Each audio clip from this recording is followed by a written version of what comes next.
upon it, as the Lord commanded Moses. And he took and put the testimony into the ark, and set the staves on the ark, and put the mercy seat above upon the ark. And he brought the ark into the tabernacle, and set up the veil of the covering, and covered the ark of the testimony, as the Lord commanded Moses. And he put the table in the tent of the congregation upon the side of the tabernacle northward, without the veil. And he set the bread in order upon it before the Lord, as the Lord had commanded Moses. And he put the candlestick in the tent of the congregation over against the table on the side of the tabernacle southward, and he lighted the lamps before the Lord, as the Lord commanded Moses. And he put the golden altar in the tent of the congregation before the veil, and he burnt sweet incense thereon, as the Lord commanded Moses.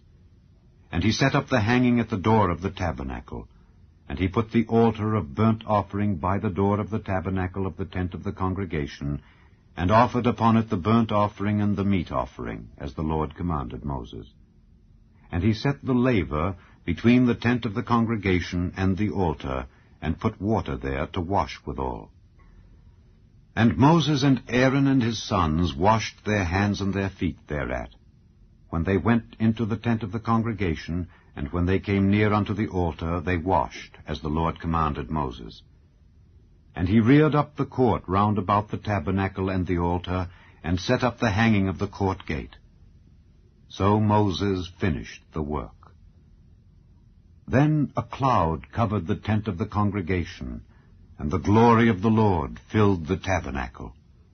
And Moses was not able to enter into the tent of the congregation, because the cloud abode thereon, and the glory of the Lord filled the tabernacle. And when the cloud was taken up from over the tabernacle, the children of Israel went onward in all their journeys. But if the cloud were not taken up, then they journeyed not till the day that it was taken up. For the cloud of the Lord was upon the tabernacle by day, and fire was on it by night, in the sight of all the house of Israel, throughout all their journeys. The third book of Moses, called Leviticus. Chapter 1. And the Lord called unto Moses, and spake unto him out of the tabernacle of the congregation, saying, Speak unto the children of Israel, and say unto them, If any man of you bring an offering unto the Lord, ye shall bring your offering of the cattle, even of the herd and of the flock. If his offering be a burnt sacrifice of the herd, let him offer a male without blemish.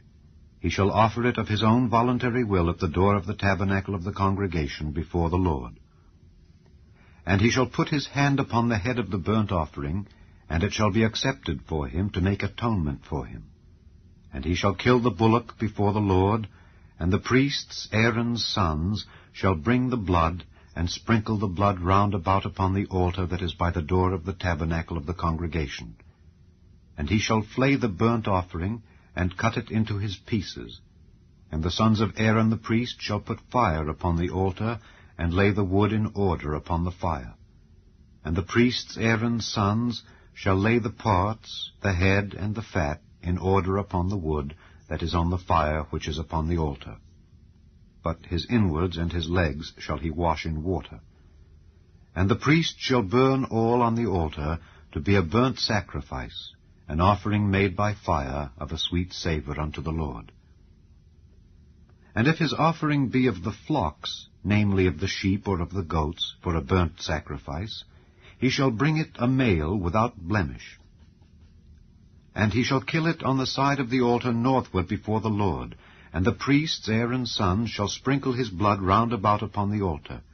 And he shall cut it into his pieces with his head and his fat, and the priest shall lay them in order on the wood that is on the fire which is upon the altar. But he shall wash the inwards and the legs with water. And the priest shall bring it all, and burn it upon the altar. It is a burnt sacrifice, an offering made by fire of a sweet savour unto the Lord. And if the burnt sacrifice for his offering to the Lord be of fowls, then he shall bring his offering of turtle doves or of young pigeons, and the priest shall bring it unto the altar, and wring off his head, and burn it on the altar. And the blood thereof shall be wrung out at the side of the altar.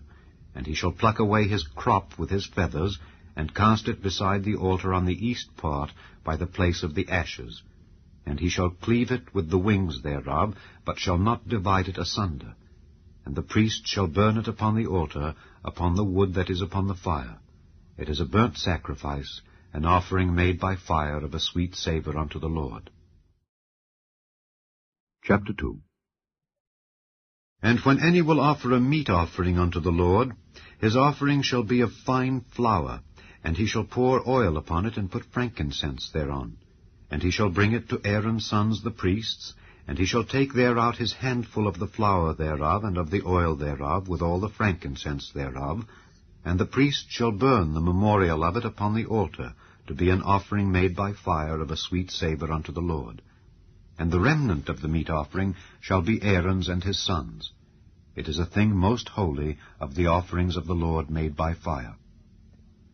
And if thou bring an oblation of a meat offering baken in the oven, it shall be unleavened cakes of fine flour mingled with oil, or unleavened wafers anointed with oil. And if thy oblation be a meat offering baken in a pan, it shall be of fine flour unleavened mingled with oil. Thou shalt part it in pieces, and pour oil thereon. It is a meat offering. And if thy oblation be a meat offering baken in the frying pan, it shall be made of fine flour with oil. And thou shalt bring the meat offering that is made of these things unto the Lord. And when it is presented unto the priest, he shall bring it unto the altar. And the priest shall take from the meat offering a memorial thereof, and shall burn it upon the altar. It is an offering made by fire of a sweet savour unto the Lord. And that which is left of the meat offering shall be Aaron's and his sons. It is a thing most holy of the offerings of the Lord made by fire.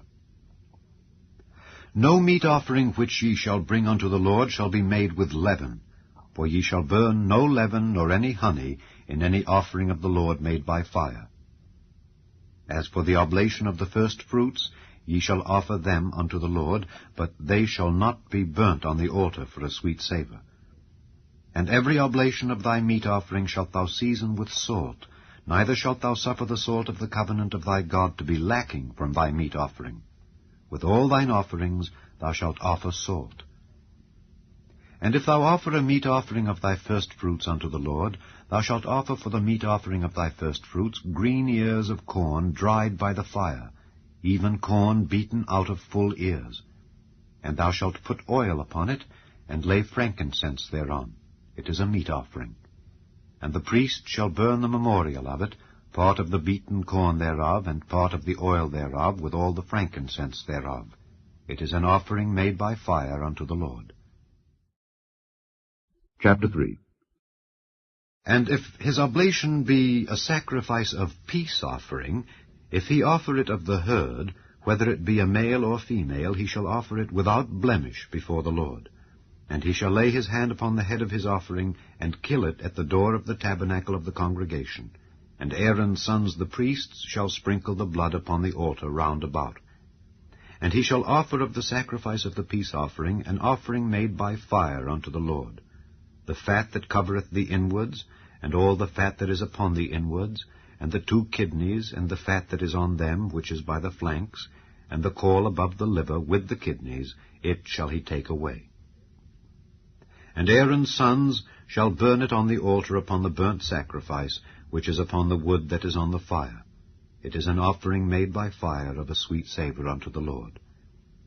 And if his offering for a sacrifice of peace offering unto the Lord be of the flock, male or female, he shall offer it without blemish. If he offer a lamb for his offering, then shall he offer it before the Lord. And he shall lay his hand upon the head of his offering, and kill it before the tabernacle of the congregation. And Aaron's sons shall sprinkle the blood thereof round about upon the altar. And he shall offer of the sacrifice of the peace offering an offering made by fire unto the Lord. The fat thereof and the whole rump, it shall he take off hard by the backbone, and the fat that covereth the inwards, and all the fat that is upon the inwards, and the 2 kidneys, and the fat that is upon them, which is by the flanks, and the caul above the liver with the kidneys, it shall he take away. And the priest shall burn it upon the altar. It is the food of the offering made by fire unto the Lord. And if his offering be a goat, then he shall offer it before the Lord, And he shall lay his hand upon the head of it, and kill it before the tabernacle of the congregation. And the sons of Aaron shall sprinkle the blood thereof upon the altar round about. And he shall offer thereof his offering, even an offering made by fire unto the Lord. The fat that covereth the inwards, and all the fat that is upon the inwards, and the 2 kidneys, and the fat that is upon them, which is by the flanks, and the caul above the liver with the kidneys, it shall he take away. And the priest shall burn them upon the altar. It is the food of the offering made by fire for a sweet savour. All the fat is the Lord's. It shall be a perpetual statute for your generations throughout all your dwellings, that ye eat neither fat nor blood. Chapter 4. And the Lord spake unto Moses, saying, Speak unto the children of Israel, saying, If a soul shall sin through ignorance against any of the commandments of the Lord concerning things which ought not to be done, and shall do against any of them, if the priest that is anointed do sin according to the sin of the people, then let him bring for his sin which he hath sinned a young bullock without blemish unto the Lord for a sin offering. And he shall bring the bullock unto the door of the tabernacle of the congregation before the Lord, and shall lay his hand upon the bullock's head, and kill the bullock before the Lord. And the priest that is anointed shall take of the bullock's blood, and bring it to the tabernacle of the congregation. And the priest shall dip his finger in the blood, and sprinkle of the blood 7 times before the Lord, before the veil of the sanctuary. And the priest shall put some of the blood upon the horns of the altar of sweet incense before the Lord, which is in the tabernacle of the congregation, and shall pour all the blood of the bullock at the bottom of the altar of the burnt offering, which is at the door of the tabernacle of the congregation.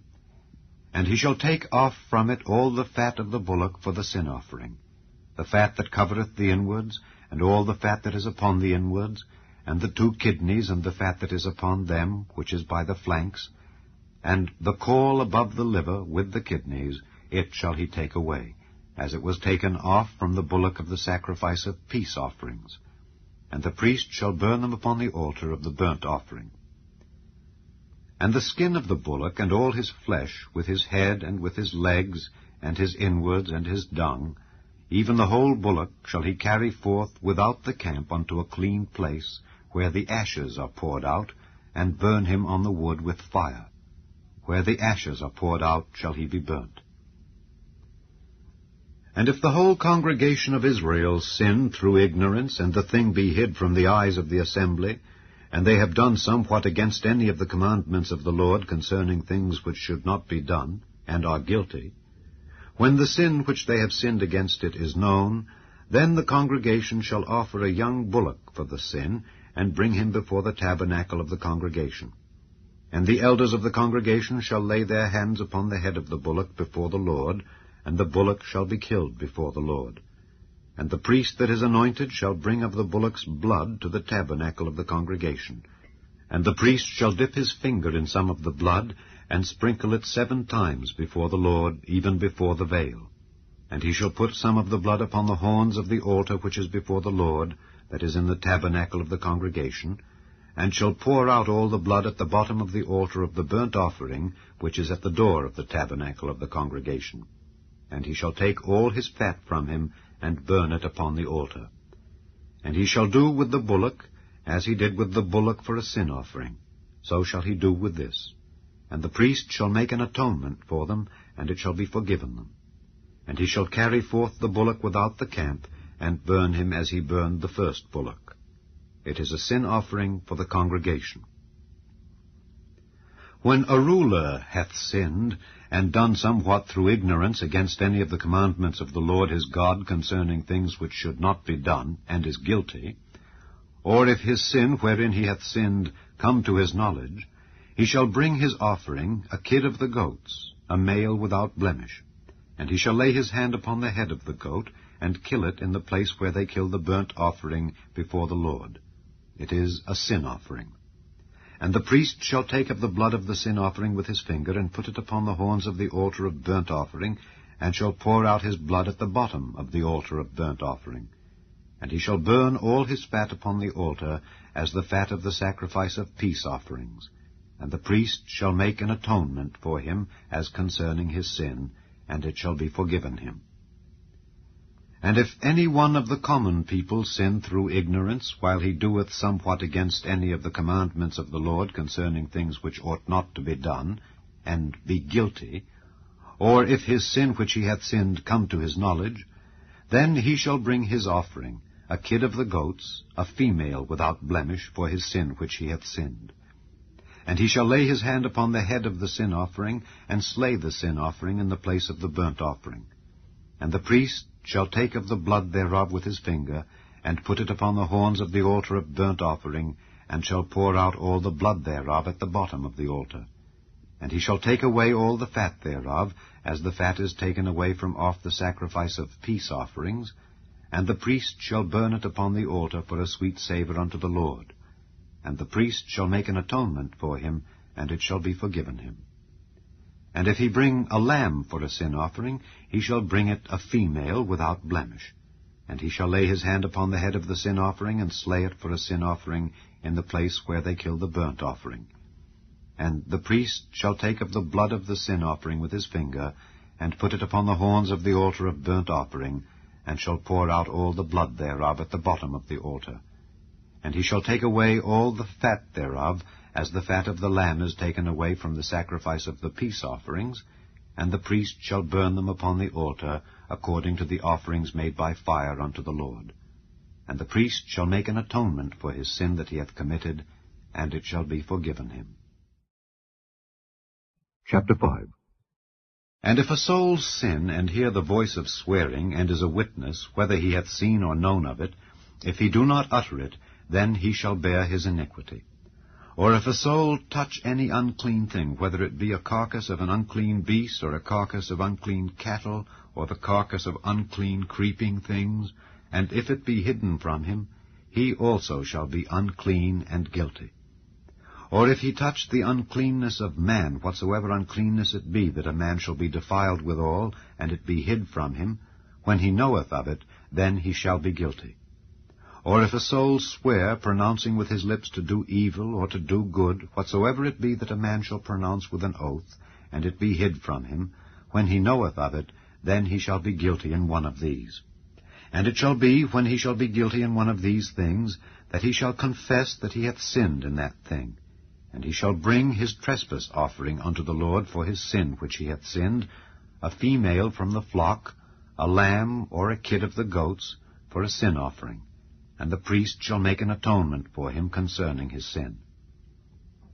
And if he be not able to bring a lamb, then he shall bring for his trespass which he hath committed 2 turtle doves or 2 young pigeons unto the Lord, one for a sin offering, and the other for a burnt offering. And he shall bring them unto the priest, who shall offer that which is for the sin offering first, and wring off his head from his neck, but shall not divide it asunder. And he shall sprinkle of the blood of the sin offering upon the side of the altar, and the rest of the blood shall be wrung out at the bottom of the altar. It is a sin offering. And he shall offer the second for a burnt offering according to the manner. And the priest shall make an atonement for him for his sin which he hath sinned, and it shall be forgiven him. But if he be not able to bring 2 turtle doves or 2 young pigeons, then he that sinned shall bring for his offering the 10th part of an ephah of fine flour for a sin offering. He shall put no oil upon it, neither shall he put any frankincense thereon, for it is a sin offering. Then shall he bring it to the priest, and the priest shall take his handful of it, even a memorial thereof, and burn it on the altar, according to the offerings made by fire unto the Lord. It is a sin offering. And the priest shall make an atonement for him as touching his sin that he hath sinned in one of these, and it shall be forgiven him. And the remnant shall be the priest's as a meat offering. And the Lord spake unto Moses, saying, If a soul commit a trespass, and sin through ignorance in the holy things of the Lord, then he shall bring for his trespass unto the Lord a ram without blemish out of the flocks, with thy estimation by shekels of silver after the shekel of the sanctuary, for a trespass offering. And he shall make amends for the harm that he hath done in the holy thing, and shall add the 5th part thereto, and give it unto the priest. And the priest shall make an atonement for him with the ram of the trespass offering, and it shall be forgiven him. And if a soul sin and commit any of these things which are forbidden to be done by the commandments of the Lord, though he wist it not, yet is he guilty, and shall bear his iniquity. And he shall bring a ram without blemish out of the flock with thy estimation, for a trespass offering unto the priest. And the priest shall make an atonement for him concerning his ignorance wherein he erred and wist it not, and it shall be forgiven him. It is a trespass offering. He hath certainly trespassed against the Lord. Chapter 6. And the Lord spake unto Moses, saying, If a soul sin and commit a trespass against the Lord, and lie unto his neighbor in that which was delivered him to keep, or in fellowship, or in a thing taken away by violence, or hath deceived his neighbor, or have found that which was lost, and lieth concerning it, and sweareth falsely, in any of all these that a man doeth, sinning therein, then it shall be, because he hath sinned and is guilty, that he shall restore that which he took violently away, or the thing which he hath deceitfully gotten, or that which was delivered him to keep, or the lost thing which he found, or all that about which he hath sworn falsely. He shall even restore it in the principal, and shall add the 5th part more thereto, and give it unto him to whom it appertaineth, in the day of his trespass offering. And he shall bring his trespass offering unto the Lord, a ram without blemish out of the flock with thy estimation, for a trespass offering unto the priest. And the priest shall make an atonement for him before the Lord, and it shall be forgiven him for anything of all that he hath done in trespassing therein. And the Lord spake unto Moses, saying, Command Aaron and his sons, saying, This is the law of the burnt offering. It is the burnt offering because of the burning upon the altar all night unto the morning, and the fire of the altar shall be burning in it. And the priest shall put on his linen garment, and his linen breeches shall he put upon his flesh, and take up the ashes which the fire hath consumed with the burnt offering on the altar, and he shall put them beside the altar. And he shall put off his garments, and put on other garments, and carry forth the ashes without the camp unto a clean place. And the fire upon the altar shall be burning in it, it shall not be put out. And the priest shall burn wood on it every morning, and lay the burnt offering in order upon it, and he shall burn thereon the fat of the peace offerings. The fire shall ever be burning upon the altar, it shall never go out. And this is the law of the meat offering. The sons of Aaron shall offer it before the Lord, before the altar. And he shall take of it his handful of the flour of the meat offering, and of the oil thereof, and all the frankincense which is upon the meat offering, and shall burn it upon the altar for a sweet savour, even the memorial of it, unto the Lord. And the remainder thereof shall Aaron and his sons eat, with unleavened bread shall it be eaten in the holy place. In the court of the tabernacle of the congregation they shall eat it. It shall not be baken with leaven. I have given it unto them for their portion of my offerings made by fire. It is most holy, as is the sin offering, and as the trespass offering. All the males among the children of Aaron shall eat of it.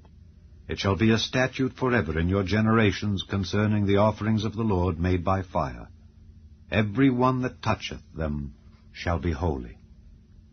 And the Lord spake unto Moses, saying, This is the offering of Aaron and of his sons, which they shall offer unto the Lord in the day when he is anointed, the 10th part of an ephah of fine flour for a meat offering perpetual, half of it in the morning, and half thereof at night. In a pan it shall be made with oil, and when it is baken, thou shalt bring it in.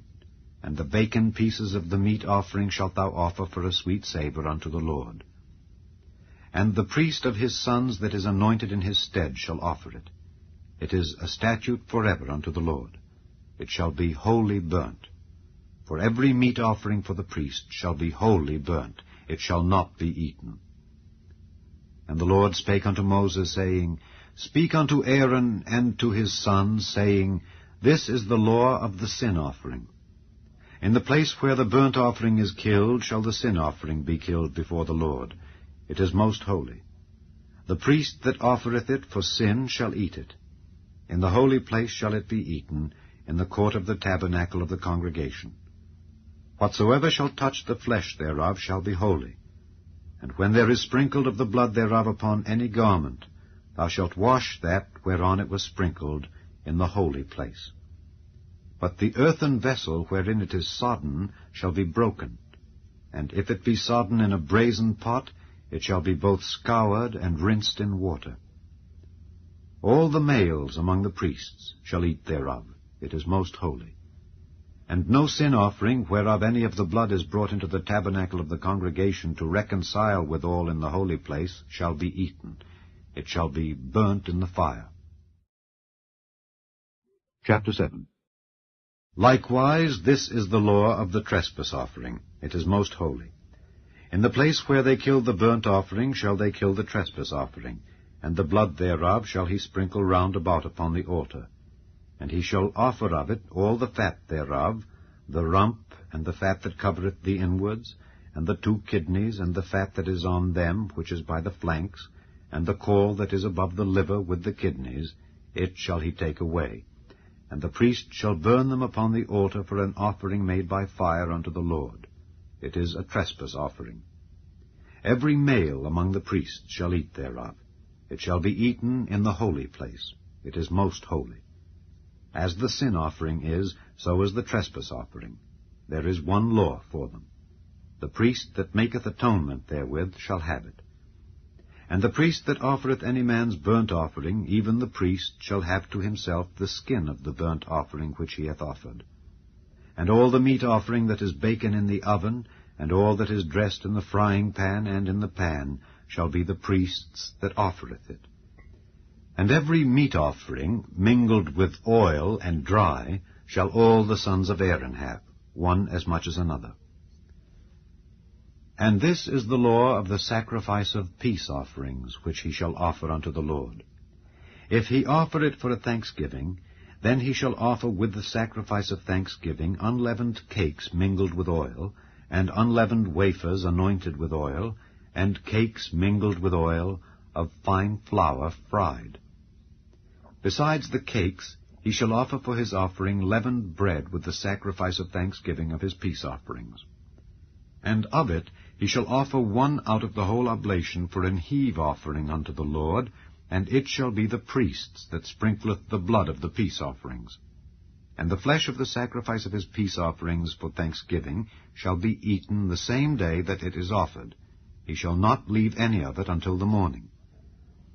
But if the sacrifice of his offering be a vow or a voluntary offering, it shall be eaten the same day that he offereth his sacrifice, and on the morrow also the remainder of it shall be eaten. But the remainder of the flesh of the sacrifice on the 3rd day shall be burnt with fire. And if any of the flesh of the sacrifice of his peace offerings be eaten at all on the 3rd day, it shall not be accepted, neither shall it be imputed unto him that offereth it. It shall be an abomination, and the soul that eateth of it shall bear his iniquity. And the flesh that toucheth any unclean thing shall not be eaten. It shall be burnt with fire.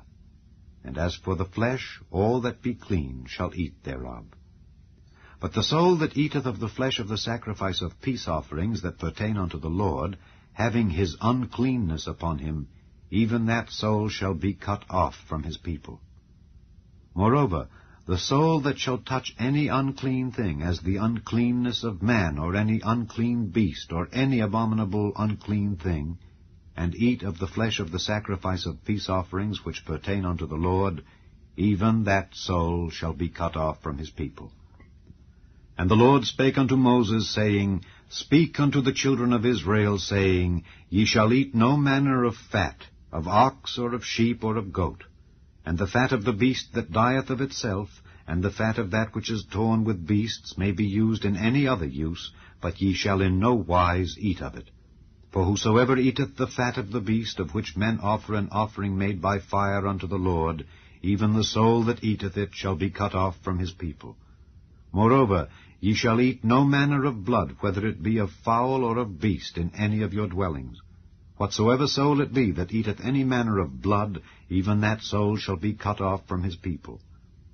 And the Lord spake unto Moses, saying, Speak unto the children of Israel, saying, He that offereth the sacrifice of his peace offerings unto the Lord shall bring his oblation unto the Lord of the sacrifice of his peace offerings. His own hand shall bring the offerings of the Lord made by fire, the fat with the breast, it shall he bring, that the breast may be waved for a wave offering before the Lord. And the priest shall burn the fat upon the altar, but the breast shall be Aaron's and his sons'. And the right shoulder shall ye give unto the priest for an heave offering of the sacrifices of your peace offerings.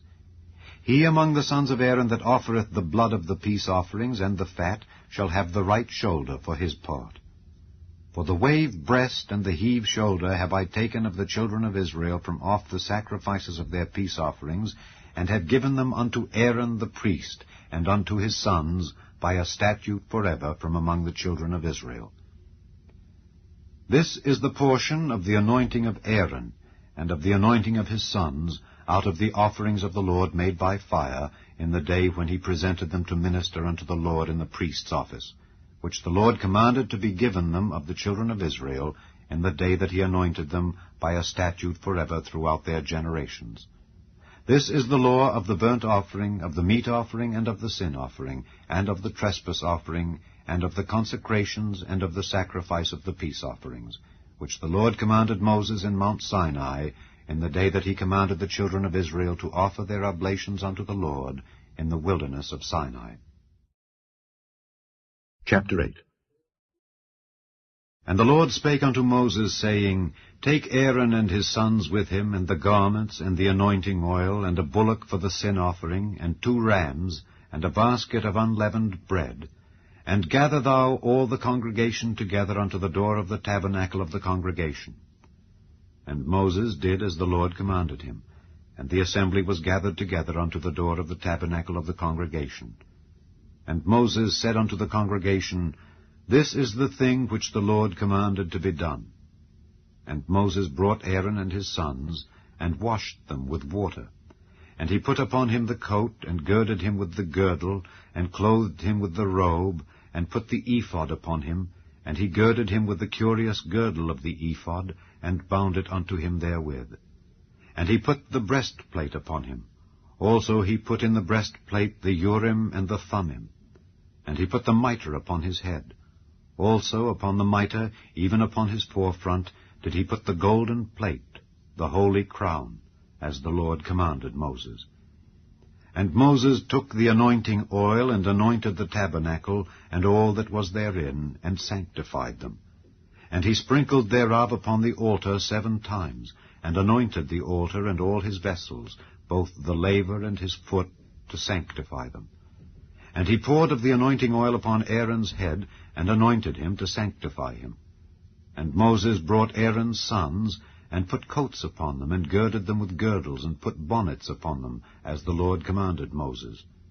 And he brought the bullock for the sin offering, and Aaron and his sons laid their hands upon the head of the bullock for the sin offering. And he slew it, and Moses took the blood, and put it upon the horns of the altar round about with his finger, and purified the altar, and poured the blood at the bottom of the altar, and sanctified it to make reconciliation upon it. And he took all the fat that was upon the inwards, and the caul above the liver, and the 2 kidneys and their fat, and Moses burned it upon the altar.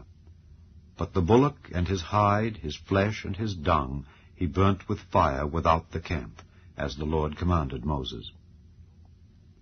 And he brought the ram for the burnt offering, and Aaron and his sons laid their hands upon the head of the ram. And he killed it, and Moses sprinkled the blood upon the altar round about. And he cut the ram into pieces, and Moses burnt the head and the pieces and the fat.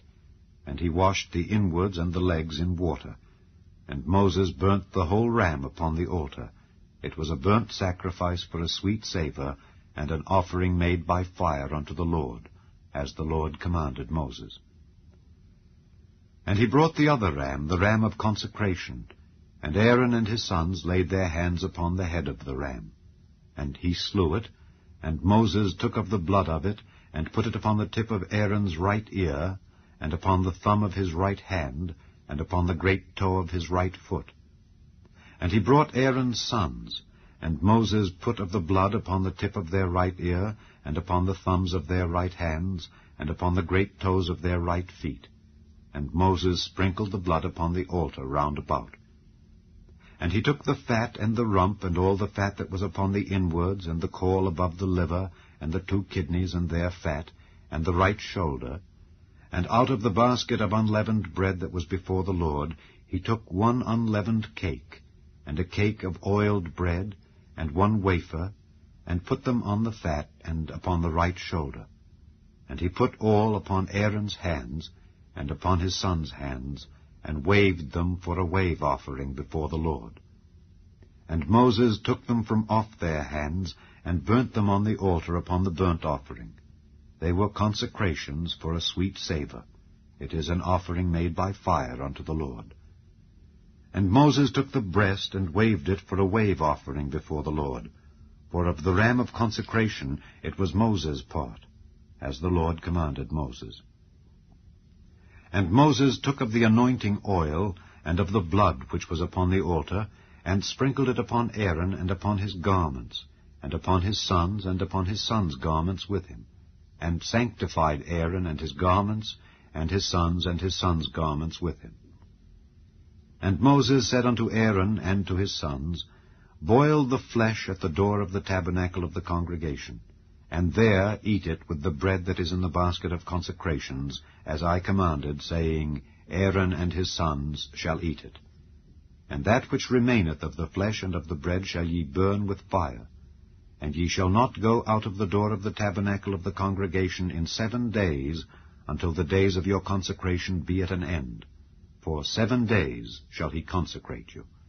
As he hath done this day, so the Lord hath commanded to do, to make an atonement for you. Therefore shall ye abide at the door of the tabernacle of the congregation day and night 7 days, and keep the charge of the Lord, that ye die not, for so I am commanded. So Aaron and his sons did all things which the Lord commanded by the hand of Moses. Chapter 9. And it came to pass on the 8th day that Moses called Aaron and his sons and the elders of Israel, and he said unto Aaron, Take thee a young calf for a sin offering, and a ram for a burnt offering without blemish, and offer them before the Lord. And unto the children of Israel thou shalt speak, saying, Take ye a kid of the goats for a sin offering, and a calf and a lamb, both of the first year, without blemish, for a burnt offering. Also a bullock and a ram for peace offerings to sacrifice before the Lord, and a meat offering mingled with oil. For today the Lord will appear unto you. And they brought that which Moses commanded before the tabernacle of the congregation, and all the congregation drew near, and stood before the Lord. And Moses said, This is the thing which the Lord commanded that ye should do, and the glory of the Lord shall appear unto you. And Moses said unto Aaron, Go unto the altar, and offer thy sin offering and thy burnt offering, and make an atonement for thyself and for the people, and offer the offering of the people, and make an atonement for them, as the Lord commanded. Aaron therefore went unto the altar, and slew the calf of the sin offering, which was for himself. And the sons of Aaron brought the blood unto him, and he dipped his finger in the blood, and put it upon the horns of the altar, and poured out the blood at the bottom of the altar. But the fat and the kidneys, and the caul above the liver of the sin offering, he burnt upon the altar, as the Lord commanded Moses. And the flesh and the hide he burnt with fire without the camp. And he slew the burnt offering, and Aaron's sons presented unto him the blood which he sprinkled round about upon the altar. And they presented the burnt offering unto him with the pieces thereof, and the head, and he burnt them upon the altar. And he did wash the inwards and the legs, and burnt them upon the burnt offering on the altar. And he brought the people's offering, and took the goat, which was the sin offering for the people, and slew it, and offered it for sin, as the first. And he brought the burnt offering, and offered it according to the manner.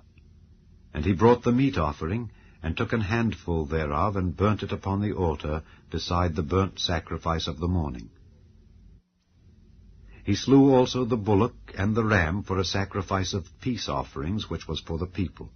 And Aaron's sons presented unto him the blood, which he sprinkled upon the altar round about, and the fat of the bullock and of the ram, the rump, and that which covereth the inwards, and the kidneys, and the caul above the liver.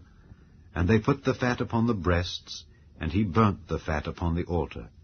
And the breasts and the right shoulder Aaron waved for a wave offering before the Lord, as Moses commanded. And Aaron lifted up his hand toward the people, and blessed them, and came down from offering of the sin offering, and the burnt offering, and peace offerings. And Moses and Aaron went into the tabernacle of the congregation, and came out and blessed the people. And the glory of the Lord appeared unto all the people. And there came a fire out from before the Lord, and consumed upon the altar the burnt offering and the fat, which when all the people saw, they shouted and fell on their faces. Chapter 10. And Nadab and Abihu, the sons of Aaron, took either of them his censer, and put fire therein, and put incense thereon, and offered strange fire before the Lord, which he commanded them not. And there went out fire from the Lord, and devoured them, and they died before the Lord. Then Moses said unto Aaron, This is it that the Lord spake, saying, I will be sanctified in them that come nigh me, and before all the people I will be glorified. And Aaron held his peace. And Moses called Mishael and Elzaphan, the sons of Uzziel, the uncle of Aaron, and said unto them, Come near, carry your brethren from before the sanctuary out of the camp. So they went near and carried them in their coats out of the camp, as Moses had said. And Moses said unto Aaron, and unto Eleazar, and unto Ithamar his sons, Uncover not your heads, neither rend your clothes, lest ye die, and lest wrath come upon all the people. But let your brethren, the whole house of Israel, bewail the burning which the Lord hath kindled. And ye shall not go out from the door of the tabernacle of the congregation, lest ye die, for the anointing oil of the Lord is upon you. And they did according to the word of Moses. And the Lord spake unto Aaron, saying, Do not drink wine nor strong drink, thou nor thy sons with thee, when ye go into the tabernacle of the congregation, lest ye die. It shall be a statute forever throughout your generations, and that ye may put difference between holy and unholy, and between unclean and clean, and that ye may teach the children of Israel all the statutes which the Lord hath spoken unto them by the hand of Moses. And Moses spake unto Aaron, and unto Eleazar, and unto Ithamar, his sons that were left, Take the meat offering that remaineth of the offerings of the Lord made by fire, and eat it without leaven beside the altar, for it is most holy. And ye shall eat it in the holy place, because it is thy due, and thy son's due, of the sacrifices of the Lord made by fire, for so I am commanded. And the wave breast and heave shoulder shall ye eat in a clean place, thou and thy sons and thy daughters with thee, for they be thy due and thy son's due, which are given out of the sacrifices of peace offerings of the children of Israel. The heave shoulder and the wave breast shall they bring with the offerings made by fire of the fat, to wave it for a wave offering before the Lord. And it shall be thine and thy sons with thee by a statute forever, as the Lord hath commanded. And Moses diligently sought the goat of the sin offering, and behold, it was burnt. And he was angry with Eleazar and Ithamar, the sons of Aaron, which were left alive, saying, Wherefore have ye not eaten the sin offering in the holy place, seeing it is most holy? And God hath given it you to bear the iniquity of the congregation, to make atonement for them before the Lord. Behold, the blood of it was not brought in within the holy place. Ye should indeed have eaten it in the holy place, as I commanded. And Aaron said unto Moses, Behold, this day have they offered their sin offering and their burnt offering before the Lord, and such things have befallen me. And if I had eaten the sin offering today, should it have been accepted in the sight of the Lord? And when Moses heard that, he was content. Chapter 11. And the Lord spake unto Moses and to Aaron, saying unto them, Speak unto the children of Israel, saying, These are the beasts which ye shall eat among all the beasts that are on the earth. Whatsoever parteth the hoof, and is cloven-footed, and cheweth the cud among the beasts, that shall ye eat. Nevertheless these shall ye not eat of them that chew the cud, or of them that divide the hoof. As the camel, because he cheweth the cud, but divideth not the hoof, he is unclean unto you. And the coney, because he cheweth the cud, but divideth not the hoof, he is unclean unto you. And the hare, because he cheweth the cud, but divideth not the hoof, he is unclean unto you. And the swine, though he divide the hoof and be cloven-footed, yet he cheweth not the cud, he is unclean to you. Of their flesh shall ye not eat, and their carcass shall ye not touch. They are unclean to you. These shall ye eat of all that are in the waters, whatsoever hath fins and scales in the waters, in the seas, and in the rivers, them shall ye eat. And all that have not fins and scales in the seas and in the rivers, of all that move in the waters, and of any living thing which is in the waters, they shall be an abomination unto you. They shall be even an abomination unto you. Ye shall not eat of their flesh, but ye shall have their carcasses in abomination. Whatsoever hath no fins nor scales in the waters, that shall be an abomination unto you. And these are they which ye shall have in abomination among the fowls. They shall not be eaten, they are an abomination. The eagle, and the ossifrage, and the osprey, and the vulture, and the kite after his kind, every raven after his kind, and the owl, and the night hawk, and the cuckoo, and the hawk after his kind, and the little owl, and the cormorant, and the great owl, and the swan, and the pelican, and the jeer-eagle, and the stork, the heron after her kind, and the lapwing, and the bat. All fowls that creep, going upon all four, shall be an abomination unto you. Yet these may ye eat of every flying, creeping thing that goeth upon all four, which have legs above their feet, to leap withal upon the earth. Even these of them ye may eat. The locust after his kind, and the bald locust after his kind, and the beetle after his kind, and the grasshopper after his kind. But all other flying, creeping things which have 4 feet shall be an abomination unto you. And for these ye shall be unclean. Whosoever toucheth the carcass of them shall be unclean until the even. And whosoever beareth aught of the carcass of them shall wash his clothes, and be unclean until the even. The carcasses of every beast which divideth the hoof, and is not cloven-footed, nor cheweth the cud, are unclean unto you. Every one that toucheth them shall be unclean. And whatsoever goeth upon his paws among all manner of beasts that go on all four, those are unclean unto you. Whoso toucheth their carcass shall be unclean until the even. And he that beareth the carcass of them shall wash his clothes, and be unclean until the even. They are unclean unto you. These also shall be unclean unto you among the creeping things that creep upon the earth, the weasel, and the mouse, and the tortoise after his kind, and the ferret, and the chameleon, and the lizard, and the snail, and the mole. These are unclean to you among all that creep. Whosoever doth touch them, when they be dead, shall be unclean until the even. And upon whatsoever any of them, when they are dead, doth fall, it shall be unclean, whether it be any vessel of wood, or raiment, or skin, or sack. Whatsoever vessel it be, wherein any work is done, it must be put into water, and it shall be unclean until the even. So it shall be cleansed.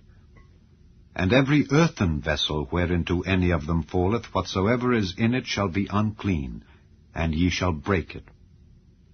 Of all meat which may be eaten, that on which such water cometh shall be unclean, and all drink that may be drunk in every such vessel shall be unclean.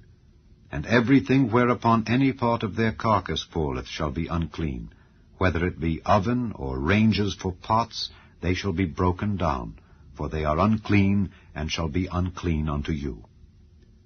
Nevertheless, a fountain or pit, wherein there is plenty of water, shall be clean. but that which toucheth their carcass shall be unclean.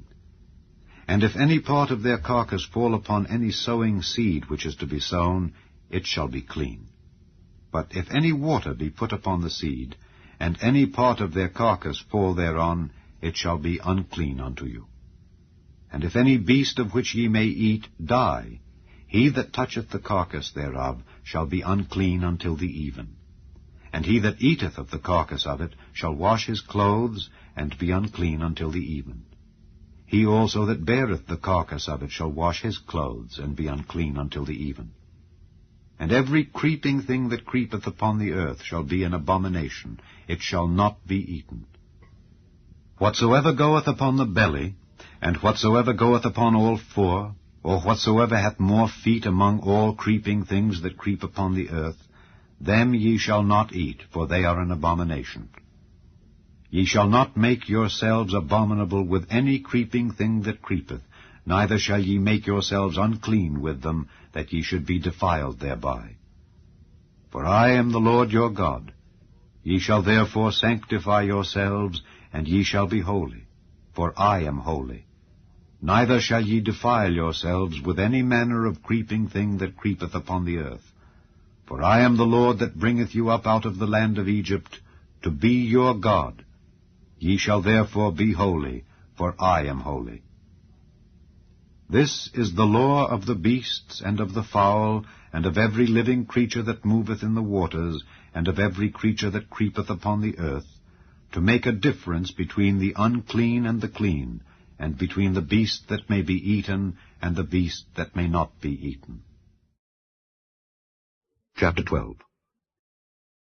And the Lord spake unto Moses, saying, Speak unto the children of Israel, saying, If a woman have conceived seed, and born a man-child, then she shall be unclean 7 days, according to the days of the separation for her infirmity shall she be unclean. And in the 8th day the flesh of his foreskin shall be circumcised, and she shall then continue in the blood of her purifying 33 days. She shall touch no hallowed thing, nor come into the sanctuary, until the days of her purifying be fulfilled. But if she bear a maid-child, then she shall be unclean 2 weeks, as in her separation, and she shall continue in the blood of her purifying 66 days. And when the days of her purifying are fulfilled, for a son or for a daughter, she shall bring a lamb of the first year for a burnt offering, and a young pigeon or a turtle-dove for a sin offering, unto the door of the tabernacle of the congregation, unto the priest, who shall offer it before the Lord, and make an atonement for her, and she shall be cleansed from the issue of her blood. This is the law for her that hath borne a male or a female. And if she be not able to bring a lamb, then she shall bring 2 turtles or 2 young pigeons, the one for the burnt offering, and the other for a sin offering. And the priest shall make an atonement for her, and she shall be clean. Chapter 13. And the Lord spake unto Moses and Aaron, saying, When a man shall have in the skin of his flesh a rising, a scab, or bright spot, and it be in the skin of his flesh like the plague of leprosy, then he shall be brought unto Aaron the priest, or unto one of his sons the priests, and the priest shall look on the plague in the skin of the flesh. And when the hair in the plague is turned white, and the plague in sight be deeper than the skin of his flesh, it is a plague of leprosy, and the priest shall look on him, and pronounce him unclean. If the bright spot be white in the skin of his flesh, and in sight be not deeper than the skin, and the hair thereof be not turned white, then the priest shall shut up him that hath the plague 7 days. And the priest shall look on him the 7th day, and behold, if the plague in his sight be at a stay, and the plague spread not in the skin, then the priest shall shut him up 7 days more. And the priest shall look on him again the 7th day. And behold, if the plague be somewhat dark, and the plague spread not in the skin, the priest shall pronounce him clean. It is but a scab, and he shall wash his clothes, and be clean. But if the scab spread much abroad in the skin, after that he hath been seen of the priest for his cleansing, he shall be seen of the priest again. And if the priest see that, behold, the scab spreadeth in the skin, then the priest shall pronounce him unclean. It is a leprosy. When the plague of leprosy is in a man, then he shall be brought unto the priest, and the priest shall see him, and behold, if the rising be white in the skin, and it have turned the hair white, and there be quick raw flesh in the rising, it is an old leprosy in the skin of his flesh, and the priest shall pronounce him unclean, and shall not shut him up, for he is unclean. And if a leprosy break out abroad in the skin, and the leprosy cover all the skin of him that hath the plague, from his head even to his foot, wheresoever the priest looketh, then the priest shall consider. And behold, if the leprosy have covered all his flesh, he shall pronounce him clean that hath the plague. It is all turned white. He is clean. But when raw flesh appeareth in him, he shall be unclean. And the priest shall see the raw flesh, and pronounce him to be unclean. For the raw flesh is unclean. It is a leprosy. Or if the raw flesh turn again, and be changed unto white, he shall come unto the priest, and the priest shall see him. And behold, if the plague be turned into white, then the priest shall pronounce him clean that hath the plague. He is clean. The flesh also, in which, even in the skin thereof, was a boil, and is healed, and in the place of the boil there be a white rising, or a bright spot, white and somewhat reddish, and it be showed to the priest. And if, when the priest seeth it, behold, it be in sight lower than the skin, and the hair thereof be turned white, the priest shall pronounce him unclean. It is a plague of leprosy broken out of the boil.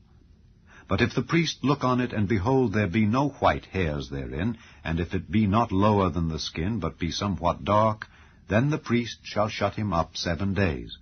And if it spread much abroad in the skin, then the priest shall pronounce him unclean. It is a plague.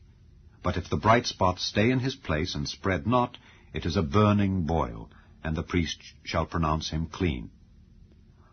Or if there be any flesh in the skin whereof there is a hot burning, and the quick flesh that burneth have a white bright spot, somewhat reddish or white, then the priest shall look upon it, and behold, if the hair in the bright spot be turned white, and it be in sight deeper than the skin, it is a leprosy broken out of the burning. Wherefore the priest shall pronounce him unclean. It is the plague of leprosy. But if the priest look on it, and behold, there be no white hair in the bright spot, and it be no lower than the other skin, but be somewhat dark, then the priest shall shut him up 7 days. And the priest shall look upon him the 7th day, and if it be spread much abroad in the skin, then the priest shall pronounce him unclean. It is the plague of leprosy.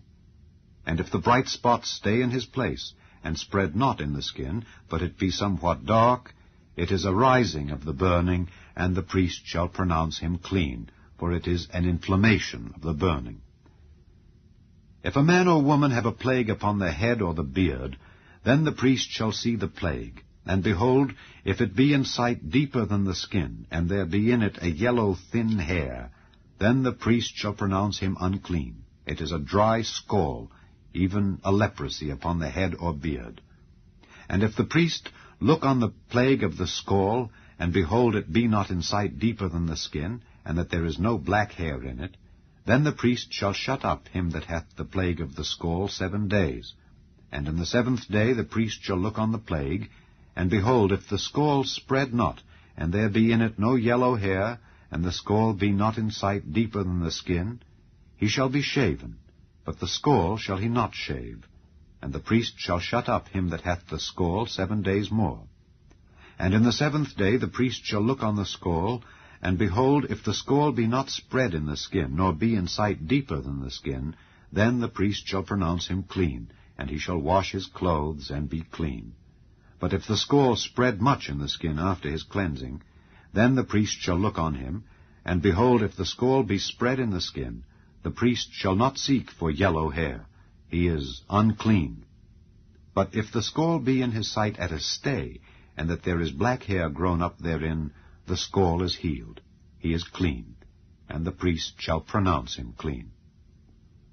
If a man also or a woman have in the skin of their flesh bright spots, even white bright spots, then the priest shall look, and behold, if the bright spots in the skin of their flesh be darkish white, it is a freckled spot that groweth in the skin. He is clean.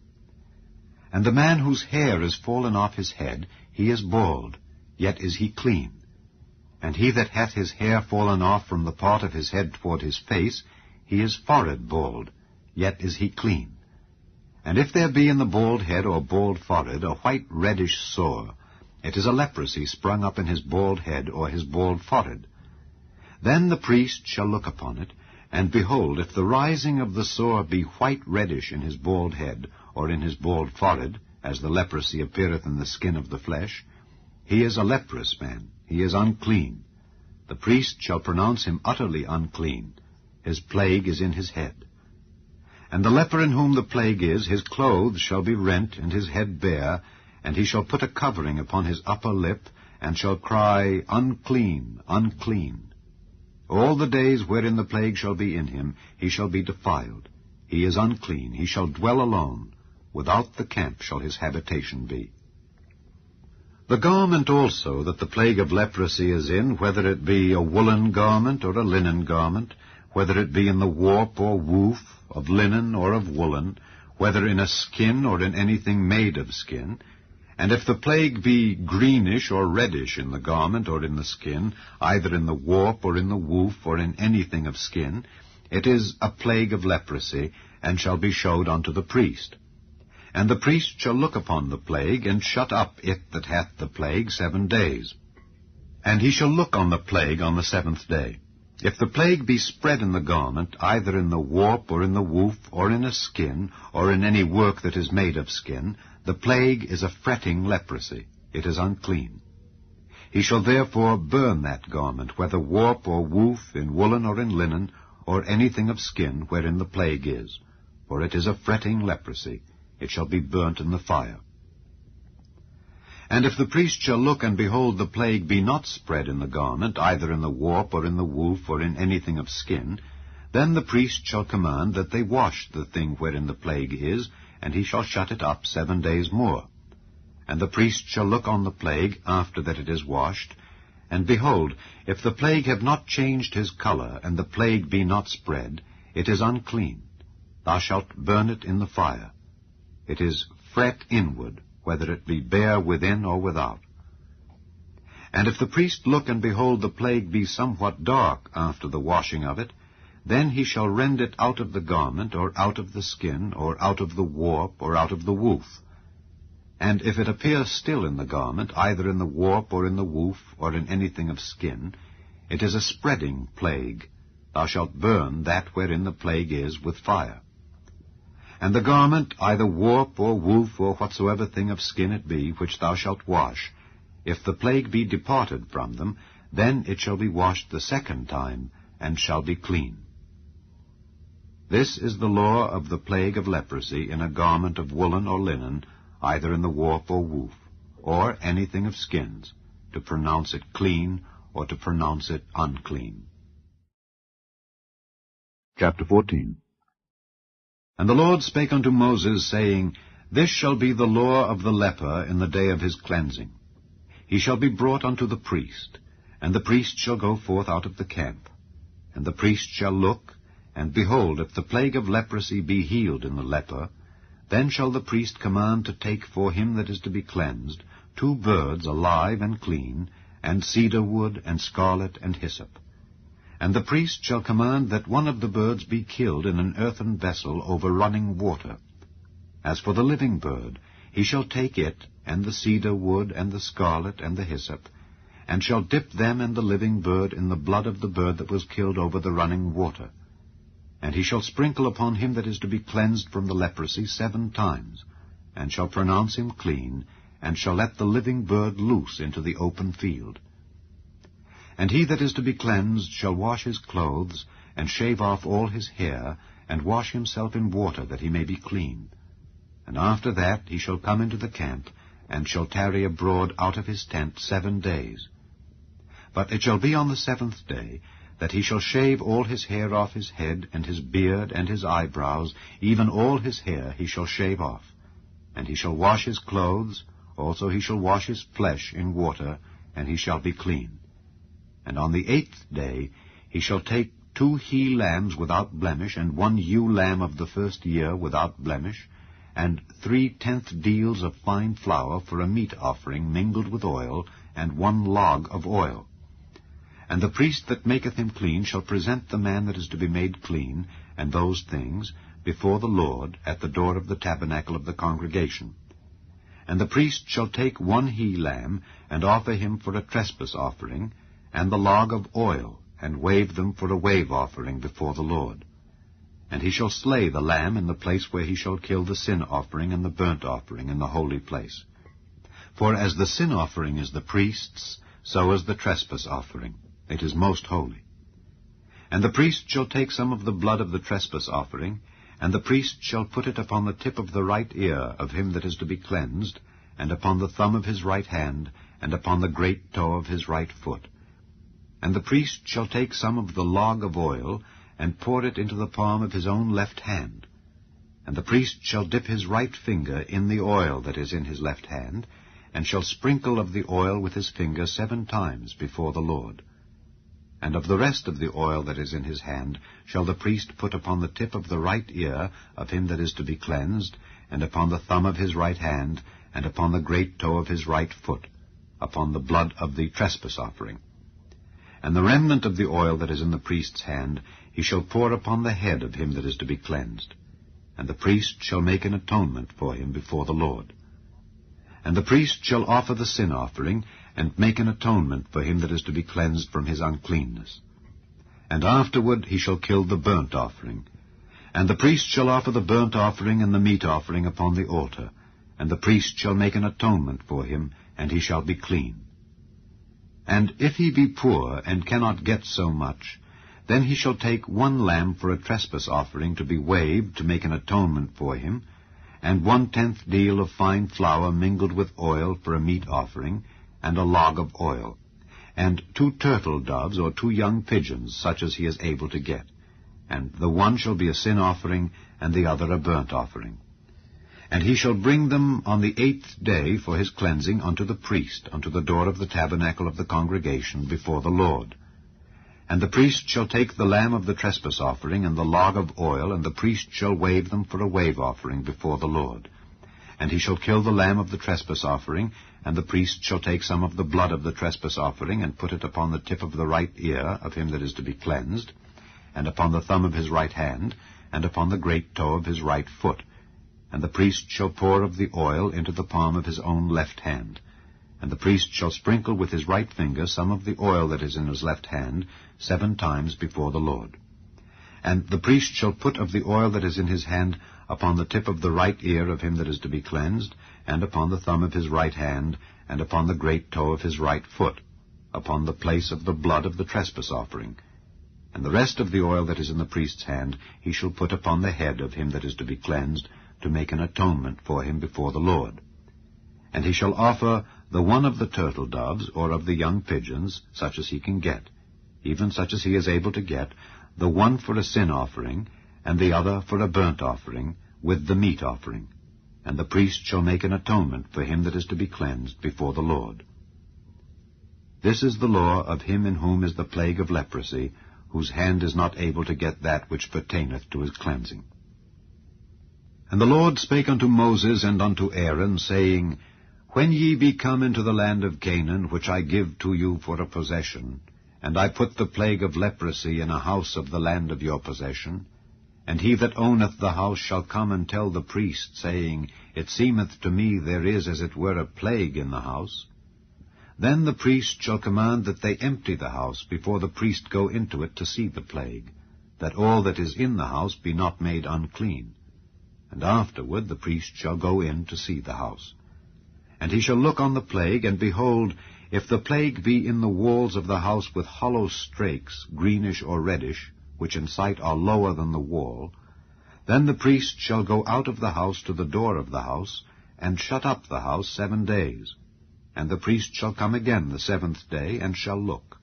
And behold, if the plague be spread in the walls of the house, then the priest shall command that they take away the stones in which the plague is, and they shall cast them into an unclean place without the city. And he shall cause the house to be scraped within round about, and they shall pour out the dust that they scrape off without the city into an unclean place. And they shall take other stones, and put them in the place of those stones. And he shall take other mortar, and shall plaster the house. And if the plague come again, and break out in the house, after that he hath taken away the stones, and after he hath scraped the house, and after it is plastered, then the priest shall come and look, and behold, if the plague be spread in the house, it is a fretting leprosy in the house, it is unclean. And he shall break down the house, the stones of it, and the timber thereof, and all the mortar of the house, and he shall carry them forth out of the city into an unclean place. Moreover, he that goeth into the house all the while that it is shut up shall be unclean until the even. And he that lieth in the house shall wash his clothes, and he that eateth in the house shall wash his clothes. And if the priest shall come in and look upon it, and behold, the plague hath not spread in the house after the house was plastered, then the priest shall pronounce the house clean, because the plague is healed. And he shall take to cleanse the house 2 birds, and cedar wood, and scarlet, and hyssop. And he shall kill the one of the birds in an earthen vessel over running water. And he shall take the cedar wood, and the hyssop, and the scarlet, and the living bird, and dip them in the blood of the slain bird, and in the running water, and sprinkle the house 7 times.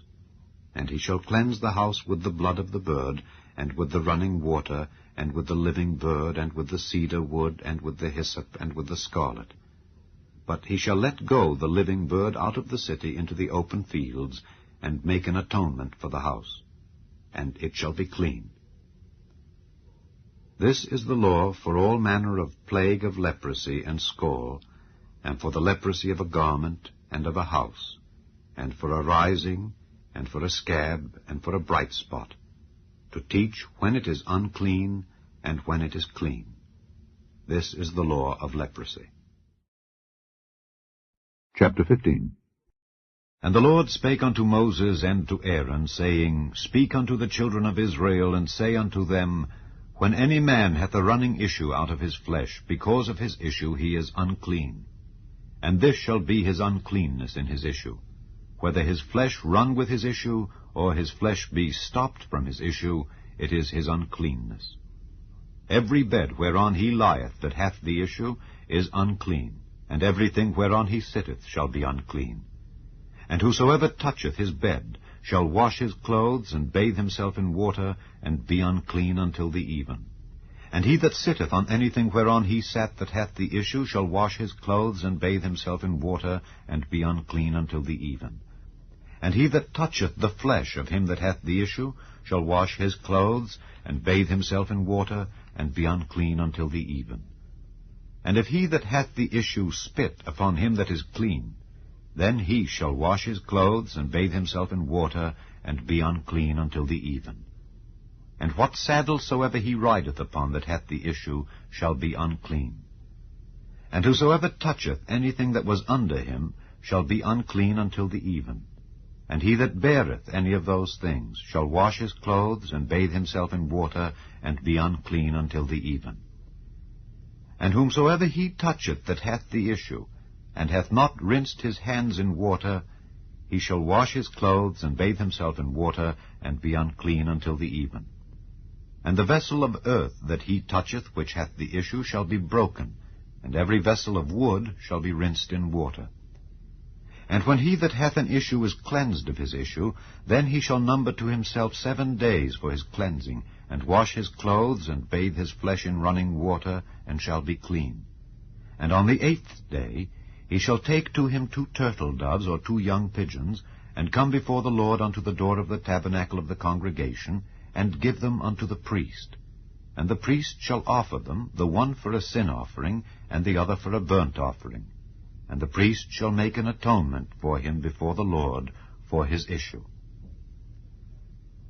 And if any man's seed of copulation go out from him, then he shall wash all his flesh in water, and be unclean until the even. And every garment and every skin whereon is the seed of copulation shall be washed with water, and be unclean until the even. The woman also with whom man shall lie with seed of copulation, they shall both bathe themselves in water, and be unclean until the even. And if a woman have an issue, and her issue in her flesh be blood, she shall be put apart 7 days. and whosoever toucheth her shall be unclean until the even. And everything that she lieth upon in her separation shall be unclean. Everything also that she sitteth upon shall be unclean. And whosoever toucheth her bed shall wash his clothes, and bathe himself in water, and be unclean until the even. And whosoever toucheth anything that she sat upon shall wash his clothes, and bathe himself in water, and be unclean until the even.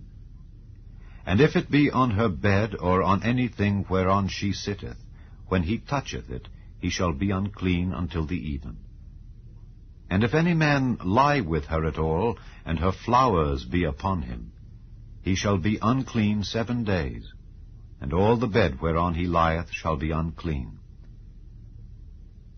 And if a woman have an issue of her blood many days out of the time of her separation, or if it run beyond the time of her separation, all the days of the issue of her uncleanness shall be as the days of her separation. She shall be unclean.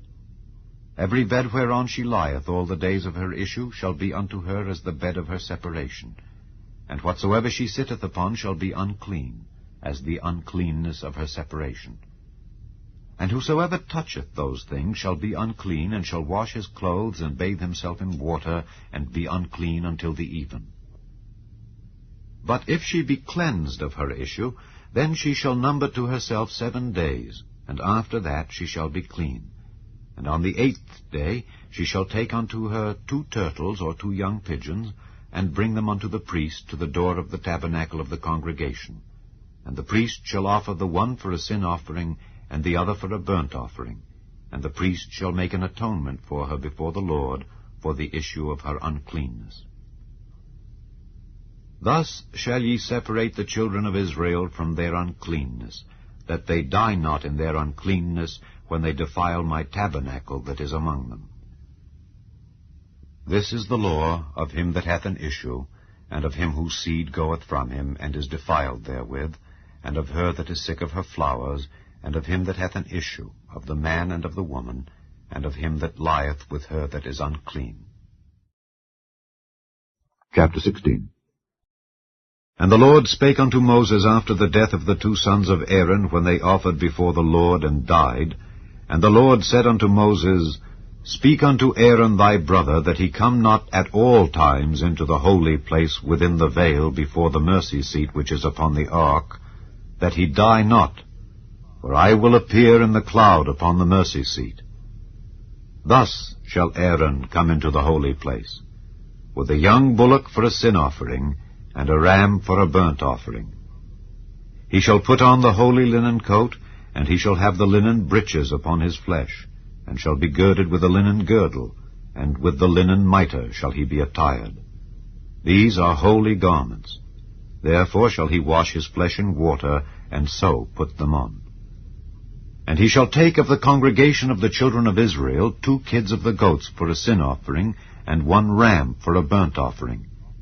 And Aaron shall offer his bullock of the sin offering, which is for himself, and make an atonement for himself and for his house.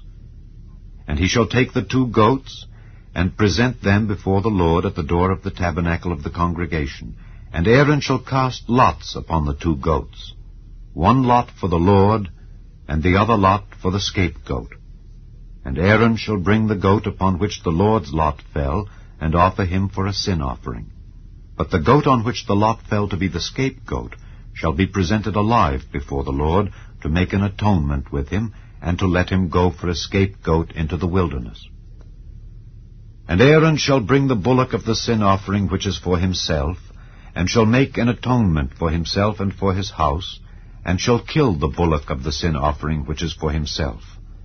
And he shall take a censer full of burning coals of fire from off the altar before the Lord, and his hands full of sweet incense beaten small, and bring it within the veil. And he shall put the incense upon the fire before the Lord, that the cloud of the incense may cover the mercy seat that is upon the testimony, that he die not. And he shall take of the blood of the bullock, and sprinkle it with his finger upon the mercy seat eastward. And before the mercy seat shall he sprinkle of the blood with his finger 7 times. Then shall he kill the goat of the sin offering, that is for the people, and bring his blood within the veil, and do with that blood as he did with the blood of the bullock, and sprinkle it upon the mercy seat and before the mercy seat. And he shall make an atonement for the holy place because of the uncleanness of the children of Israel, and because of their transgressions in all their sins.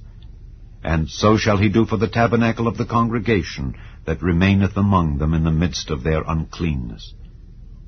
And there shall be no man in the tabernacle of the congregation, when he goeth in to make an atonement in the holy place, until he come out, and have made an atonement for himself, and for his household, and for all the congregation of Israel.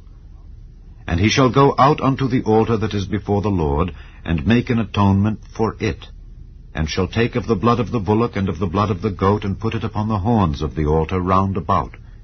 And he shall sprinkle of the blood upon it with his finger 7 times, and cleanse it, and hallow it from the uncleanness of the children of Israel. And when he hath made an end of reconciling the holy place, and the tabernacle of the congregation, and the altar, he shall bring the live goat.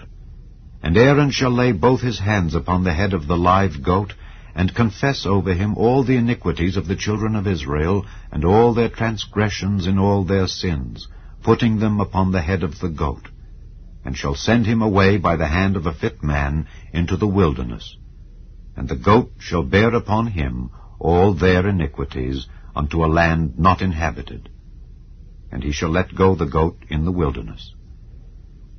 And Aaron shall come into the tabernacle of the congregation, and shall put off the linen garments which he put on when he went into the holy place, and shall leave them there.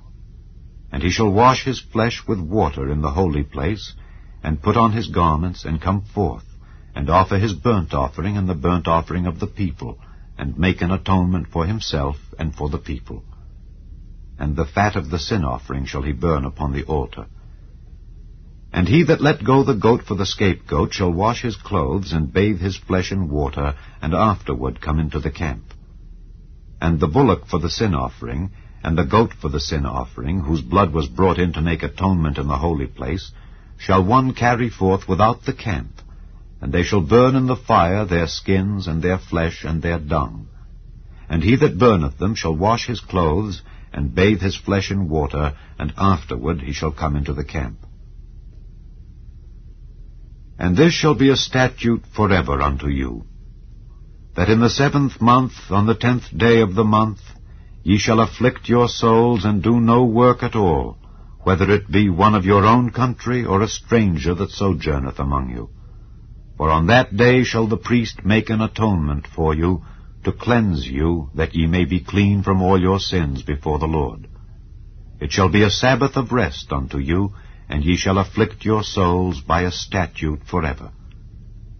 And the priest, whom he shall anoint, and whom he shall consecrate to minister in the priest's office in his father's stead, shall make the atonement, and shall put on the linen clothes, even the holy garments. And he shall make an atonement for the holy sanctuary, and he shall make an atonement for the tabernacle of the congregation, and for the altar, and he shall make an atonement for the priests, and for all the people of the congregation. And this shall be an everlasting statute unto you, to make an atonement for the children of Israel for all their sins once a year. And he did as the Lord commanded Moses. Chapter 17.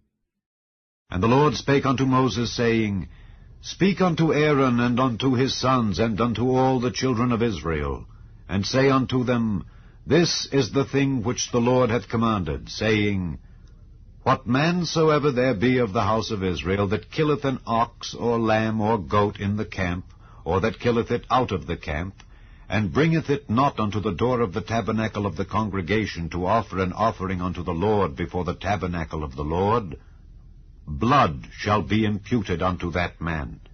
He hath shed blood, and that man shall be cut off from among his people, to the end that the children of Israel may bring their sacrifices which they offer in the open field, even that they may bring them unto the Lord, unto the door of the tabernacle of the congregation, unto the priest, and offer them for peace offerings unto the Lord. And the priest shall sprinkle the blood upon the altar of the Lord at the door of the tabernacle of the congregation, and burn the fat for a sweet savor unto the Lord. And they shall no more offer their sacrifices unto devils, after whom they have gone a-whoring. This shall be a statute forever unto them throughout their generations. And thou shalt say unto them, Whatsoever man there be of the house of Israel, or of the strangers which sojourn among you, that offereth a burnt offering or sacrifice, and bringeth it not unto the door of the tabernacle of the congregation, to offer it unto the Lord, even that man shall be cut off from among his people.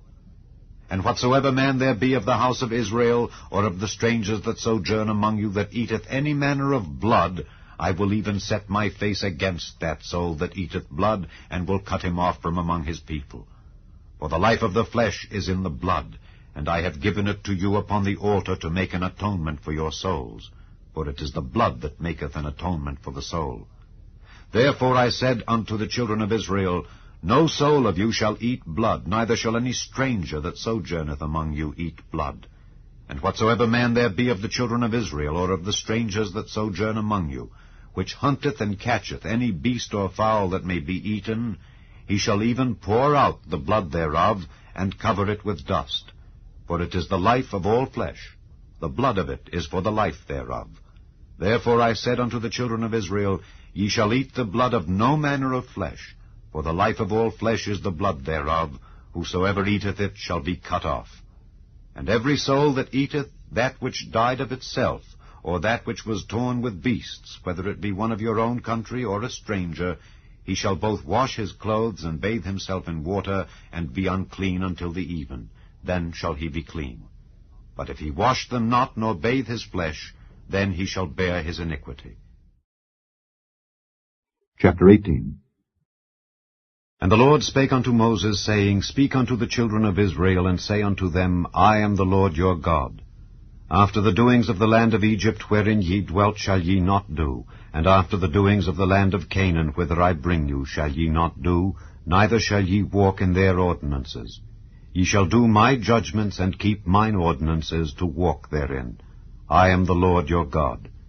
Ye shall therefore keep my statutes and my judgments, which if a man do, he shall live in them. I am the Lord. None of you shall approach to any that is near of kin to him, to uncover their nakedness. I am the Lord.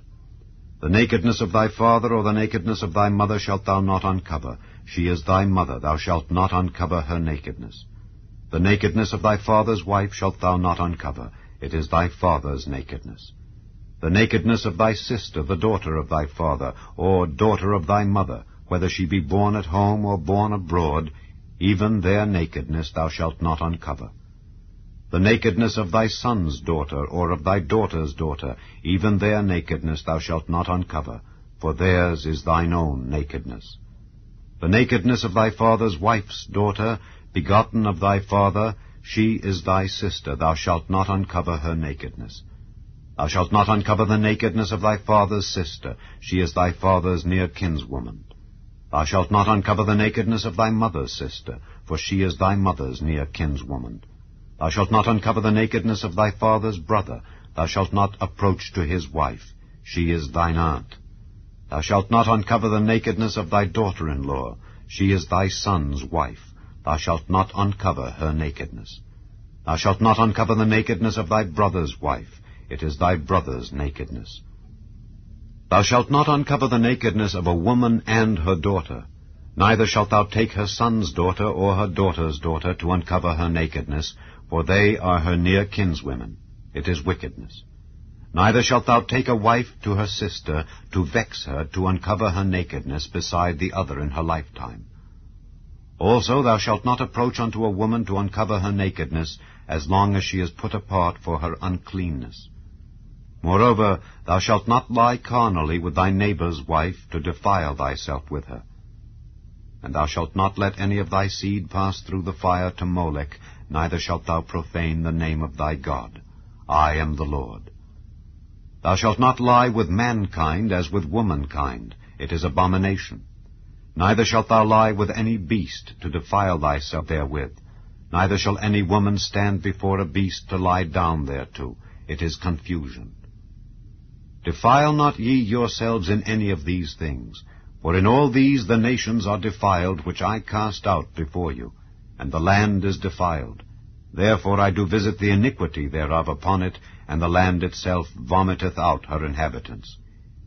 Ye shall therefore keep my statutes and my judgments, and shall not commit any of these abominations, neither any of your own nation, nor any stranger that sojourneth among you. For all these abominations have the men of the land done, which were before you, and the land is defiled. That the land spew not you out also when ye defile it, as it spewed out the nations that were before you. For whosoever shall commit any of these abominations, even the souls that commit them, shall be cut off from among their people. Therefore shall ye keep mine ordinance, that ye commit not any one of these abominable customs which were committed before you, and that ye defile not yourselves therein. I am the Lord your God.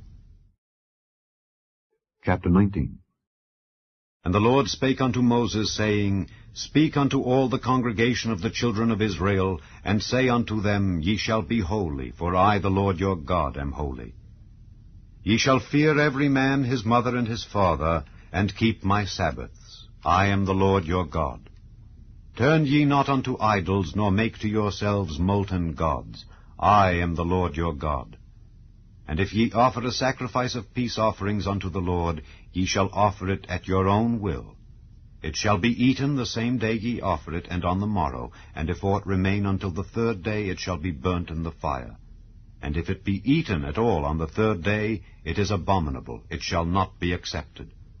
Therefore every one that eateth it shall bear his iniquity, because he hath profaned the hallowed thing of the Lord, and that soul shall be cut off from among his people. And when ye reap the harvest of your land, thou shalt not wholly reap the corners of thy field, neither shalt thou gather the gleanings of thy harvest. And thou shalt not glean thy vineyard, neither shalt thou gather every grape of thy vineyard. Thou shalt leave them for the poor and stranger. I am the Lord your God. Ye shall not steal, neither deal falsely, neither lie one to another. And ye shall not swear by my name falsely, neither shalt thou profane the name of thy God. I am the Lord. Thou shalt not defraud thy neighbor, neither rob him. The wages of him that is hired shall not abide with thee all night until the morning.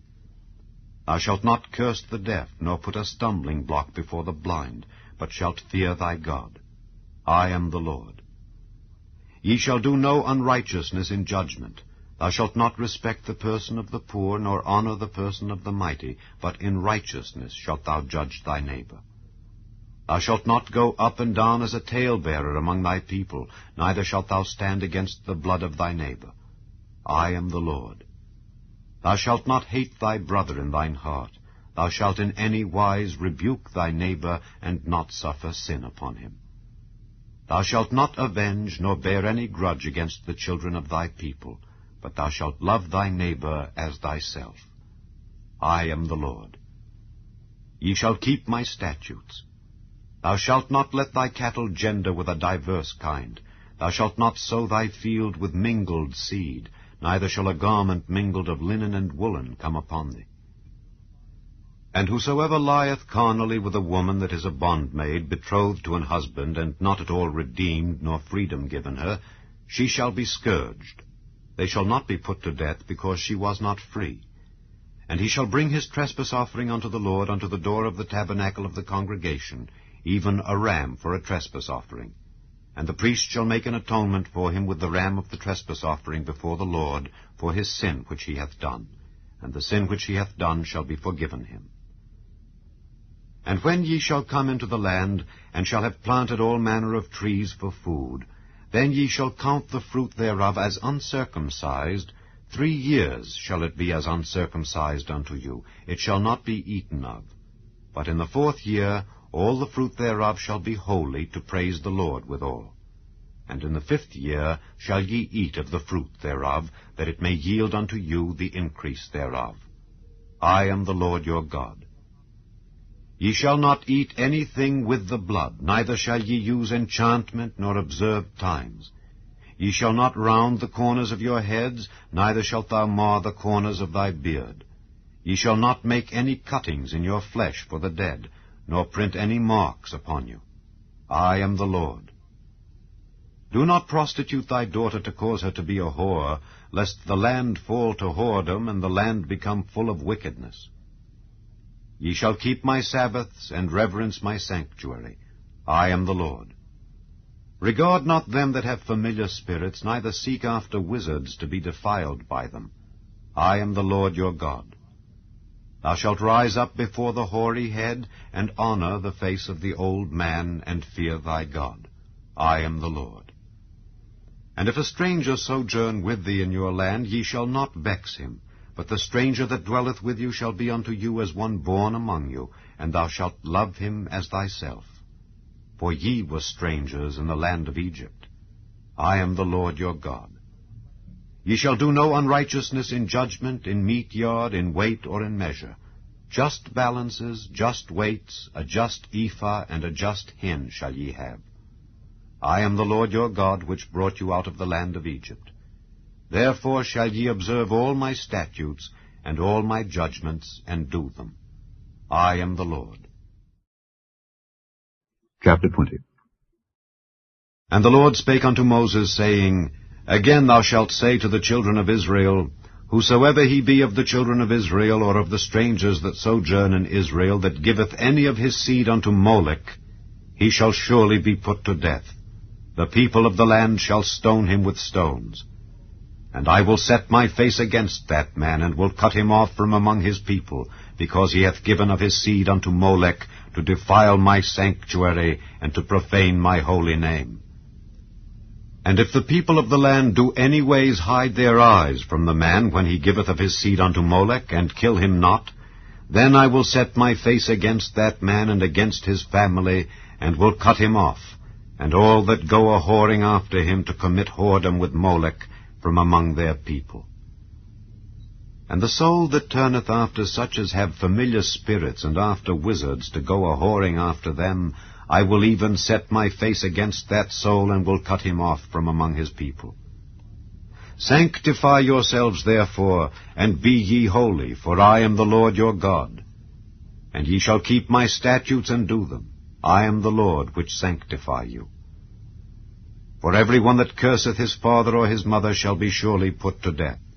He hath cursed his father or his mother, his blood shall be upon him. And the man that committeth adultery with another man's wife, even he that committeth adultery with his neighbour's wife, the adulterer and the adulteress shall surely be put to death. And the man that lieth with his father's wife hath uncovered his father's nakedness. Both of them shall surely be put to death. Their blood shall be upon them. And if a man lie with his daughter-in-law, both of them shall surely be put to death. They have wrought confusion. Their blood shall be upon them. If a man also lie with mankind, as he lieth with a woman, both of them have committed an abomination. They shall surely be put to death. Their blood shall be upon them. And if a man take a wife and her mother, it is wickedness. They shall be burnt with fire, both he and they, that there be no wickedness among you. And if a man lie with a beast, he shall surely be put to death, and ye shall slay the beast. And if a woman approach unto any beast, and lie down thereto, thou shalt kill the woman and the beast. They shall surely be put to death. Their blood shall be upon them. And if a man shall take his sister, his father's daughter or his mother's daughter, and see her nakedness, and she see his nakedness, it is a wicked thing, and they shall be cut off in the sight of their people.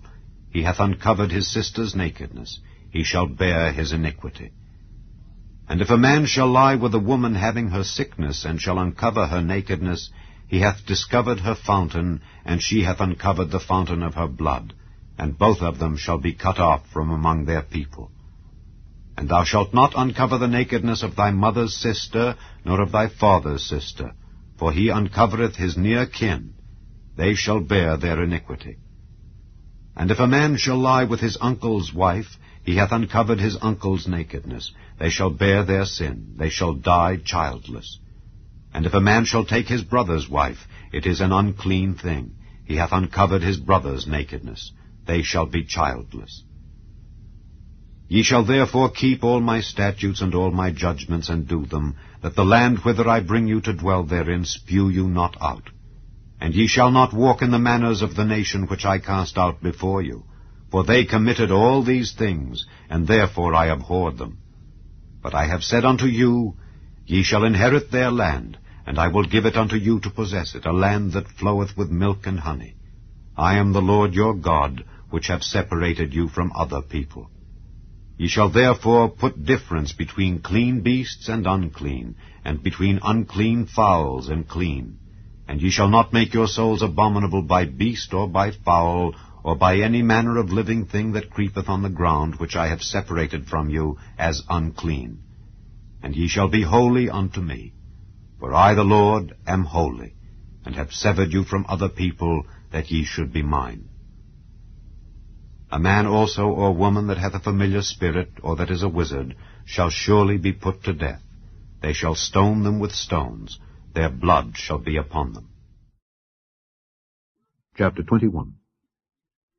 And the Lord said unto Moses, Speak unto the priests, the sons of Aaron, and say unto them, There shall none be defiled for the dead among his people, but for his kin that is near unto him, that is for his mother, and for his father, and for his son, and for his daughter, and for his brother, and for his sister a virgin that is nigh unto him, which hath had no husband, for her may he be defiled. But he shall not defile himself, being a chief man among his people, to profane himself. They shall not make baldness upon their head, neither shall they shave off the corner of their beard, nor make any cuttings in their flesh. They shall be holy unto their God, and not profane the name of their God. For the offerings of the Lord made by fire, and the bread of their God, they do offer. Therefore they shall be holy. They shall not take a wife that is a whore or profane, neither shall they take a woman put away from her husband, for he is holy unto his God. Thou shalt sanctify him therefore, for he offereth the bread of thy God. He shall be holy unto thee, for I the Lord which sanctify you am holy. And the daughter of any priest, if she profane herself by playing the whore, she profaneth her father, she shall be burnt with fire. And he that is the high priest among his brethren, upon whose head the anointing oil was poured, and that is consecrated to put on the garment, shall not uncover his head, nor rend his clothes, neither shall he go into any dead body, nor defile himself for his father or for his mother. Neither shall he go out of the sanctuary, nor profane the sanctuary of his God. For the crown of the anointing oil of his God is upon him. I am the Lord. And he shall take a wife in her virginity. A widow or a divorced woman, or profane, or an harlot, these shall he not take, but he shall take a virgin of his own people to wife. Neither shall he profane his seed among his people, for I the Lord do sanctify him.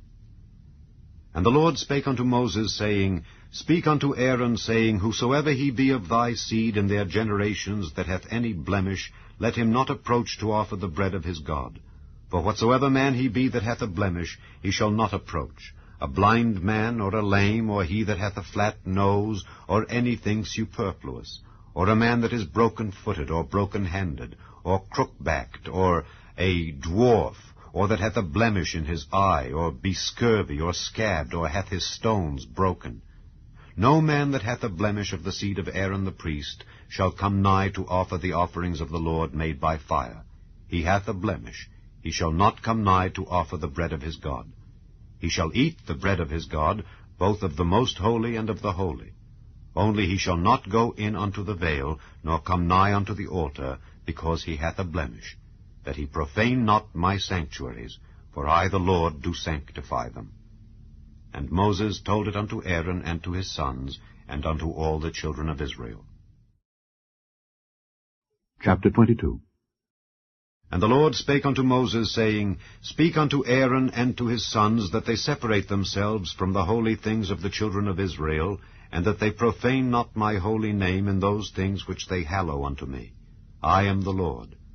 Say unto them, Whosoever he be of all your seed among your generations, that goeth unto the holy things which the children of Israel hallow unto the Lord, having his uncleanness upon him, that soul shall be cut off from my presence.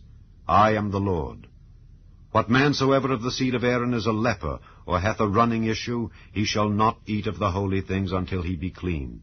And whoso toucheth anything that is unclean by the dead, or a man whose seed goeth from him, or whosoever toucheth any creeping thing whereby he may be made unclean, or a man of whom he may take uncleanness, whatsoever uncleanness he hath, The soul which hath touched any such shall be unclean until even, and shall not eat of the holy things unless he wash his flesh with water.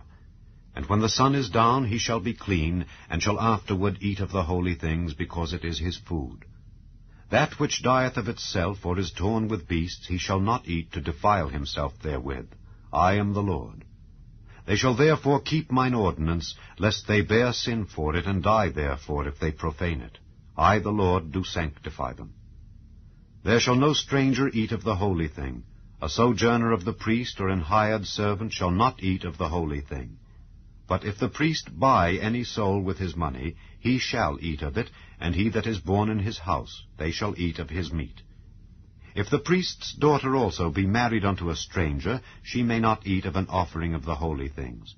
But if the priest's daughter be a widow, or divorced, and have no child, and is returned unto her father's house as in her youth, she shall eat of her father's meat, but there shall no stranger eat thereof.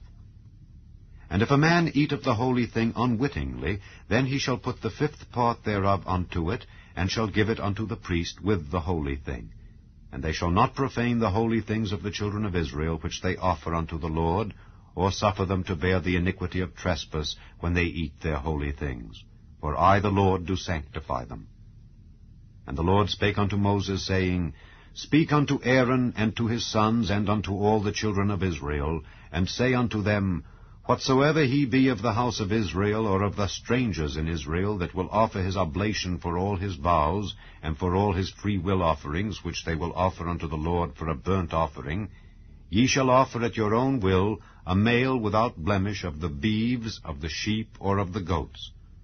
But whatsoever hath a blemish, that shall ye not offer, for it shall not be acceptable for you. And whosoever offereth a sacrifice of peace offerings unto the Lord to accomplish his vow, or a freewill offering in beeves or sheep, it shall be perfect to be accepted. There shall be no blemish therein. Blind, or broken, or maimed, or having a wen, or scurvy, or scabbed, ye shall not offer these unto the Lord, nor make an offering by fire of them upon the altar unto the Lord. Either a bullock or a lamb that hath anything superfluous or lacking in his parts, that mayest thou offer for a freewill offering, but for a vow it shall not be accepted. Ye shall not offer unto the Lord that which is bruised, or crushed, or broken, or cut, neither shall ye make any offering thereof in your land. Neither from a stranger's hand shall ye offer the bread of your God of any of these, because their corruption is in them, and blemishes be in them. They shall not be accepted for you. And the Lord spake unto Moses, saying, When a bullock or a sheep or a goat is brought forth, then it shall be 7 days under the dam, and from the 8th day and thenceforth it shall be accepted for an offering made by fire unto the Lord. And whether it be cow or ewe, ye shall not kill it, and her young, both in 1 day. And when ye will offer a sacrifice of thanksgiving unto the Lord, offer it at your own will. On the same day it shall be eaten up. Ye shall leave none of it until the morrow. I am the Lord. Therefore shall ye keep my commandments and do them. I am the Lord. Neither shall ye profane my holy name, but I will be hallowed among the children of Israel. I am the Lord which hallow you, that brought you out of the land of Egypt to be your God.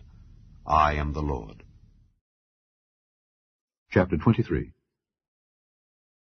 And the Lord spake unto Moses, saying, Speak unto the children of Israel, and say unto them concerning the feasts of the Lord, which ye shall proclaim to be holy convocations, even these are my feasts. 6 days shall work be done, but the 7th day is the Sabbath of rest and holy convocation. Ye shall do no work therein. It is the Sabbath of the Lord in all your dwellings. These are the feasts of the Lord, even holy convocations, which ye shall proclaim in their seasons. In the 14th day of the 1st month at even is the Lord's Passover, and on the 15th day of the same month is the feast of unleavened bread unto the Lord. 7 days ye must eat unleavened bread. In the 1st day ye shall have an holy convocation. Ye shall do no servile work therein. But ye shall offer an offering made by fire unto the Lord 7 days. In the 7th day is an holy convocation. Ye shall do no servile work therein. And the Lord spake unto Moses, saying, Speak unto the children of Israel, and say unto them, When ye be come into the land which I give unto you, and shall reap the harvest thereof, then ye shall bring a sheaf of the firstfruits of your harvest unto the priest, and he shall wave the sheaf before the Lord to be accepted for you. On the morrow after the Sabbath the priest shall wave it. And ye shall offer that day when ye wave the sheaf, an he-lamb without blemish of the first year, for a burnt offering unto the Lord. And the meat offering thereof shall be 2/10 deals of fine flour mingled with oil, an offering made by fire unto the Lord for a sweet savour. And the drink offering thereof shall be of wine, the 4th part of an hin. And ye shall eat neither bread, nor parched corn, nor green ears, until the selfsame day that ye have brought an offering unto your God. It shall be a statute forever throughout your generations in all your dwellings. And ye shall count unto you from the morrow after the Sabbath, from the day that ye brought the sheaf of the wave offering. 7 Sabbaths shall be complete. Even unto the morrow after the 7th Sabbath shall ye number 50 days, and ye shall offer a new meat offering unto the Lord. Ye shall bring out of your habitations 2 wave loaves of 2/10 deals. They shall be of fine flour. They shall be baken with leaven. They are the firstfruits unto the Lord. And ye shall offer with the bread 7 lambs without blemish of the first year, and 1 young bullock, and 2 rams.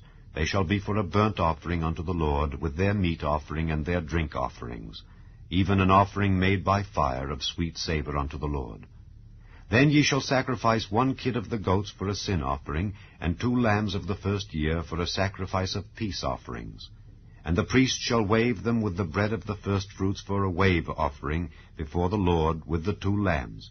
They shall be holy to the Lord for the priest. And ye shall proclaim on the selfsame day that it may be an holy convocation unto you. Ye shall do no servile work therein. It shall be a statute forever in all your dwellings throughout your generations. And when ye reap the harvest of your land, thou shalt not make clean riddance of the corners of thy field when thou reapest, neither shalt thou gather any gleaning of thy harvest. Thou shalt leave them unto the poor and to the stranger. I am the Lord your God. And the Lord spake unto Moses, saying, Speak unto the children of Israel, saying, In the 7th month, in the 1st day of the month, shall ye have a Sabbath, a memorial of blowing of trumpets, and holy convocation. Ye shall do no servile work therein, but ye shall offer an offering made by fire unto the Lord. And the Lord spake unto Moses, saying, Also on the 10th day of this 7th month there shall be a day of atonement. It shall be an holy convocation unto you, and ye shall afflict your souls, and offer an offering made by fire unto the Lord. And ye shall do no work in that same day, for it is a day of atonement, to make an atonement for you before the Lord your God. For whatsoever soul it be that shall not be afflicted in that same day, he shall be cut off from among his people. And whatsoever soul it be that doeth any work in that same day, the same soul will I destroy from among his people. Ye shall do no manner of work. It shall be a statute forever throughout your generations in all your dwellings. It shall be unto you a Sabbath of rest, and ye shall afflict your souls. In the 9th day of the month at even, from even unto even, shall ye celebrate your Sabbath.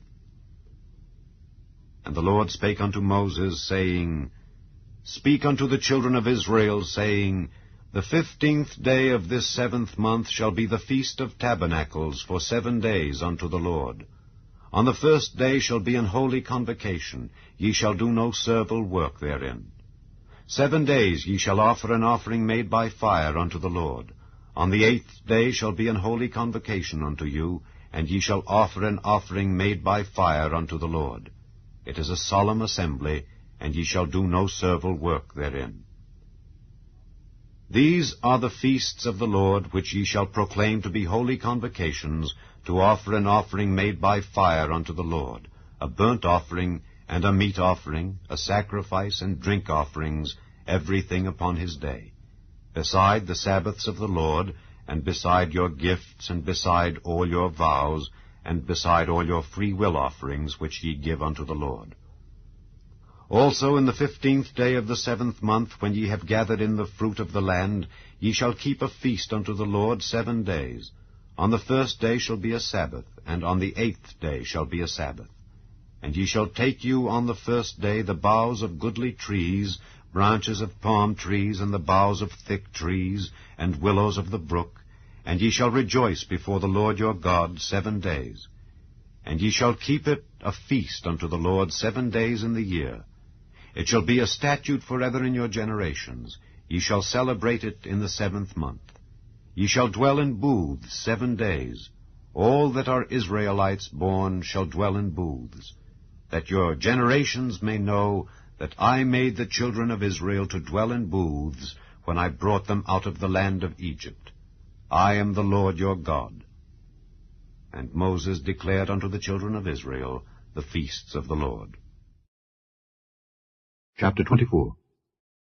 And the Lord spake unto Moses, saying, Command the children of Israel that they bring unto thee pure oil olive, beaten for the light, to cause the lamps to burn continually. Without the veil of the testimony in the tabernacle of the congregation shall Aaron order it from the evening unto the morning before the Lord continually. It shall be a statute forever in your generations. He shall order the lamps upon the pure candlestick before the Lord continually. And thou shalt take fine flour, and bake 12 cakes thereof. 2/10 deals shall be in 1 cake.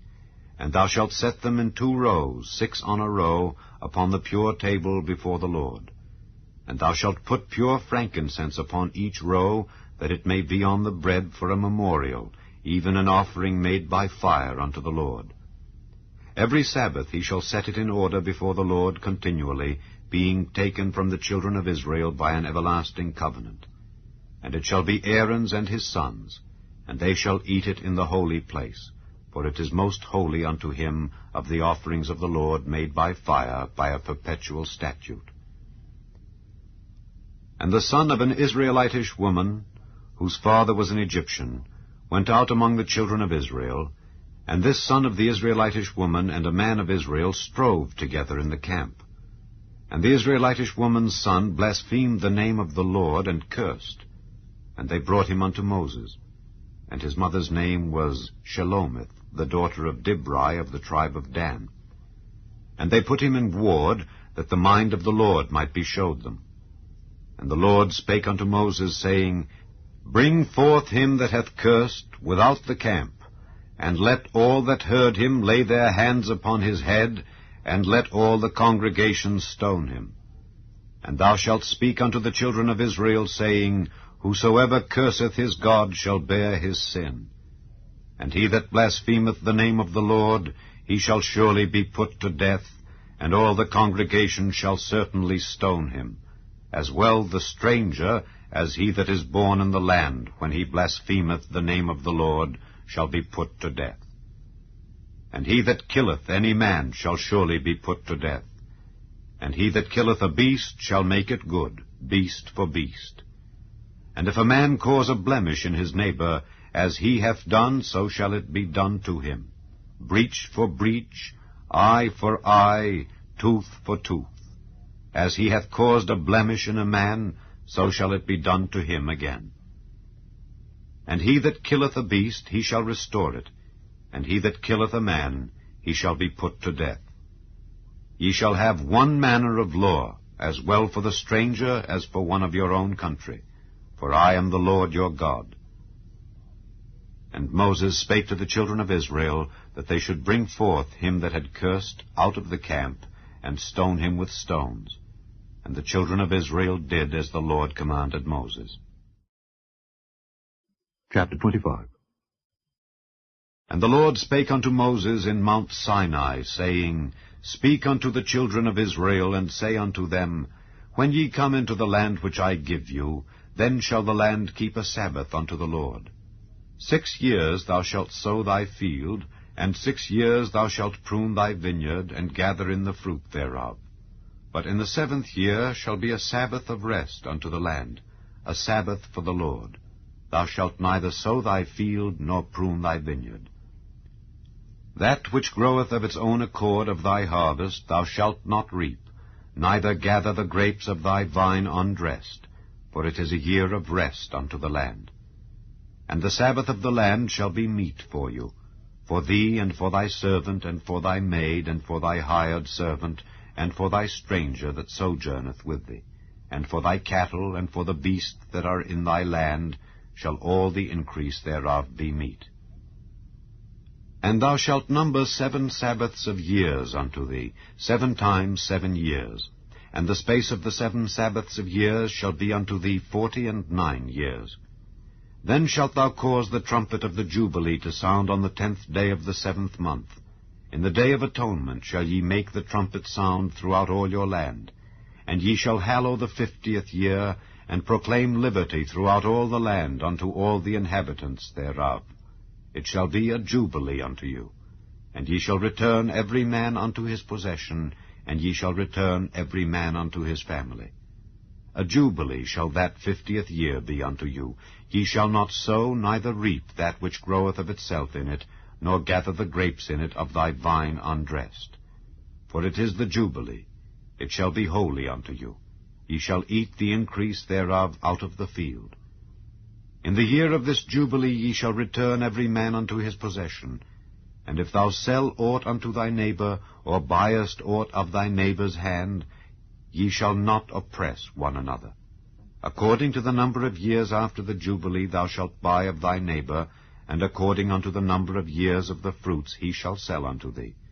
According to the multitude of years thou shalt increase the price thereof, and according to the fewness of years thou shalt diminish the price of it. For according to the number of the years of the fruits doth he sell unto thee. Ye shall not therefore oppress one another, but thou shalt fear thy God, for I am the Lord your God. Wherefore ye shall do my statutes, and keep my judgments, and do them, and ye shall dwell in the land in safety. And the land shall yield her fruit, and ye shall eat your fill, and dwell therein in safety. And if ye shall say, What shall we eat the 7th year? Behold, we shall not sow, nor gather in our increase. Then I will command my blessing upon you in the 6th year, and it shall bring forth fruit for 3 years. And ye shall sow the 8th year, and eat yet of old fruit until the 9th year, until her fruits come in, ye shall eat of the old store.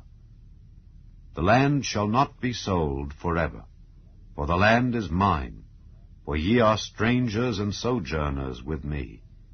And in all the land of your possession ye shall grant a redemption for the land. If thy brother be waxen poor, and hath sold away some of his possession, and if any of his kin come to redeem it, then shall he redeem that which his brother sold. And if the man have none to redeem it, and himself be able to redeem it, then let him count the years of the sale thereof, and restore the overplus unto the man to whom he sold it, that he may return unto his possession. But if he be not able to restore it to him, then that which is sold shall remain in the hand of him that hath bought it until the year of Jubilee. And in the Jubilee it shall go out, and he shall return unto his possession. And if a man sell a dwelling house in a walled city, then he may redeem it within a whole year after it is sold. Within a full year may he redeem it. And if it be not redeemed within the space of a full year, then the house that is in the walled city shall be established forever to him that bought it throughout his generations. It shall not go out in the Jubilee. But the houses of the villages which have no wall round about them shall be counted as the fields of the country. They may be redeemed, and they shall go out in the Jubilee. Notwithstanding, the cities of the Levites and the houses of the cities of their possession may the Levites redeem at any time. And if a man purchase of the Levites, then the house that was sold and the city of his possession shall go out in the year of Jubilee. For the houses of the cities of the Levites are their possession among the children of Israel. But the field of the suburbs of their cities may not be sold, for it is their perpetual possession. And if thy brother be waxen poor, and fallen in decay with thee, then thou shalt relieve him, yea, though he be a stranger or a sojourner, that he may live with thee. Take thou no usury of him or increase, but fear thy God, that thy brother may live with thee. Thou shalt not give him thy money upon usury, nor lend him thy victuals for increase. I am the Lord your God, which brought you forth out of the land of Egypt, to give you the land of Canaan, and to be your God. And if thy brother that dwelleth by thee be waxen poor, and be sold unto thee, Thou shalt not compel him to serve as a bondservant, but as an hired servant, and as a sojourner he shall be with thee, and shall serve thee unto the year of Jubilee. And then shall he depart from thee, both he and his children with him, and shall return unto his own family, and unto the possession of his fathers shall he return. For they are my servants, which I brought forth out of the land of Egypt. They shall not be sold as bondmen. Thou shalt not rule over him with rigor, but shalt fear thy God. Both thy bondmen and thy bondmaids which thou shalt have shall be of the heathen that are round about you. Of them shall ye buy bondmen and bondmaids. Moreover, of the children of the strangers that do sojourn among you, of them shall ye buy, and of their families that are with you, which they begat in your land, and they shall be your possession. And ye shall take them as an inheritance for your children after you, to inherit them for a possession. They shall be your bondmen forever. But over your brethren, the children of Israel, ye shall not rule one over another with rigor. And if a sojourner or stranger wax rich by thee, and thy brother that dwelleth by him wax poor, and sell himself unto the stranger or sojourner by thee, or to the stock of the stranger's family, after that he is sold, he may be redeemed again. One of his brethren may redeem him. Either his uncle or his uncle's son may redeem him, or any that is nigh of kin unto him of his family may redeem him. Or if he be able, he may redeem himself. And he shall reckon with him that bought him from the year that he was sold to him unto the year of Jubilee. And the price of his sale shall be according unto the number of years, according to the time of an hired servant shall it be with him. If there be yet many years behind, according unto them he shall give again the price of his redemption out of the money that he was bought for. And if there remain but few years unto the year of Jubilee, then he shall count with him, and according unto his years shall he give him again the price of his redemption. And as a yearly hired servant shall he be with him, and the other shall not rule with rigor over him in thy sight. And if he be not redeemed in these years, then he shall go out in the year of Jubilee, both he and his children with him. For unto me the children of Israel are servants. They are my servants, whom I brought forth out of the land of Egypt. I am the Lord your God. Chapter 26. Ye shall make you no idols, nor graven image, neither rear you up a standing image, neither shall ye set up any image of stone in your land to bow down unto it. For I am the Lord your God. Ye shall keep my Sabbaths, and reverence my sanctuary. I am the Lord. If ye walk in my statutes, and keep my commandments, and do them, then I will give you rain in due season, and the land shall yield her increase, and the trees of the field shall yield their fruit. And your threshing shall reach unto the vintage, and the vintage shall reach unto the sowing time. And ye shall eat your bread to the full, and dwell in your land safely. And I will give peace in the land, and ye shall lie down, and none shall make you afraid. And I will rid evil beasts out of the land, neither shall the sword go through your land. And ye shall chase your enemies, and they shall fall before you by the sword. And 5 of you shall chase 100, and 100 of you shall put 10,000 to flight, and your enemies shall fall before you by the sword. For I will have respect unto you, and make you fruitful, and multiply you, and establish my covenant with you. And ye shall eat old store, and bring forth the old because of the new. And I will set my tabernacle among you, and my soul shall not abhor you. And I will walk among you, and will be your God, and ye shall be my people. I am the Lord your God, which brought you forth out of the land of Egypt, that ye should not be their bondmen. And I have broken the bands of your yoke, and made you go upright. But if ye will not hearken unto me, and will not do all these commandments, and if ye shall despise my statutes, or if your soul abhor my judgments, so that ye will not do all my commandments, but that ye break my covenant, I also will do this unto you. I will even appoint over you terror, consumption, and the burning ague, that shall consume the eyes and cause sorrow of heart. And ye shall sow your seed in vain, for your enemies shall eat it. And I will set my face against you, and ye shall be slain before your enemies. They that hate you shall reign over you, and ye shall flee when none pursueth you. And if ye will not yet for all this hearken unto me, then I will punish you 7 times more for your sins. And I will break the pride of your power, and I will make your heaven as iron, and your earth as brass. And your strength shall be spent in vain, for your land shall not yield her increase, neither shall the trees of the land yield their fruits. And if ye walk contrary unto me, and will not hearken unto me, I will bring 7 times more plagues upon you according to your sins. I will also send wild beasts among you, which shall rob you of your children, and destroy your cattle, and make you few in number, and your highways shall be desolate.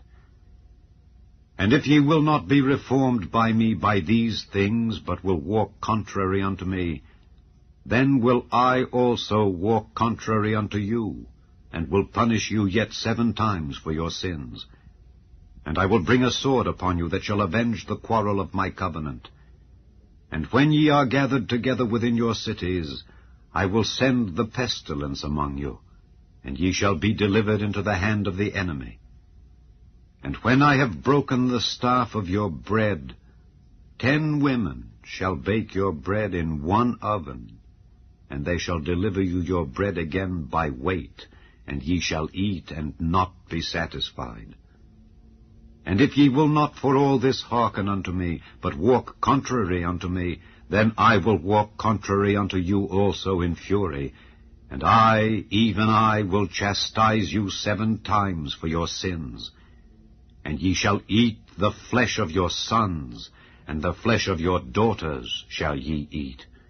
And I will destroy your high places, and cut down your images, and cast your carcasses upon the carcasses of your idols, and my soul shall abhor you.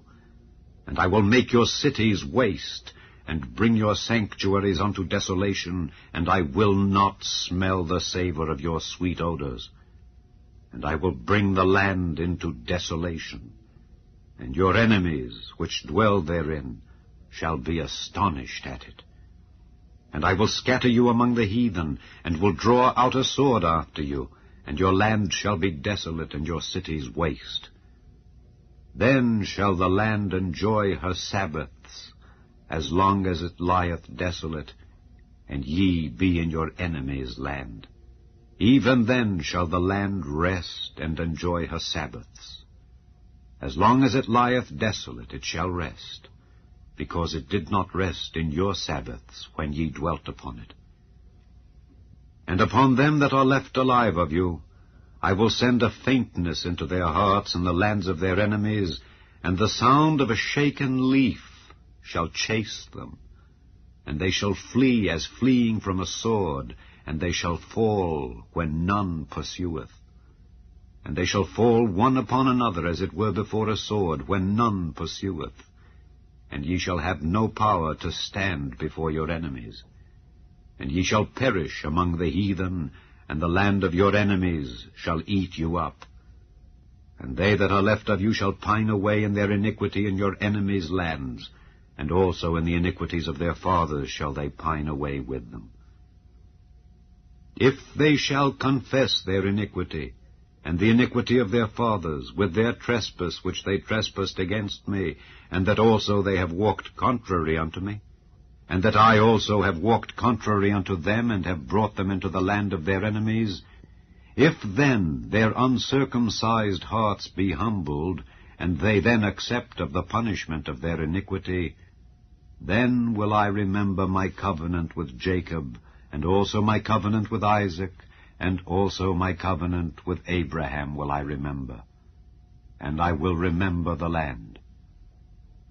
The land also shall be left of them, and shall enjoy her Sabbaths while she lieth desolate without them, and they shall accept of the punishment of their iniquity, even because they despised my judgments, and because their soul abhorred my statutes. And yet, for all that, when they be in the land of their enemies, I will not cast them away. Neither will I abhor them to destroy them utterly and to break my covenant with them. For I am the Lord their God. But I will for their sakes remember the covenant of their ancestors, whom I brought forth out of the land of Egypt in the sight of the heathen, that I might be their God. I am the Lord. These are the statutes and judgments and laws which the Lord made between him and the children of Israel in Mount Sinai by the hand of Moses. Chapter 27.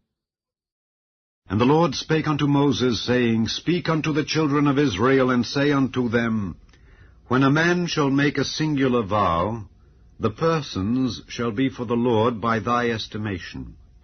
And thy estimation shall be of the male from 20 years old even unto 60 years old, even thy estimation shall be 50 shekels of silver after the shekel of the sanctuary. And if it be a female, then thy estimation shall be 30 shekels. And if it be from 5 years old even unto 20 years old, then thy estimation shall be of the male 20 shekels, and for the female 10 shekels. And if it be from a month old even unto 5 years old, then thy estimation shall be of the male 5 shekels of silver, and for the female thy estimation shall be 3 shekels of silver. And if it be from 60 years old and above, if it be a male, then thy estimation shall be 15 shekels, and for the female 10 shekels. But if he be poorer than thy estimation, then he shall present himself before the priest, and the priest shall value him. According to his ability that vowed shall the priest value him. And if it be a beast whereof men bring an offering unto the Lord, all that any man giveth of such unto the Lord shall be holy.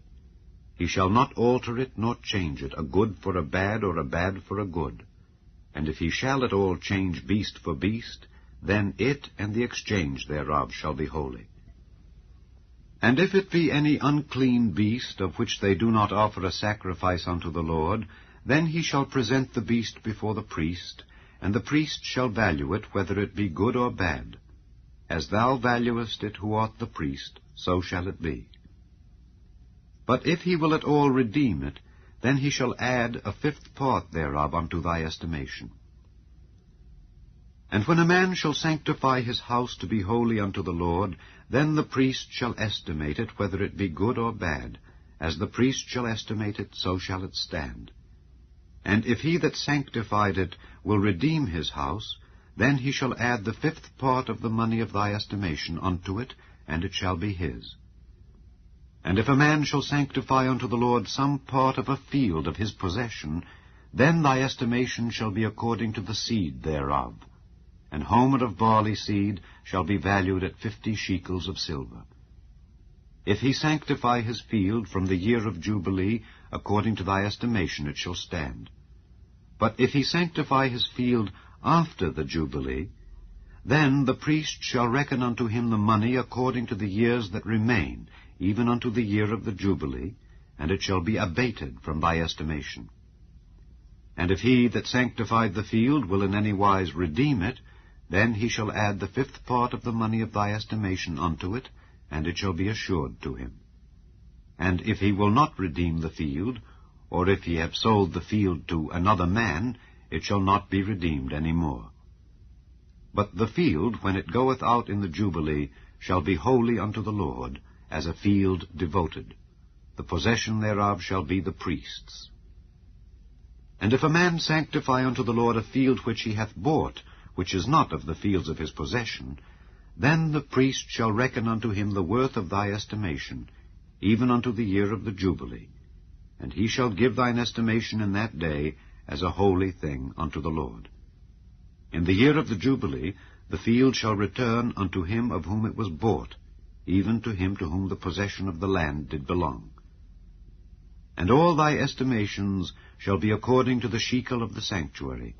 20 gerahs shall be the shekel. Only the firstling of the beasts, which should be the Lord's firstling, no man shall sanctify it, whether it be ox or sheep. it is the Lord's.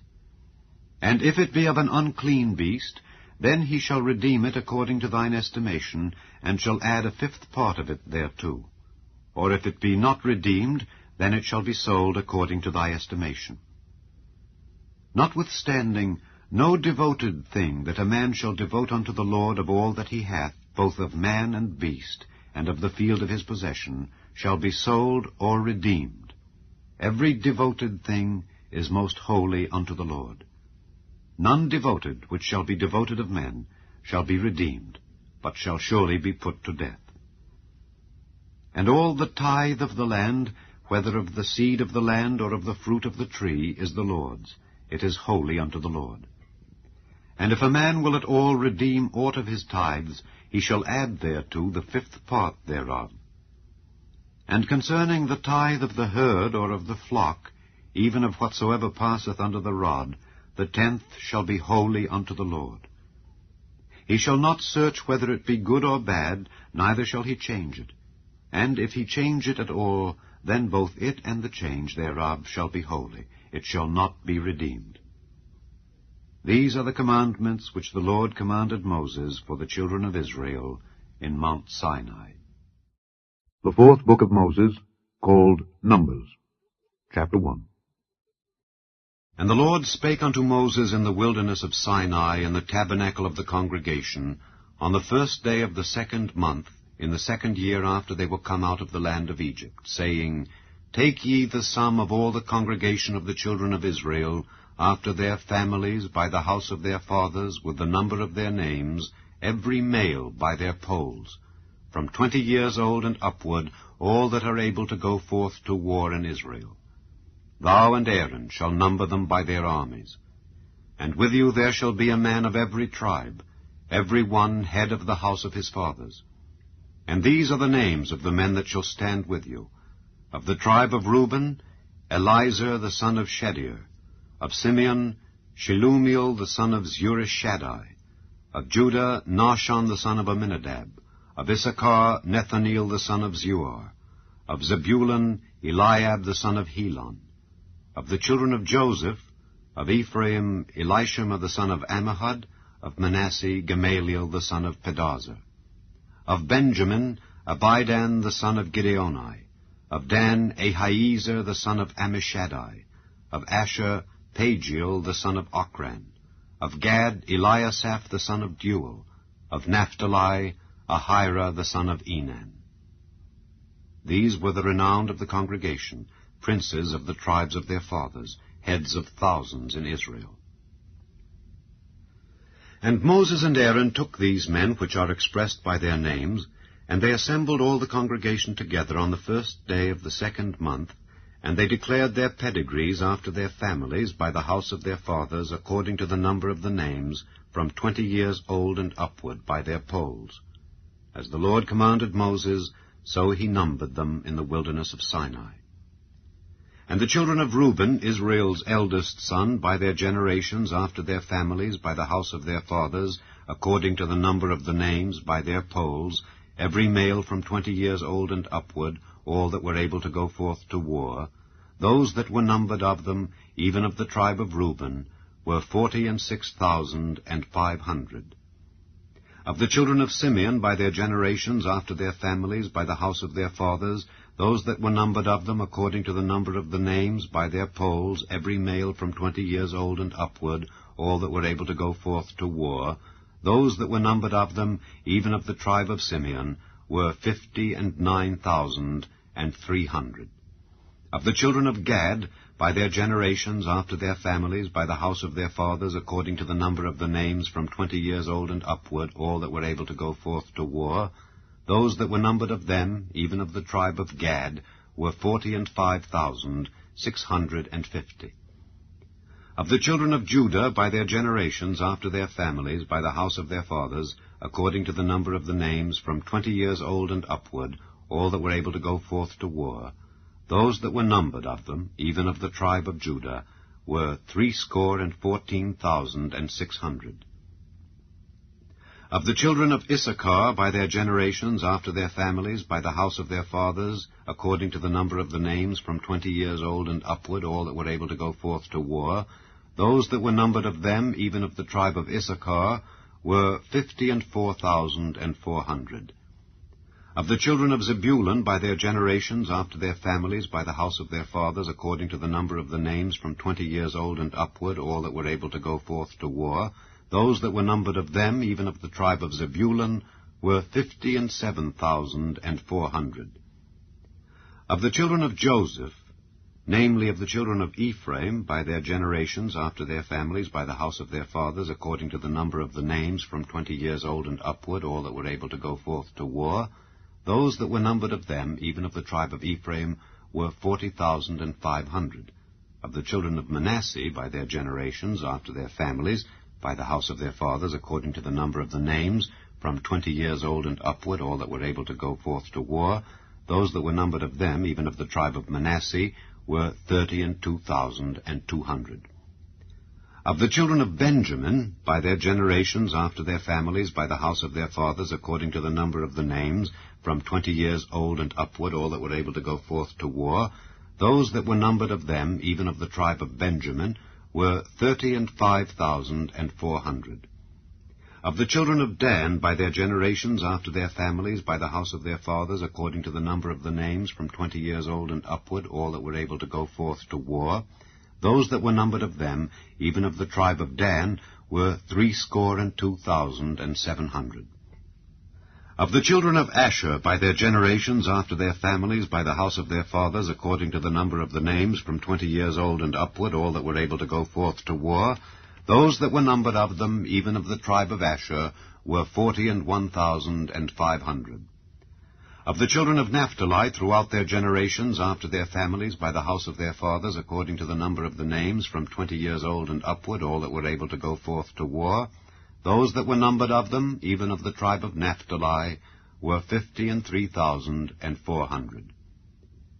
These are those that were numbered, which Moses and Aaron numbered, and the princes of Israel, being 12 men. Each one was for the house of his fathers. So were all those that were numbered of the children of Israel by the house of their fathers, from 20 years old and upward, all that were able to go forth to war in Israel, even all they that were numbered, were 600,003,550.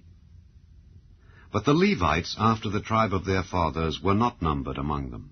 For the Lord had spoken unto Moses, saying, Only thou shalt not number the tribe of Levi, neither take the sum of them among the children of Israel. But thou shalt appoint the Levites over the tabernacle of testimony, and over all the vessels thereof, and over all things that belong to it. They shall bear the tabernacle, and all the vessels thereof, and they shall minister unto it, and shall encamp round about the tabernacle.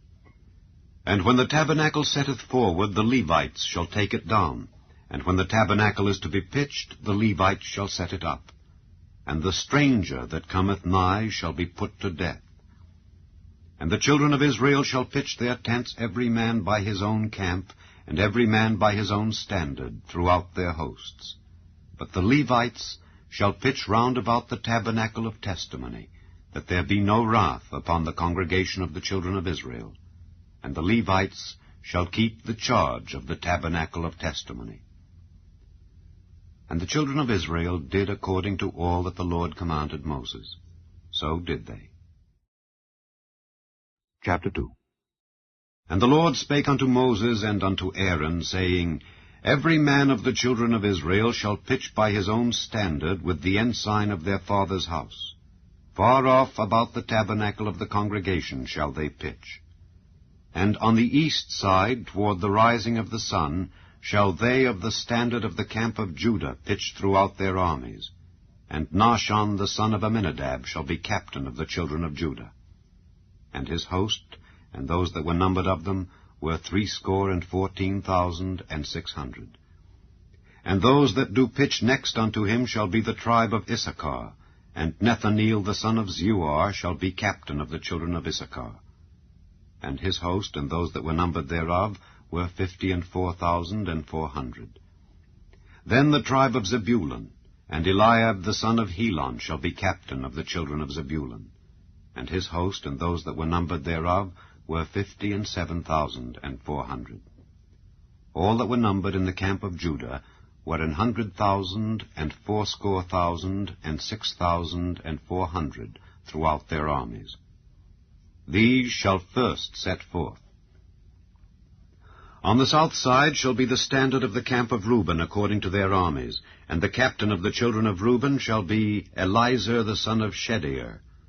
And his host and those that were numbered thereof were 46,500.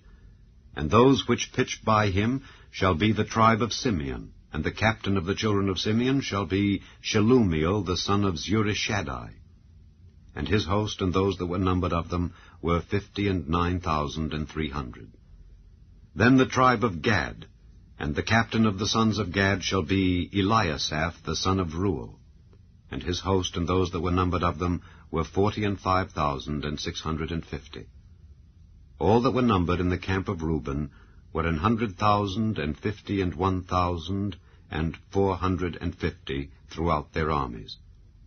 And they shall set forth in the second rank. Then the tabernacle of the congregation shall set forward with the camp of the Levites in the midst of the camp. As they encamp, so shall they set forward, every man in his place by their standards.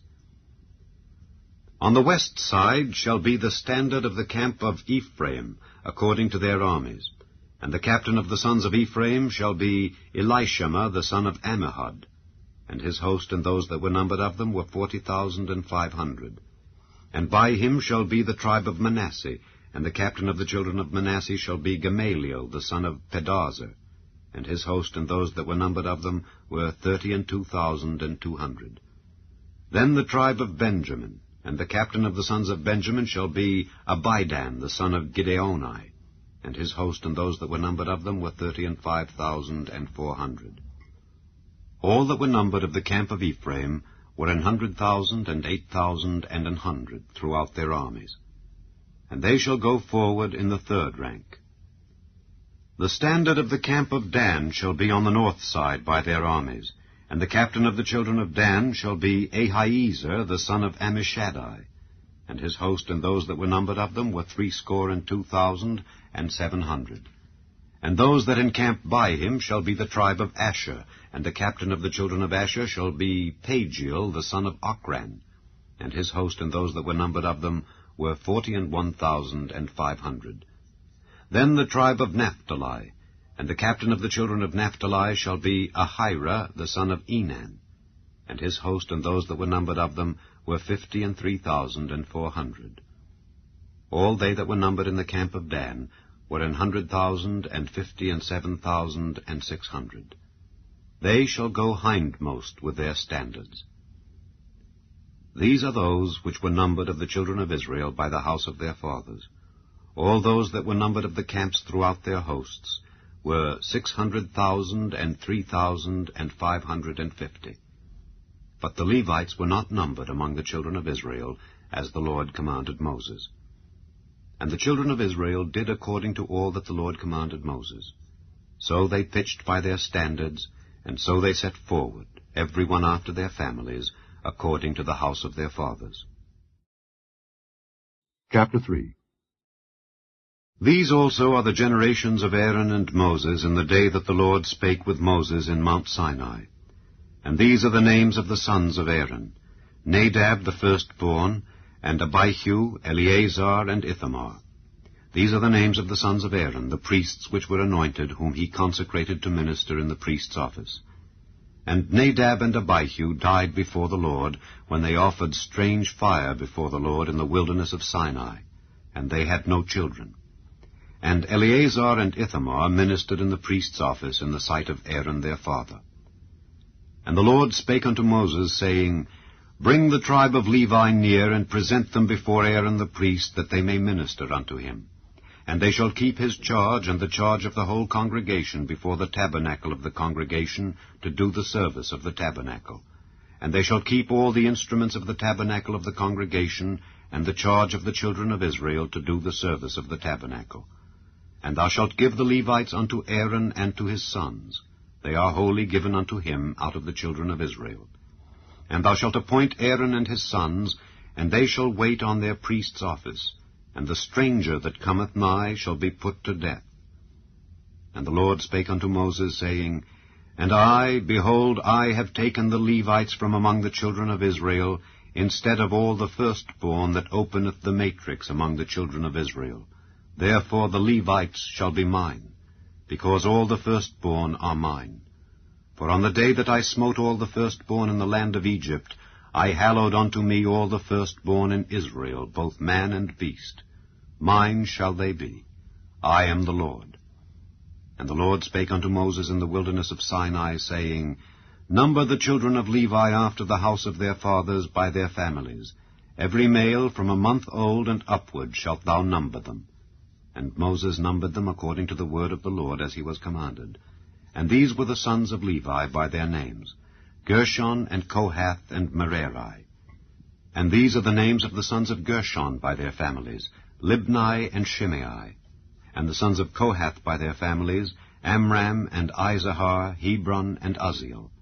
And the sons of Merari by their families, Mahli and Mushi. These are the families of the Levites according to the house of their fathers.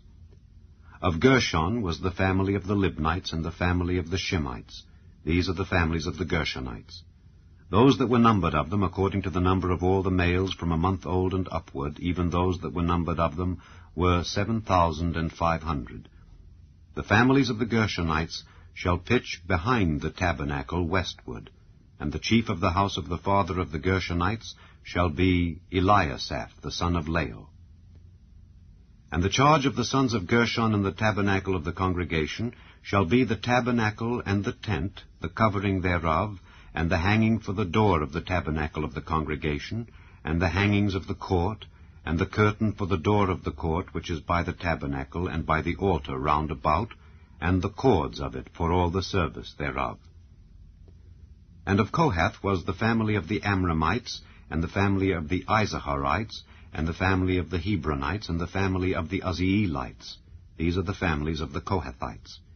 In the number of all the males from a month old and upward were 8,600, keeping the charge of the sanctuary. The families of the sons of Kohath shall pitch on the side of the tabernacle southward. And the chief of the house of the father of the families of the Kohathites shall be Elizaphan, the son of Uzziel.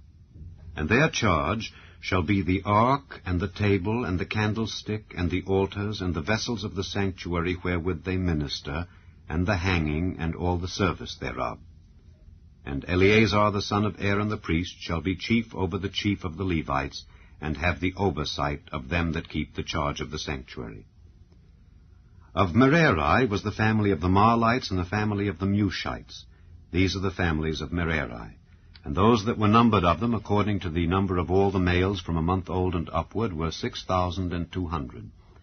And the chief of the house of the father of the families of Merari was Zuriel, the son of Abihail. These shall pitch on the side of the tabernacle northward.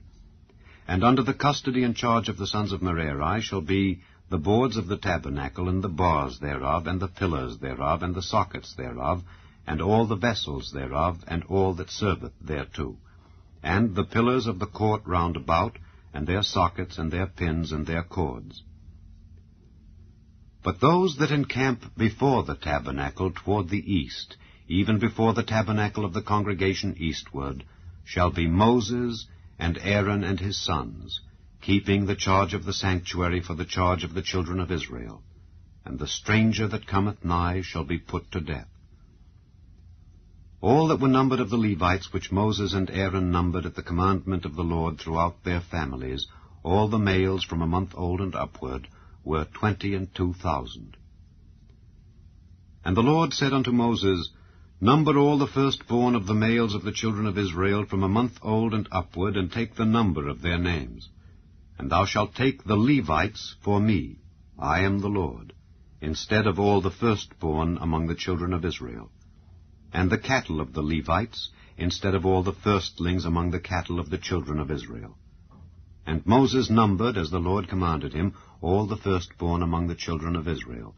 And all the firstborn males by the number of names from a month old and upward of those that were numbered of them were 22,213. And the Lord spake unto Moses, saying, Take the Levites instead of all the firstborn among the children of Israel, and the cattle of the Levites instead of their cattle, and the Levites shall be mine. I am the Lord. And for those that are to be redeemed of the 213 of the firstborn of the children of Israel, which are more than the Levites, thou shalt even take 5 shekels apiece by the poll. After the shekel of the sanctuary shalt thou take them. The shekel is 20 gerahs. And thou shalt give the money wherewith the odd number of them is to be redeemed unto Aaron and to his sons. And Moses took the redemption money of them that were over and above them that were redeemed by the Levites. Of the firstborn of the children of Israel took he the money, 1,365 shekels after the shekel of the sanctuary. And Moses gave the money of them that were redeemed unto Aaron and to his sons, according to the word of the Lord, as the Lord commanded Moses. Chapter 4. And the Lord spake unto Moses and unto Aaron, saying, Take the sum of the sons of Kohath from among the sons of Levi after their families by the house of their fathers, from 30 years old and upward, even until 50 years old, all that enter into the host, to do the work in the tabernacle of the congregation. This shall be the service of the sons of Kohath in the tabernacle of the congregation, about the most holy things. And when the camp setteth forward, Aaron shall come, and his sons, and they shall take down the covering veil, and cover the ark of testimony with it, and shall put thereon the covering of badgers' skins, and shall spread over it a cloth wholly of blue, and shall put in the staves thereof.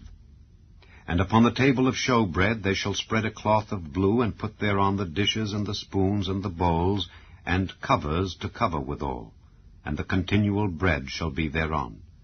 And they shall spread upon them a cloth of scarlet, and cover the same with a covering of badgers' skins, and shall put in the staves thereof.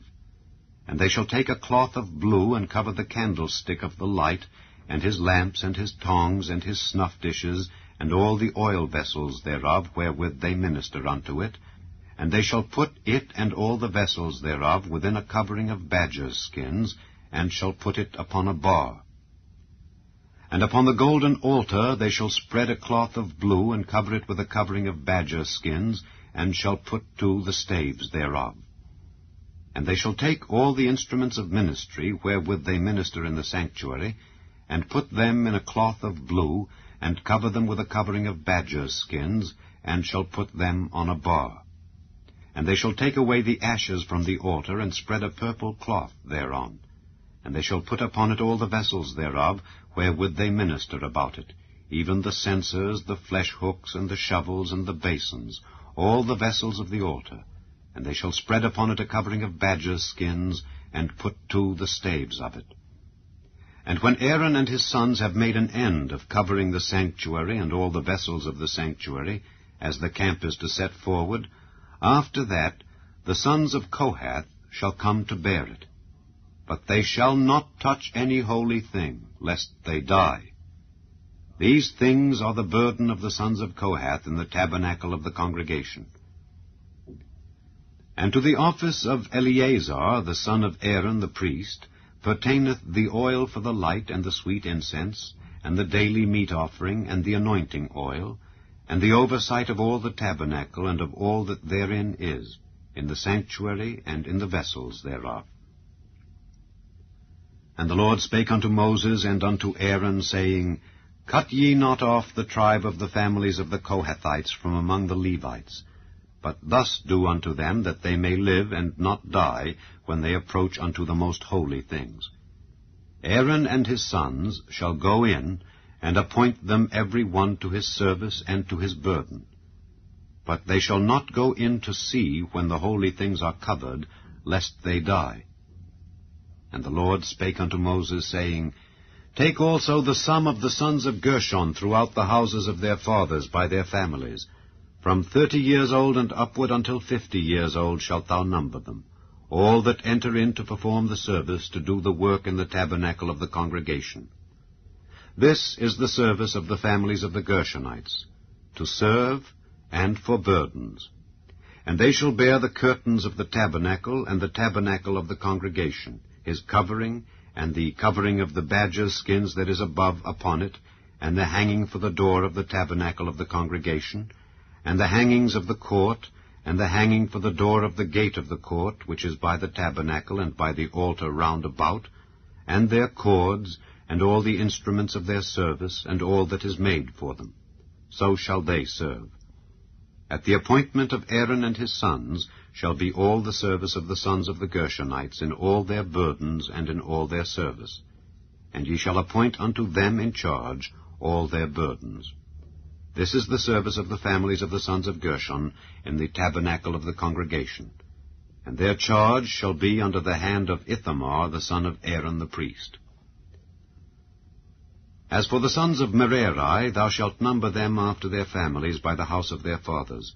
From 30 years old and upward even unto 50 years old shalt thou number them, every one that entereth into the service to do the work of the tabernacle of the congregation. And this is the charge of their burden, according to all their service in the tabernacle of the congregation. The boards of the tabernacle, and the bars thereof, and the pillars thereof, and sockets thereof, and the pillars of the court round about, and their sockets, and their pins, and their cords, with all their instruments, and with all their service. And by name ye shall reckon the instruments of the charge of their burden. This is the service of the families of the sons of Merari, according to all their service in the tabernacle of the congregation, under the hand of Ithamar the son of Aaron the priest.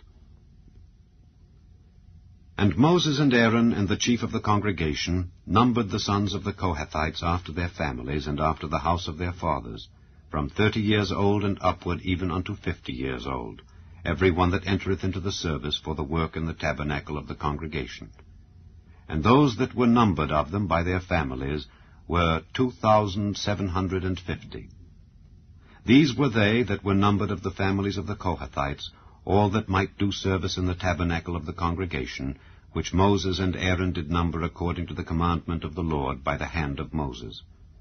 And those that were numbered of the sons of Gershon throughout their families and by the house of their fathers, from 30 years old and upward even unto 50 years old, every one that entereth into the service for the work in the tabernacle of the congregation, even those that were numbered of them throughout their families by the house of their fathers, were 2,630.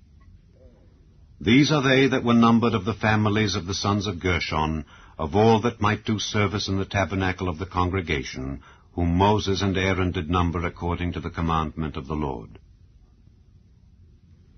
And those that were numbered of the families of the sons of Merari throughout their families by the house of their fathers, from 30 years old and upward even unto 50 years old, every one that entereth into the service for the work in the tabernacle of the congregation, even those that were numbered of them after their families, were 3,200. These be those that were numbered of the families of the sons of Merari, whom Moses and Aaron numbered according to the word of the Lord by the hand of Moses.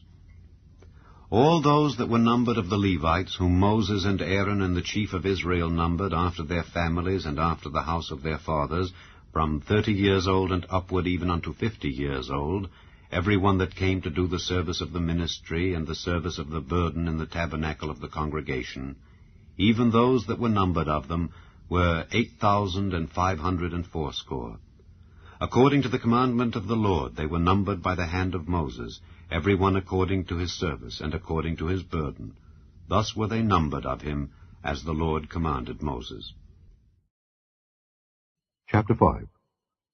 And the Lord spake unto Moses, saying, Command the children of Israel that they put out of the camp every leper, and every one that hath an issue, and whosoever is defiled by the dead. Both male and female shall ye put out, without the camp shall ye put them, that they defile not their camps in the midst whereof I dwell. And the children of Israel did so, and put them out without the camp.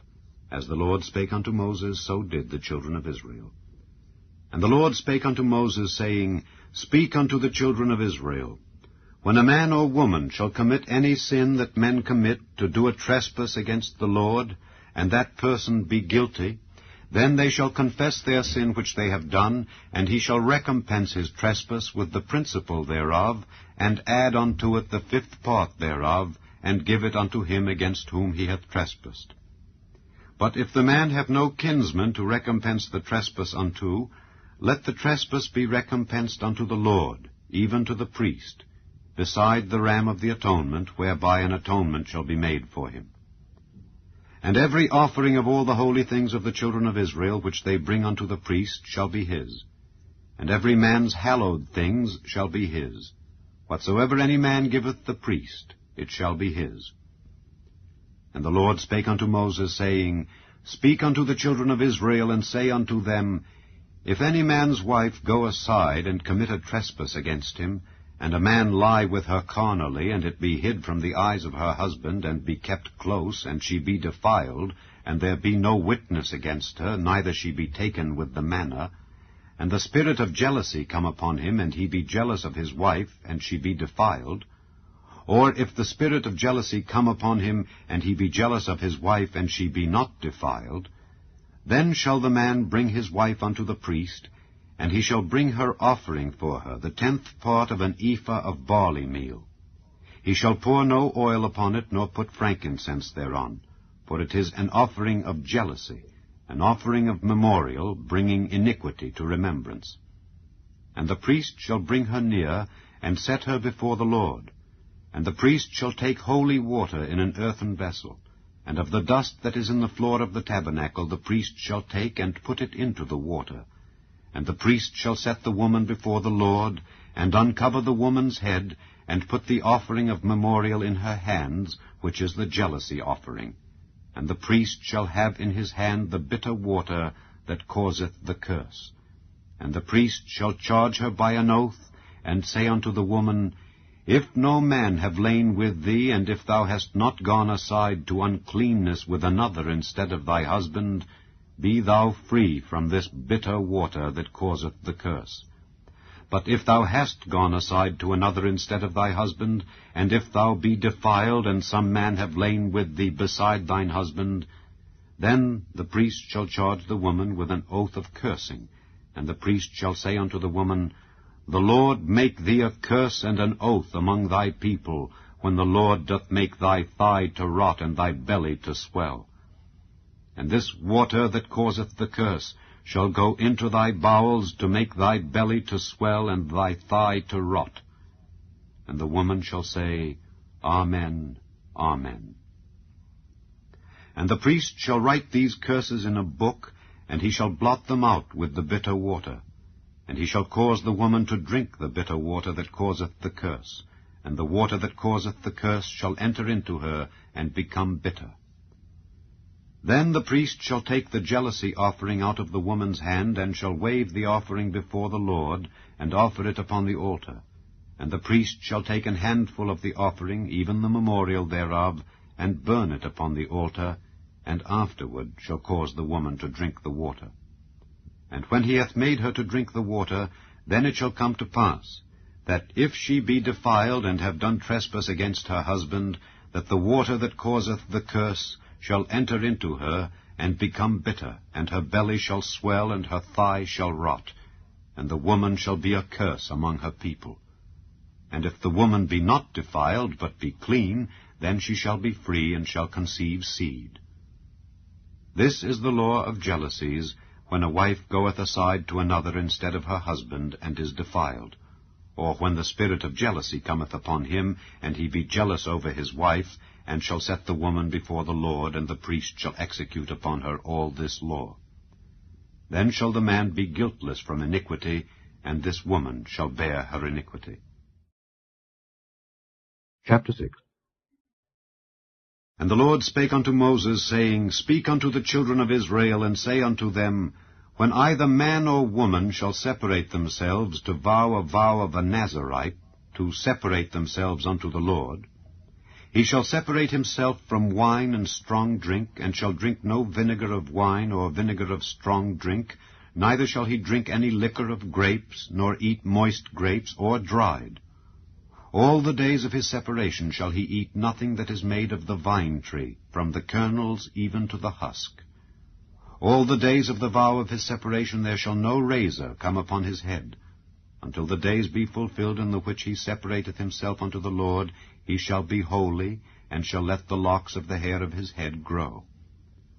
All the days that he separated himself unto the Lord, he shall come at no dead body. He shall not make himself unclean for his father, or for his mother, for his brother, or for his sister, when they die, because the consecration of his God is upon his head. All the days of his separation he is holy unto the Lord. And if any man die very suddenly by him, and he hath defiled the head of his consecration, then he shall shave his head in the day of his cleansing. On the 7th day shall he shave it. And on the 8th day he shall bring 2 turtles or 2 young pigeons to the priest to the door of the tabernacle of the congregation, and the priest shall offer the one for a sin offering, and the other for a burnt offering, and make an atonement for him, for that he sinned by the dead, and shall hallow his head that same day. And he shall consecrate unto the Lord the days of his separation, and shall bring a lamb of the 1st year for a trespass offering. But the days that were before shall be lost, because his separation was defiled. And this is the law of the Nazarite when the days of his separation are fulfilled. He shall be brought unto the door of the tabernacle of the congregation, and he shall offer his offering unto the Lord, 1 he-lamb of the 1st year without blemish for a burnt offering, and 1 ewe lamb of the 1st year without blemish for a sin offering, and 1 ram without blemish for peace offerings. And a basket of unleavened bread, cakes of fine flour mingled with oil, and wafers of unleavened bread anointed with oil, and their meat offering and their drink offerings. And the priest shall bring them before the Lord, and shall offer his sin offering and his burnt offering. And he shall offer the ram for a sacrifice of peace offerings unto the Lord, with the basket of unleavened bread. The priest shall offer also his meat offering and his drink offering.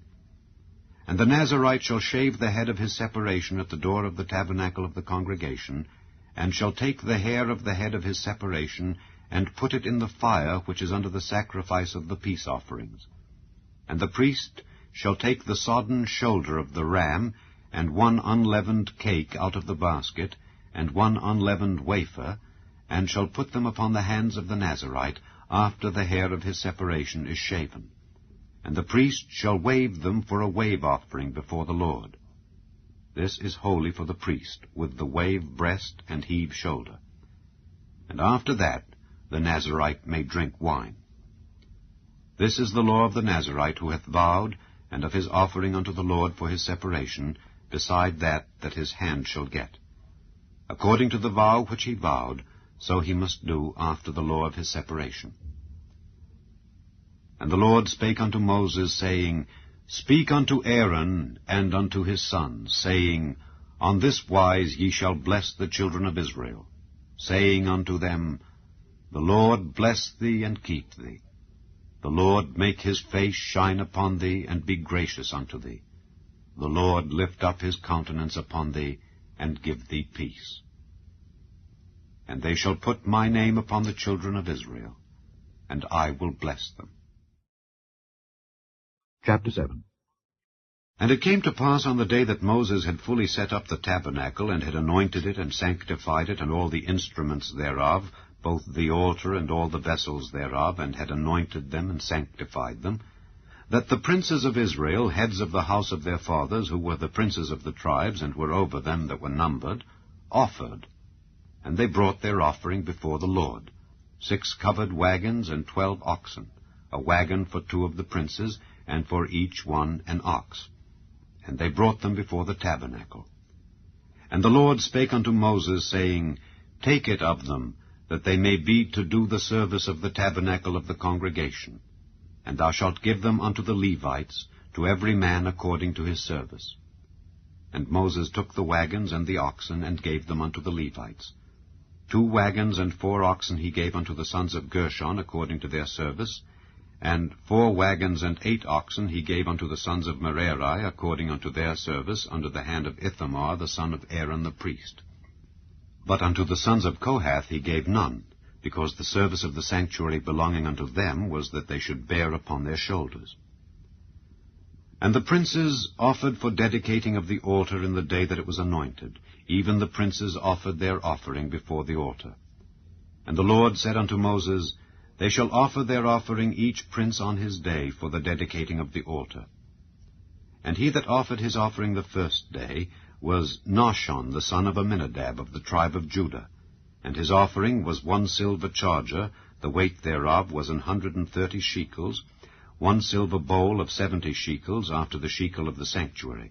Both of them were full of fine flour mingled with oil for a meat offering. 1 spoon of 10 shekels of gold full of incense, 1 young bullock, 1 ram, 1 lamb of the first year for a burnt offering, 1 kid of the goats for a sin offering, and for a sacrifice of peace offerings, 2 oxen, 5 rams, 5 he-goats, 5 lambs of the first year. This was the offering of Nahshon the son of Amminadab. On the second day, Nethaneel the son of Zeuar, prince of Issachar, did offer. He offered for his offering 1 silver charger, the weight whereof was 130 shekels, 1 silver bowl of 70 shekels after the shekel of the sanctuary, both of them full of fine flour mingled with oil for a meat offering. 1 spoon of gold of 10 shekels full of incense, 1 young bullock, 1 ram, 1 lamb of the first year for a burnt offering, 1 kid of the goats for a sin offering, and for a sacrifice of peace offerings, 2 oxen, 5 rams, 5 he-goats, 5 lambs of the first year. This was the offering of Nethaneel the son of Zeuar. On the third day, Eliab the son of Helon, prince of the children of Zebulun, did offer. His offering was 1 silver charger, the weight whereof was 130 shekels, 1 silver bowl of 70 shekels after the shekel of the sanctuary, both of them full of fine flour mingled with oil for a meat offering. 1 golden spoon of 10 shekels full of incense, 1 young bullock, 1 ram, 1 lamb of the first year for a burnt offering, 1 kid of the goats for a sin offering, and for a sacrifice of peace offerings, 2 oxen, 5 rams, 5 he-goats, 5 lambs of the first year. This was the offering of Eliab the son of Helon. On the fourth day, Eliezer the son of Shedeur, prince of the children of Reuben, did offer. His offering was 1 silver charger of the weight of 130 shekels, 1 silver bowl of 70 shekels after the shekel of the sanctuary, both of them full of fine flour mingled with oil for a meat offering, 1 golden spoon of 10 shekels full of incense, 1 young bullock, 1 ram, 1 lamb of the first year for a burnt offering, 1 kid of the goats for a sin offering, and for a sacrifice of peace offerings, 2 oxen, 5 rams, 5 he-goats, 5 lambs of the first year. This was the offering of Eliezer the son of Shedeur. On the fifth day, Shelumiel the son of Zurishaddai, prince of the children of Simeon, did offer. His offering was 1 silver charger, the weight whereof was 130 shekels, 1 silver bowl of 70 shekels after the shekel of the sanctuary, both of them full of fine flour mingled with oil for a meat offering, 1 golden spoon of 10 shekels full of incense, 1 young bullock, 1 ram, 1 lamb of the first year for a burnt offering, 1 kid of the goats for a sin offering, and for a sacrifice of peace offerings, 2 oxen, 5 rams, 5 he-goats, 5 lambs of the first year. This was the offering of Shelumiel the son of Zurishaddai. On the sixth day, Eliasaph the son of Deuel, prince of the children of Gad, offered. His offering was 1 silver charger of the weight of 130 shekels, a silver bowl of 70 shekels after the shekel of the sanctuary, both of them full of fine flour mingled with oil for a meat offering, 1 golden spoon of 10 shekels full of incense, 1 young bullock, 1 ram, 1 lamb of the first year for a burnt offering, 1 kid of the goats for a sin offering, and for a sacrifice of peace offerings, 2 oxen, 5 rams, 5 he-goats, 5 lambs of the first year. This was the offering of Eliasaph the son of Deuel. On the seventh day, Elishama the son of Ammihud, prince of the children of Ephraim, offered. His offering was 1 silver charger, the weight whereof was 130 shekels, 1 silver bowl of 70 shekels after the shekel of the sanctuary, both of them full of fine flour mingled with oil for a meat offering, 1 golden spoon of 10 shekels full of incense, 1 young bullock, 1 ram, 1 lamb of the first year for a burnt offering, 1 kid of the goats for a sin offering, and for a sacrifice of peace offerings, 2 oxen, 5 rams, 5 he-goats, 5 lambs of the first year. This was the offering of Elishama the son of Ammihud. On the eighth day offered Gamaliel the son of Pedahzur, prince of the children of Manasseh.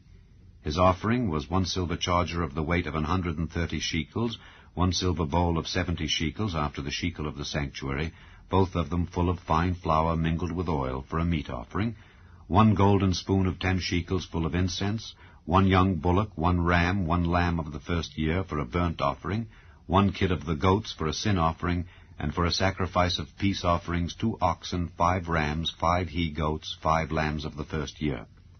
This was the offering of Gamaliel the son of Pedazur. On the 9th day, Abidan the son of Gideoni, prince of the children of Benjamin, offered.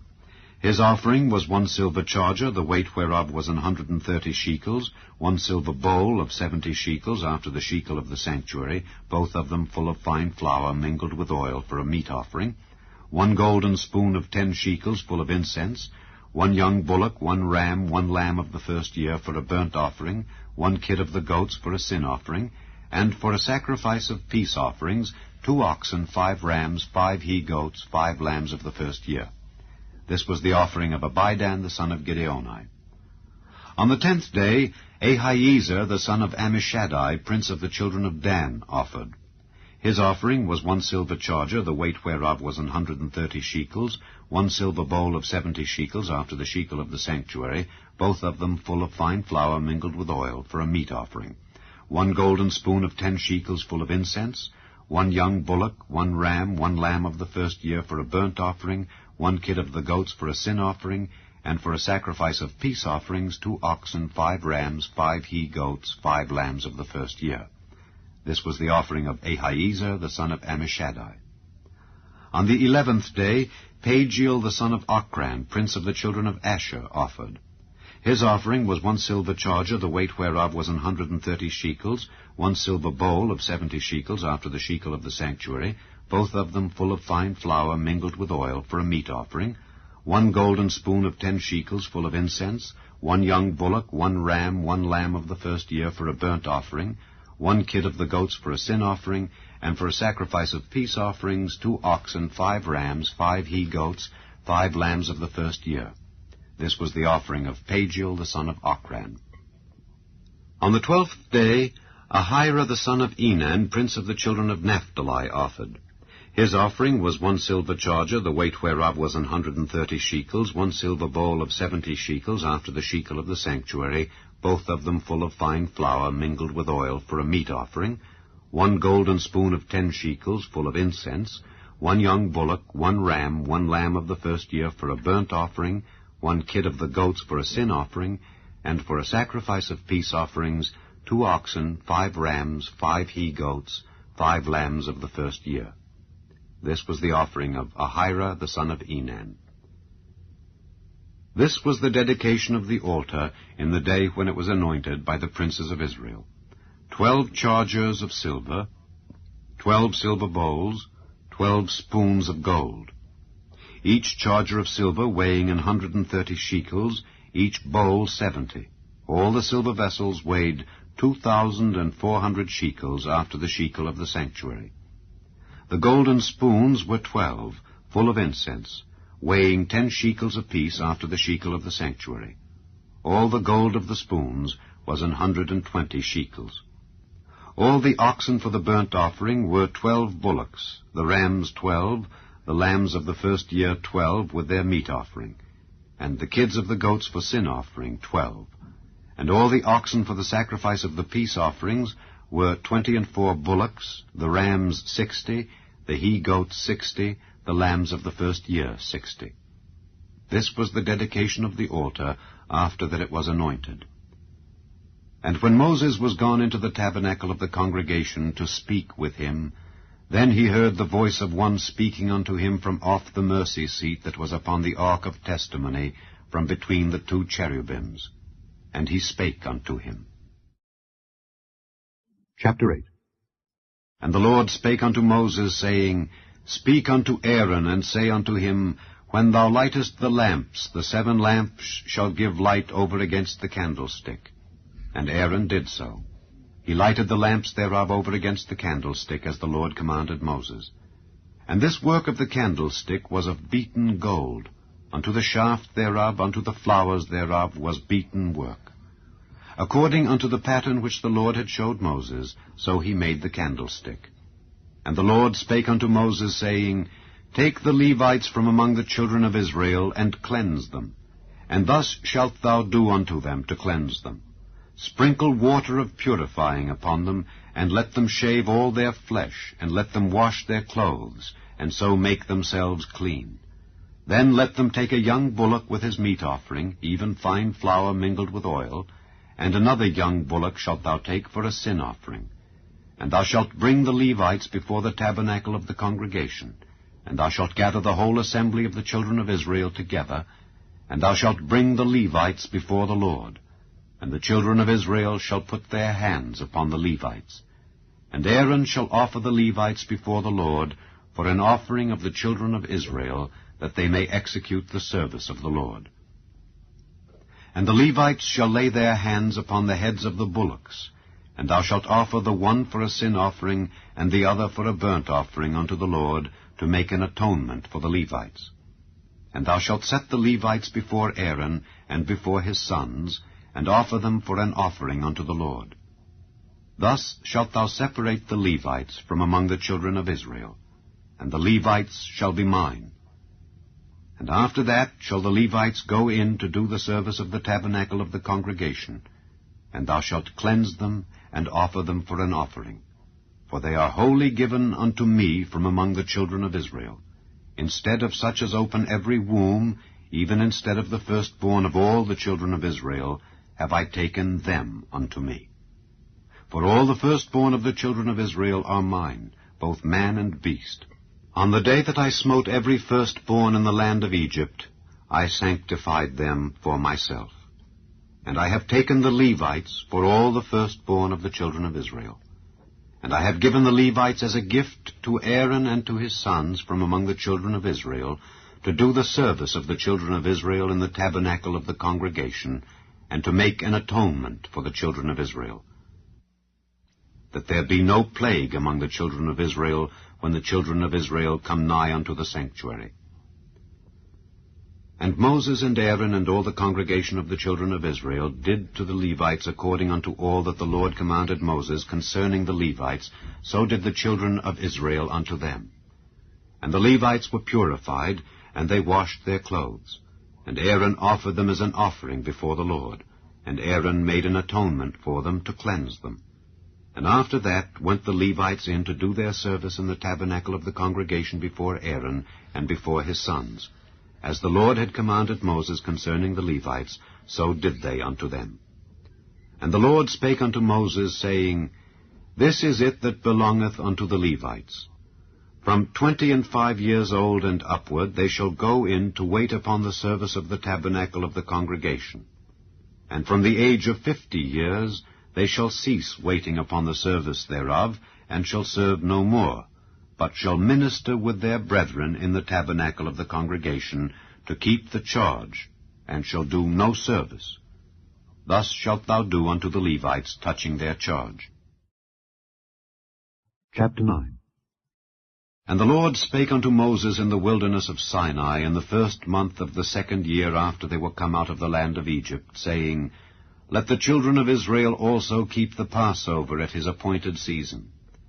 In the 14th day of this month, at even, ye shall keep it in his appointed season. According to all the rites of it, and according to all the ceremonies thereof, shall ye keep it. And Moses spake unto the children of Israel, that they should keep the Passover. And they kept the Passover on the 14th day of the 1st month, at even, in the wilderness of Sinai. According to all that the Lord commanded Moses, so did the children of Israel. And there were certain men who were defiled by the dead body of a man, that they could not keep the Passover on that day.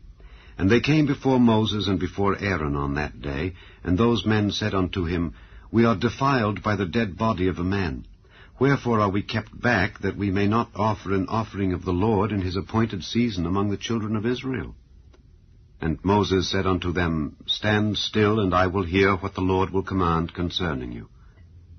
And the Lord spake unto Moses, saying, Speak unto the children of Israel, saying, If any man of you or of your posterity shall be unclean by reason of a dead body, or be in a journey afar off, yet he shall keep the Passover unto the Lord. The 14th day of the 2nd month at even they shall keep it, and eat it with unleavened bread and bitter herbs. They shall leave none of it unto the morning, nor break any bone of it. According to all the ordinances of the Passover they shall keep it. But the man that is clean, and is not in a journey, and forbeareth to keep the Passover, even the same soul shall be cut off from among his people, because he brought not the offering of the Lord in his appointed season. That man shall bear his sin. And if a stranger shall sojourn among you, and will keep the Passover unto the Lord, according to the ordinance of the Passover, and according to the manner thereof, so shall he do. Ye shall have one ordinance both for the stranger and for him that was born in the land. And on the day that the tabernacle was reared up, the cloud covered the tabernacle, namely the tent of the testimony. And at even there was upon the tabernacle as it were the appearance of fire until the morning. So it was alway. The cloud covered it by day, and the appearance of fire by night. And when the cloud was taken up from the tabernacle, then after that the children of Israel journeyed. And in the place where the cloud abode, there the children of Israel pitched their tents. At the commandment of the Lord the children of Israel journeyed, and at the commandment of the Lord they pitched. As long as the cloud abode upon the tabernacle, they rested in their tents. And when the cloud tarried long upon the tabernacle, many days, then the children of Israel kept the charge of the Lord, and journeyed not. And so it was when the cloud was a few days upon the tabernacle. According to the commandment of the Lord they abode in their tents, and according to the commandment of the Lord they journeyed. And so it was when the cloud abode from even unto the morning, and that the cloud was taken up in the morning, then they journeyed. Whether it was by day or by night that the cloud was taken up, they journeyed. Or whether it were 2 days, or a month, or a year that the cloud tarried upon the tabernacle, remaining thereon, the children of Israel abode in their tents, and journeyed not. But when it was taken up, they journeyed. At the commandment of the Lord they rested in the tents, and at the commandment of the Lord they journeyed. They kept the charge of the Lord at the commandment of the Lord by the hand of Moses. Chapter 10. And the Lord spake unto Moses, saying, Make thee 2 trumpets of silver, of a whole piece shalt thou make them, that thou mayest use them for the calling of the assembly and for the journeying of the camps. And when they shall blow with them, all the assembly shall assemble themselves to thee at the door of the tabernacle of the congregation.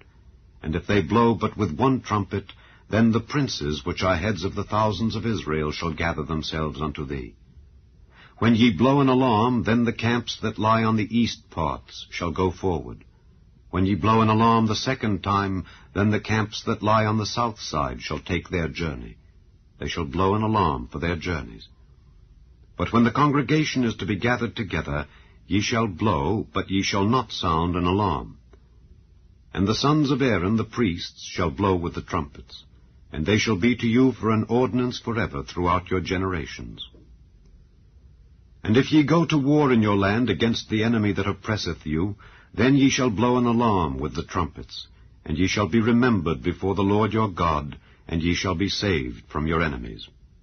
Also in the day of your gladness, and in your solemn days, and in the beginnings of your months, ye shall blow with the trumpets over your burnt offerings and over the sacrifices of your peace offerings, that they may be to you for a memorial before your God. I am the Lord your God. And it came to pass on the 20th day of the 2nd month in the 2nd year, that the cloud was taken up from off the tabernacle of the testimony. And the children of Israel took their journeys out of the wilderness of Sinai, and the cloud rested in the wilderness of Paran. And they first took their journey according to the commandment of the Lord by the hand of Moses. In the first place went the standard of the camp of the children of Judah according to their armies, and over his host was Nahshon the son of Amminadab. And over the host of the tribe of the children of Issachar was Nethaneel the son of Zuar. And over the host of the tribe of the children of Zebulun was Eliab the son of Helon. And the tabernacle was taken down, and the sons of Gershon and the sons of Merari set forward, bearing the tabernacle. And the standard of the camp of Reuben set forward according to their armies, and over his host was Eliezer the son of Shedeur.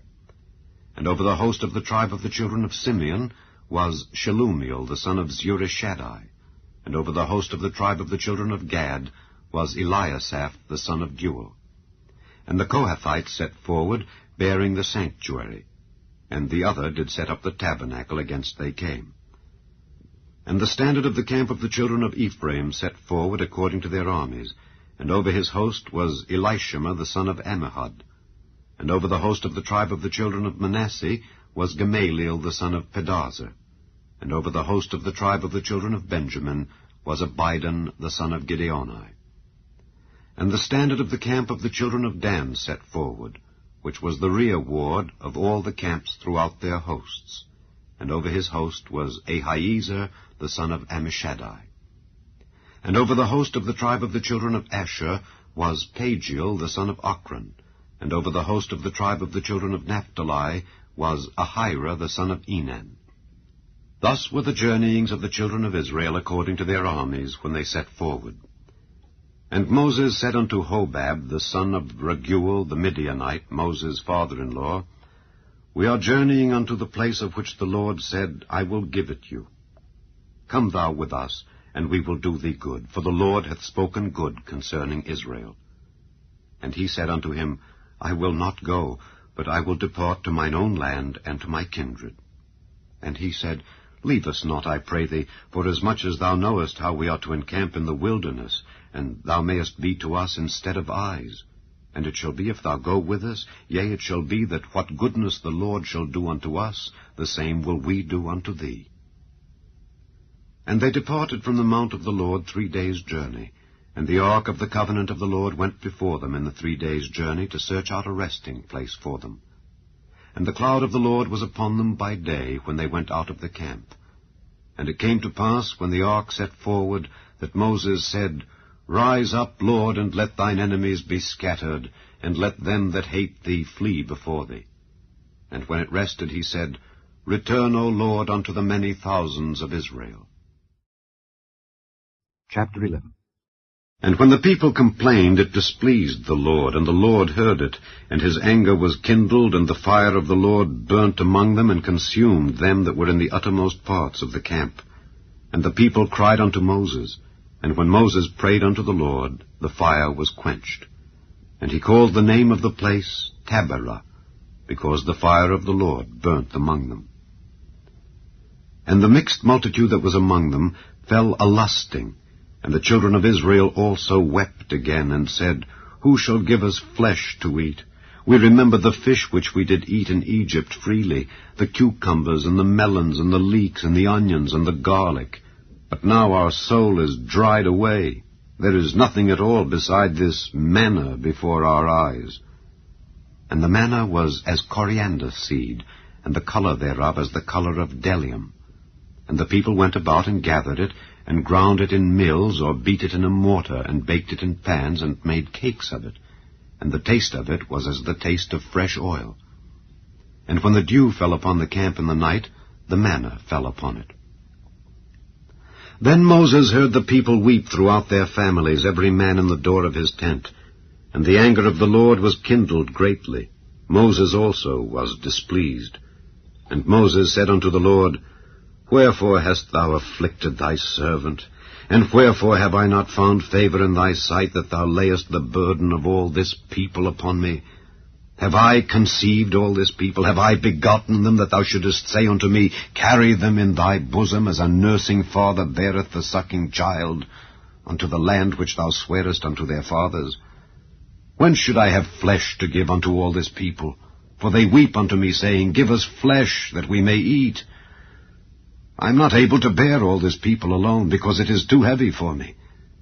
And if thou deal thus with me, kill me, I pray thee, out of hand, if I have found favor in thy sight, and let me not see my wretchedness.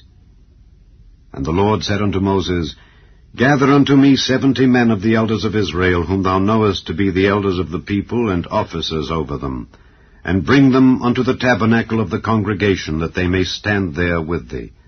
And I will come down and talk with thee there, and I will take of the Spirit which is upon thee, and will put it upon them. And they shall bear the burden of the people with thee, that thou bear it not thyself alone.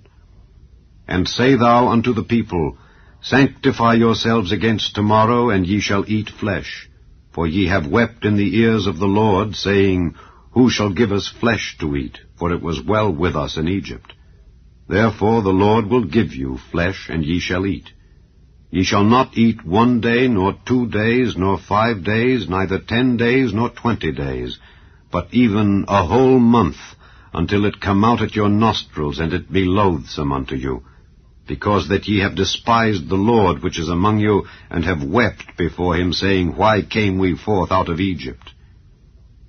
And Moses said, The people among whom I am are 600,000 footmen, and thou hast said, I will give them flesh, that they may eat a whole month. Shall the flocks and the herds be slain for them to suffice them? Or shall all the fish of the sea be gathered together for them to suffice them? And the Lord said unto Moses, Is the Lord's hand waxed short? Thou shalt see now whether my word shall come to pass unto thee or not. And Moses went out and told the people the words of the Lord, and gathered the 70 men of the elders of the people, and set them round about the tabernacle. And the Lord came down in a cloud, and spake unto him, and took of the Spirit that was upon him, and gave it unto the 70 elders. And it came to pass, that when the Spirit rested upon them, they prophesied, and did not cease. But there remained 2 of the men in the camp. The name of the one was Eldad, and the name of the other Medad. And the Spirit rested upon them. And they were of them that were written, but went not out unto the tabernacle. And they prophesied in the camp.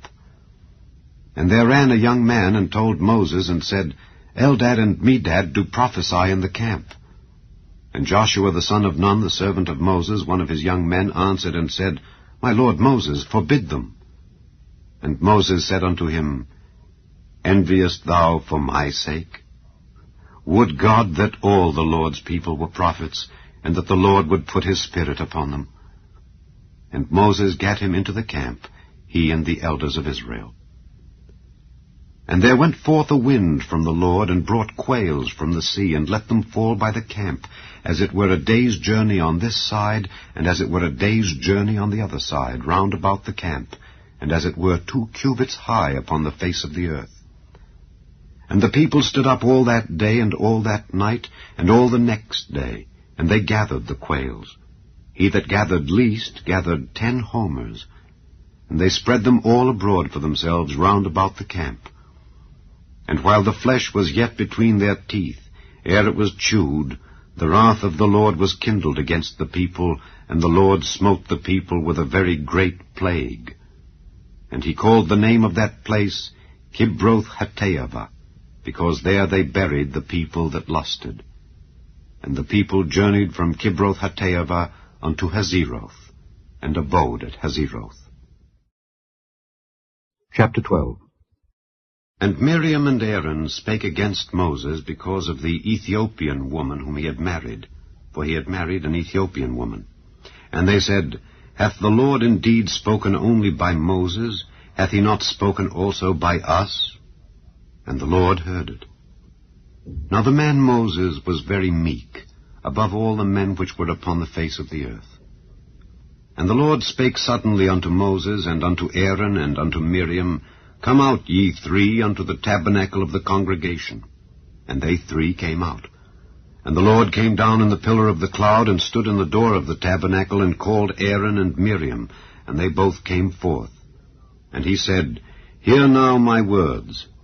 If there be a prophet among you, I, the Lord, will make myself known unto him in a vision, and will speak unto him in a dream. My servant Moses is not so, who is faithful in all mine house. With him will I speak mouth to mouth, even apparently, and not in dark speeches. And the similitude of the Lord shall he behold. Wherefore then were ye not afraid to speak against my servant Moses? And the anger of the Lord was kindled against them, and he departed. And the cloud departed from off the tabernacle. And behold, Miriam became leprous, white as snow. And Aaron looked upon Miriam, and behold, she was leprous. And Aaron said unto Moses, Alas, my Lord, I beseech thee, lay not the sin upon us, wherein we have done foolishly, and wherein we have sinned. Let her not be as one dead, of whom the flesh is half consumed, when he cometh out of his mother's womb. And Moses cried unto the Lord, saying, Heal her now, O God, I beseech thee. And the Lord said unto Moses, If her father had but spit in her face, should she not be ashamed 7 days? Let her be shut out from the camp 7 days, and after that let her be received in again. And Miriam was shut out from the camp 7 days, and the people journeyed not till Miriam was brought in again. And afterward the people removed from Hazeroth, and pitched in the wilderness of Paran. Chapter 13. And the Lord spake unto Moses, saying, Send thou men, that they may search the land of Canaan, which I give unto the children of Israel. Of every tribe of their fathers shall ye send a man, every one a ruler among them. And Moses, by the commandment of the Lord, sent them from the wilderness of Paran. All those men were heads of the children of Israel. And these were their names. Of the tribe of Reuben, Shammua the son of Zaccur. Of the tribe of Simeon, Shaphat the son of Hori. Of the tribe of Judah, Caleb the son of Jephunneh. Of the tribe of Issachar, Igal the son of Joseph. Of the tribe of Ephraim, Oshea the son of Nun. Of the tribe of Benjamin, Paltai the son of Raphu. Of the tribe of Zebulun, Gadiel the son of Sodai. Of the tribe of Joseph, namely of the tribe of Manasseh, Gadai the son of Susai. Of the tribe of Dan, Amiel the son of Gemalli. Of the tribe of Asher, Sether the son of Michael. Of the tribe of Naphtali, Nabai the son of Vophsi. Of the tribe of Gad, Guel the son of Machi. These are the names of the men which Moses sent to spy out the land. And Moses called Oshea the son of Nun, Jehoshua. And Moses sent them to spy out the land of Canaan, and said unto them, Get you up this way southward, and go up into the mountain, and see the land, what it is, and the people that dwelleth therein, whether they be strong or weak, few or many, and what the land is that they dwell in, whether it be good or bad, and what cities they be that they dwell in, whether in tents or in strongholds, and what the land is, whether it be fat or lean, whether there be wood therein or not. And be ye of good courage, and bring of the fruit of the land. Now the time was the time of the first ripe grapes. So they went up and searched the land from the wilderness of Zin unto Rehob, as men come to Hamath. And they ascended by the south, and came unto Hebron, where Ahiman, Sheshai, and Talmai, the children of Anak, were. Now Hebron was built 7 years before Zoan in Egypt. And they came unto the brook of Eshcol, and cut down from thence a branch with one cluster of grapes, and they bare it between two upon a staff. And they brought of the pomegranates and of the figs. The place was called the brook Eshcol, because of the cluster of grapes which the children of Israel cut down from thence. And they returned from searching of the land after 40 days. And they went and came to Moses and to Aaron, and to all the congregation of the children of Israel, unto the wilderness of Paran, to Kadesh, and brought back word unto them, and unto all the congregation, and showed them the fruit of the land. And they told him, and said, We came unto the land whither thou sentest us, and surely it floweth with milk and honey, and this is the fruit of it. Nevertheless the people be strong that dwell in the land, and the cities are walled, and very great. And moreover we saw the children of Anak there. The Amalekites dwell in the land of the south, and the Hittites and the Jebusites and the Amorites dwell in the mountains, and the Canaanites dwell by the sea and by the coast of Jordan. And Caleb stilled the people before Moses, and said, Let us go up at once and possess it, for we are well able to overcome it. But the men that went up with him said, We be not able to go up against the people, for they are stronger than we. And they brought up an evil report of the land which they had searched unto the children of Israel, saying, The land through which we have gone to search it is a land that eateth up the inhabitants thereof. And all the people that we saw in it are men of a great stature. And there we saw the giants, the sons of Anak, which come of the giants. And we were in our own sight as grasshoppers, and so we were in their sight. Chapter 14. And all the congregation lifted up their voice and cried, and the people wept that night. And all the children of Israel murmured against Moses and against Aaron. And the whole congregation said unto them, Would God that we had died in the land of Egypt, or would God we had died in this wilderness? And wherefore hath the Lord brought us unto this land to fall by the sword, that our wives and our children should be a prey? Were it not better for us to return into Egypt? And they said one to another, Let us make a captain, and let us return into Egypt. Then Moses and Aaron fell on their faces before all the assembly of the congregation of the children of Israel. And Joshua the son of Nun, and Caleb the son of Jephunneh, which were of them that searched the land, rent their clothes. And they spake unto all the company of the children of Israel, saying, The land which we passed through to search it is an exceeding good land. If the Lord delight in us, then he will bring us into this land, and give it us, a land which floweth with milk and honey.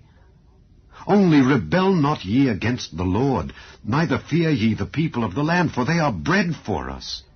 Their defense is departed from them, and the Lord is with us. Fear them not. But all the congregation bade stone them with stones. And the glory of the Lord appeared in the tabernacle of the congregation before all the children of Israel. And the Lord said unto Moses, How long will this people provoke me? And how long will it be ere they believe me for all the signs which I have showed among them? I will smite them with the pestilence, and disinherit them, and will make of thee a greater nation, and mightier than they. And Moses said unto the Lord, Then the Egyptians shall hear it, for thou broughtest up this people in thy might from among them, and they will tell it to the inhabitants of this land. For they have heard that thou, Lord, art among this people, that thou, Lord, art seen face to face, and that thy cloud standeth over them, and that thou goest before them by daytime in a pillar of a cloud, and in a pillar of fire by night. Now, if thou shalt kill all this people as one man, then the nations which have heard the fame of thee will speak, saying, Because the Lord was not able to bring this people into the land which he sware unto them, therefore he hath slain them in the wilderness. And now, I beseech thee, let the power of my Lord be great, according as thou hast spoken, saying, The Lord is long-suffering and of great mercy, forgiving iniquity and transgression, and by no means clearing the guilty, visiting the iniquity of the fathers upon the children unto the third and fourth generation. Pardon, I beseech thee, the iniquity of this people, according unto the greatness of thy mercy, and as thou hast forgiven this people from Egypt even until now. And the Lord said, I have pardoned according to thy word. But as truly as I live, all the earth shall be filled with the glory of the Lord. Because all those men which have seen my glory and my miracles which I did in Egypt and in the wilderness, and have tempted me now these 10 times, and have not hearkened to my voice, surely they shall not see the land which I sware unto their fathers, neither shall any of them that provoked me see it. But my servant Caleb, because he had another spirit with him, and hath followed me fully, him will I bring into the land whereinto he went, and his seed shall possess it. Now the Amalekites and the Canaanites dwelt in the valley. Tomorrow turn you, and get you into the wilderness by the way of the Red Sea. And the Lord spake unto Moses and unto Aaron, saying, How long shall I bear with this evil congregation which murmur against me? I have heard the murmurings of the children of Israel which they murmur against me. Say unto them, As truly as I live, saith the Lord, as ye have spoken in mine ears, so will I do to you. Your carcasses shall fall in this wilderness. And all that were numbered of you according to your whole number, from 20 years old and upward, which have murmured against me, doubtless ye shall not come into the land concerning which I swear to make you dwell therein, save Caleb the son of Jephunneh, and Joshua the son of Nun. But your little ones, which ye said should be a prey, them will I bring in, and they shall know the land which ye have despised. But as for you, your carcasses, they shall fall in this wilderness. And your children shall wander in the wilderness 40 years, and bear your whoredoms, until your carcasses be wasted in the wilderness. After the number of the days in which ye searched the land, even 40 days, each day for a year shall ye bear your iniquities, even 40 years, and ye shall know my breach of promise. I, the Lord, have said, I will surely do it unto all this evil congregation that are gathered together against me. In this wilderness they shall be consumed, and there they shall die. And the men which Moses sent to search the land, who returned and made all the congregation to murmur against him by bringing up a slander upon the land, even those men that did bring up the evil report upon the land, died by the plague before the Lord. But Joshua the son of Nun, and Caleb the son of Jephunneh, which were of the men that went to search the land, lived still. And Moses told these sayings unto all the children of Israel, and the people mourned greatly. And they rose up early in the morning, and gat them up into the top of the mountain, saying, Lo, we be here, and will go up unto the place which the Lord hath promised, for we have sinned. And Moses said, Wherefore now do ye transgress the commandment of the Lord? But it shall not prosper. Go not up, for the Lord is not among you, that ye be not smitten before your enemies. For the Amalekites and the Canaanites are there before you, and ye shall fall by the sword. Because ye are turned away from the Lord, therefore the Lord will not be with you. But they presumed to go up unto the hilltop. Nevertheless the ark of the covenant of the Lord and Moses departed not out of the camp. Then the Amalekites came down, and the Canaanites which dwelt in that hill, and smote them, and discomfited them, even unto Hormah. Chapter 15. And the Lord spake unto Moses, saying, Speak unto the children of Israel, and say unto them, When ye be come into the land of your habitations, which I give unto you, and will make an offering by fire unto the Lord, a burnt offering, or a sacrifice in performing a vow, or in a freewill offering, or in your solemn feasts, to make a sweet savour unto the Lord of the herd or of the flock, then shall he that offereth his offering unto the Lord bring a meat offering of 1/10 deal of flour mingled with the 4th part of an hin of oil. And the 4th part of an hin of wine for a drink offering shalt thou prepare with the burnt offering or sacrifice for 1 lamb. Or for a ram thou shalt prepare for a meat offering 2/10 deals of flour mingled with the 3rd part of an hin of oil. And for a drink offering thou shalt offer the 3rd part of an hin of wine for a sweet savour unto the Lord. And when thou preparest a bullock for a burnt offering, or for a sacrifice in performing a vow, or peace offerings unto the Lord, then shall he bring with a bullock a meat offering of 3/10 deals of flour mingled with 1/2 an hin of oil.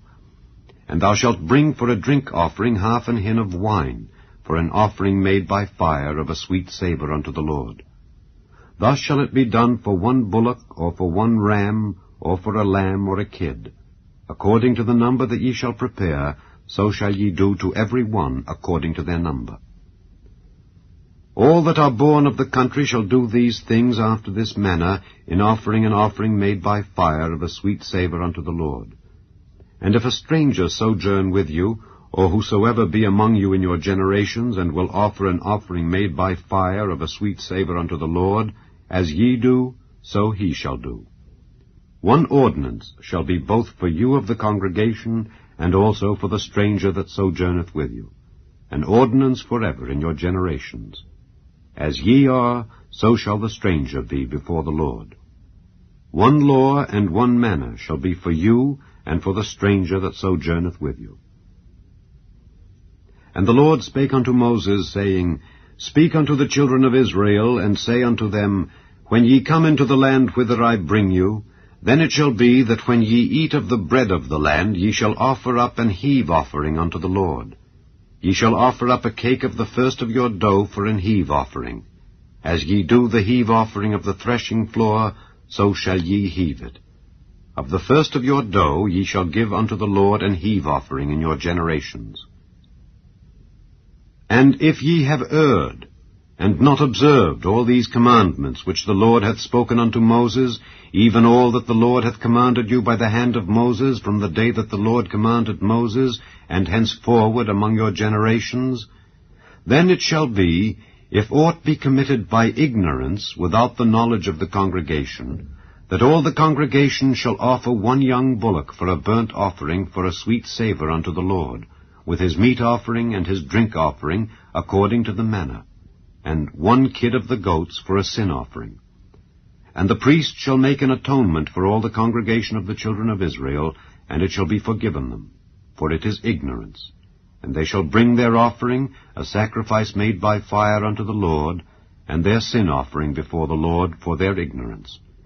And it shall be forgiven all the congregation of the children of Israel, and the stranger that sojourneth among them, seeing all the people were in ignorance. And if any soul sin through ignorance, then he shall bring a she-goat of the first year for a sin offering. And the priest shall make an atonement for the soul that sinneth ignorantly, when he sinneth by ignorance before the Lord, to make an atonement for him, and it shall be forgiven him. Ye shall have one law for him that sinneth through ignorance, both for him that is born among the children of Israel, and for the stranger that sojourneth among them. But the soul that doeth aught presumptuously, whether he be born in the land or a stranger, the same reproacheth the Lord, and that soul shall be cut off from among his people. Because he hath despised the word of the Lord, and hath broken his commandment, that soul shall utterly be cut off. His iniquity shall be upon him. And while the children of Israel were in the wilderness, they found a man that gathered sticks upon the Sabbath day. And they that found him gathering sticks brought him unto Moses and Aaron, and unto all the congregation. And they put him in ward, because it was not declared what should be done to him. And the Lord said unto Moses, The man shall be surely put to death. All the congregation shall stone him with stones without the camp. And all the congregation brought him without the camp, and stoned him with stones, and he died, as the Lord commanded Moses. And the Lord spake unto Moses, saying, Speak unto the children of Israel, and bid them that they make them fringes in the borders of their garments throughout their generations, and that they put upon the fringe of the borders a riband of blue. And it shall be unto you for a fringe, that ye may look upon it, and remember all the commandments of the Lord, and do them, and that ye seek not after your own heart and your own eyes, after which ye used to go a-whoring, that ye may remember and do all my commandments, and be holy unto your God. I am the Lord your God, which brought you out of the land of Egypt, to be your God. I am the Lord your God. Chapter 16. Now Korah the son of Izhar, the son of Kohath, the son of Levi, and Dathan and Abiram, the sons of Eliab, and On, the son of Peleth, sons of Reuben, took men, and they rose up before Moses with certain of the children of Israel, 250 princes of the assembly, famous in the congregation, men of renown. And they gathered themselves together against Moses and against Aaron, and said unto them, Ye take too much upon you, seeing all the congregation are holy, every one of them, and the Lord is among them. Wherefore then lift ye up yourselves above the congregation of the Lord? And when Moses heard it, he fell upon his face, and he spake unto Korah and unto all his company, saying, Even tomorrow the Lord will show who are his, and who is holy, and will cause him to come near unto him. Even him whom he hath chosen will he cause to come near unto him. This do. Take you censers, Korah and all his company, and put fire therein, and put incense in them before the Lord tomorrow. And it shall be that the man whom the Lord doth choose, he shall be holy. Ye take too much upon you, ye sons of Levi. And Moses said unto Korah, Hear, I pray you, ye sons of Levi. Seemeth it but a small thing unto you that the God of Israel hath separated you from the congregation of Israel, to bring you near to himself, to do the service of the tabernacle of the Lord, and to stand before the congregation to minister unto them? And he hath brought thee near to him, and all thy brethren, the sons of Levi, with thee. And seek ye the priesthood also?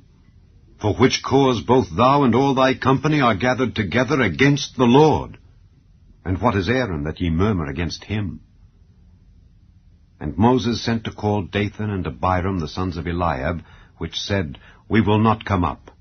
Is it a small thing that thou hast brought us up out of a land that floweth with milk and honey, to kill us in the wilderness, except thou make thyself altogether a prince over us?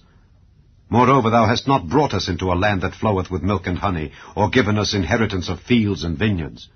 Wilt thou put out the eyes of these men? We will not come up. And Moses was very wroth, and said unto the Lord, Respect not thou their offering. I have not taken one ass from them, neither have I hurt one of them. And Moses said unto Korah, Be thou and all thy company before the Lord, thou and they and Aaron, tomorrow.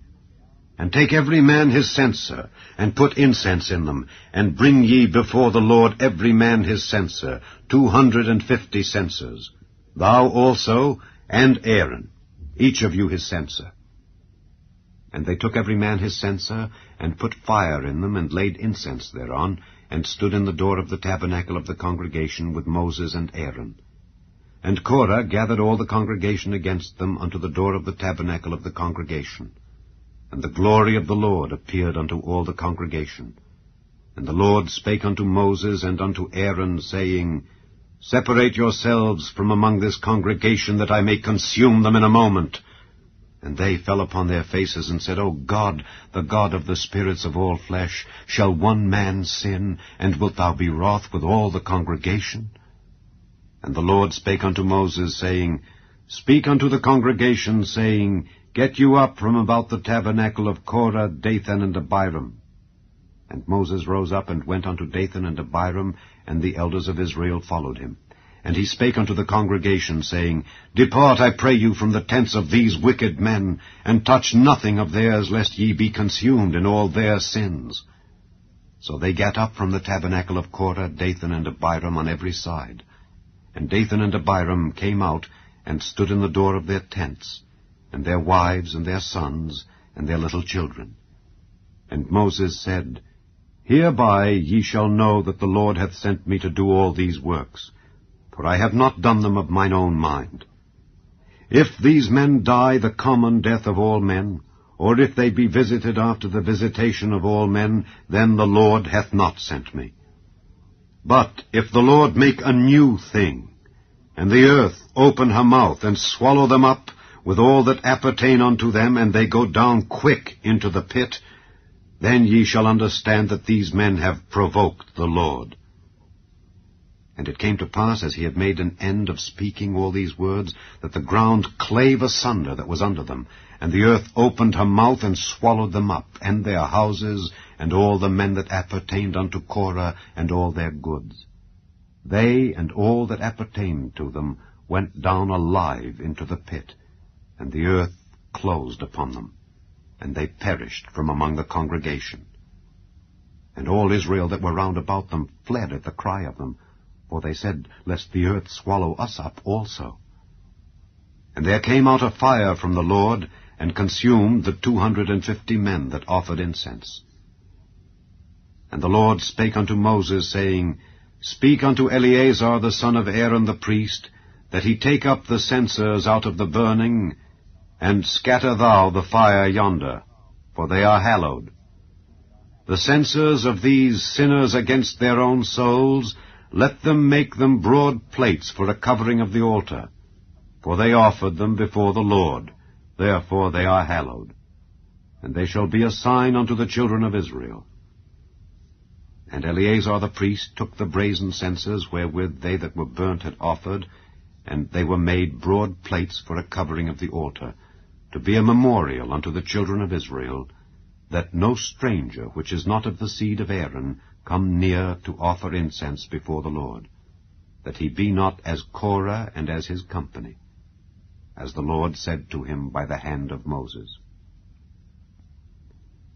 But on the morrow all the congregation of the children of Israel murmured against Moses and against Aaron, saying, Ye have killed the people of the Lord.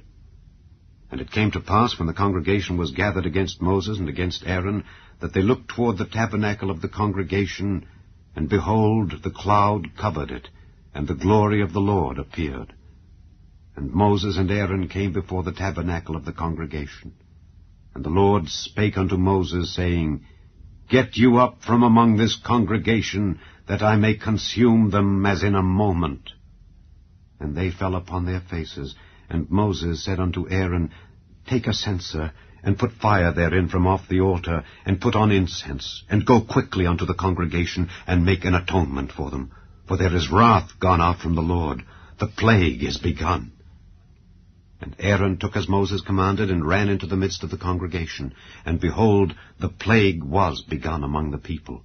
And he put on incense, and made an atonement for the people. And he stood between the dead and the living, and the plague was stayed.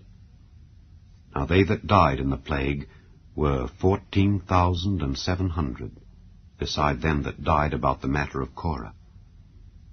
And Aaron returned unto Moses unto the door of the tabernacle of the congregation, and the plague was stayed. Chapter 17. And the Lord spake unto Moses, saying, Speak unto the children of Israel, and take of every one of them a rod according to the house of their fathers, of all their princes according to the house of their fathers 12 rods. Write thou every man's name upon his rod. And thou shalt write Aaron's name upon the rod of Levi, for 1 rod shall be for the head of the house of their fathers. And thou shalt lay them up in the tabernacle of the congregation before the testimony, where I will meet with you.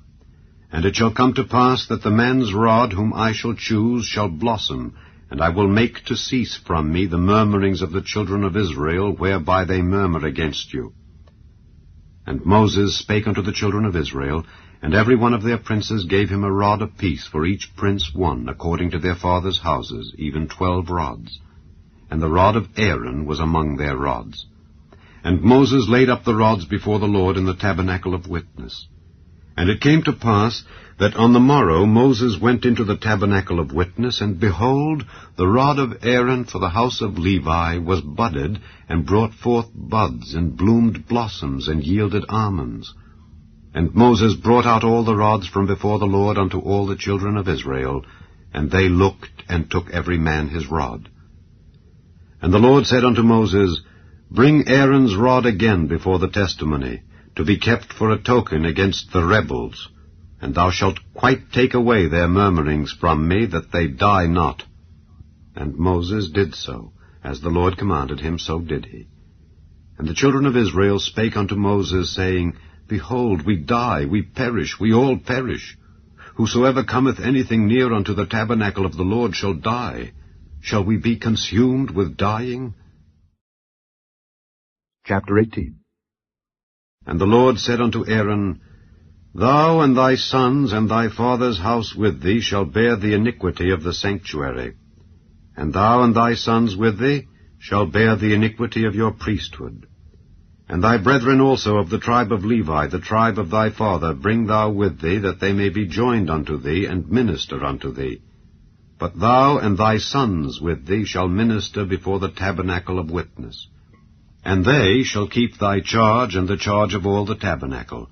Only they shall not come nigh the vessels of the sanctuary and the altar, that neither they nor ye also die. And they shall be joined unto thee, and keep the charge of the tabernacle of the congregation for all the service of the tabernacle.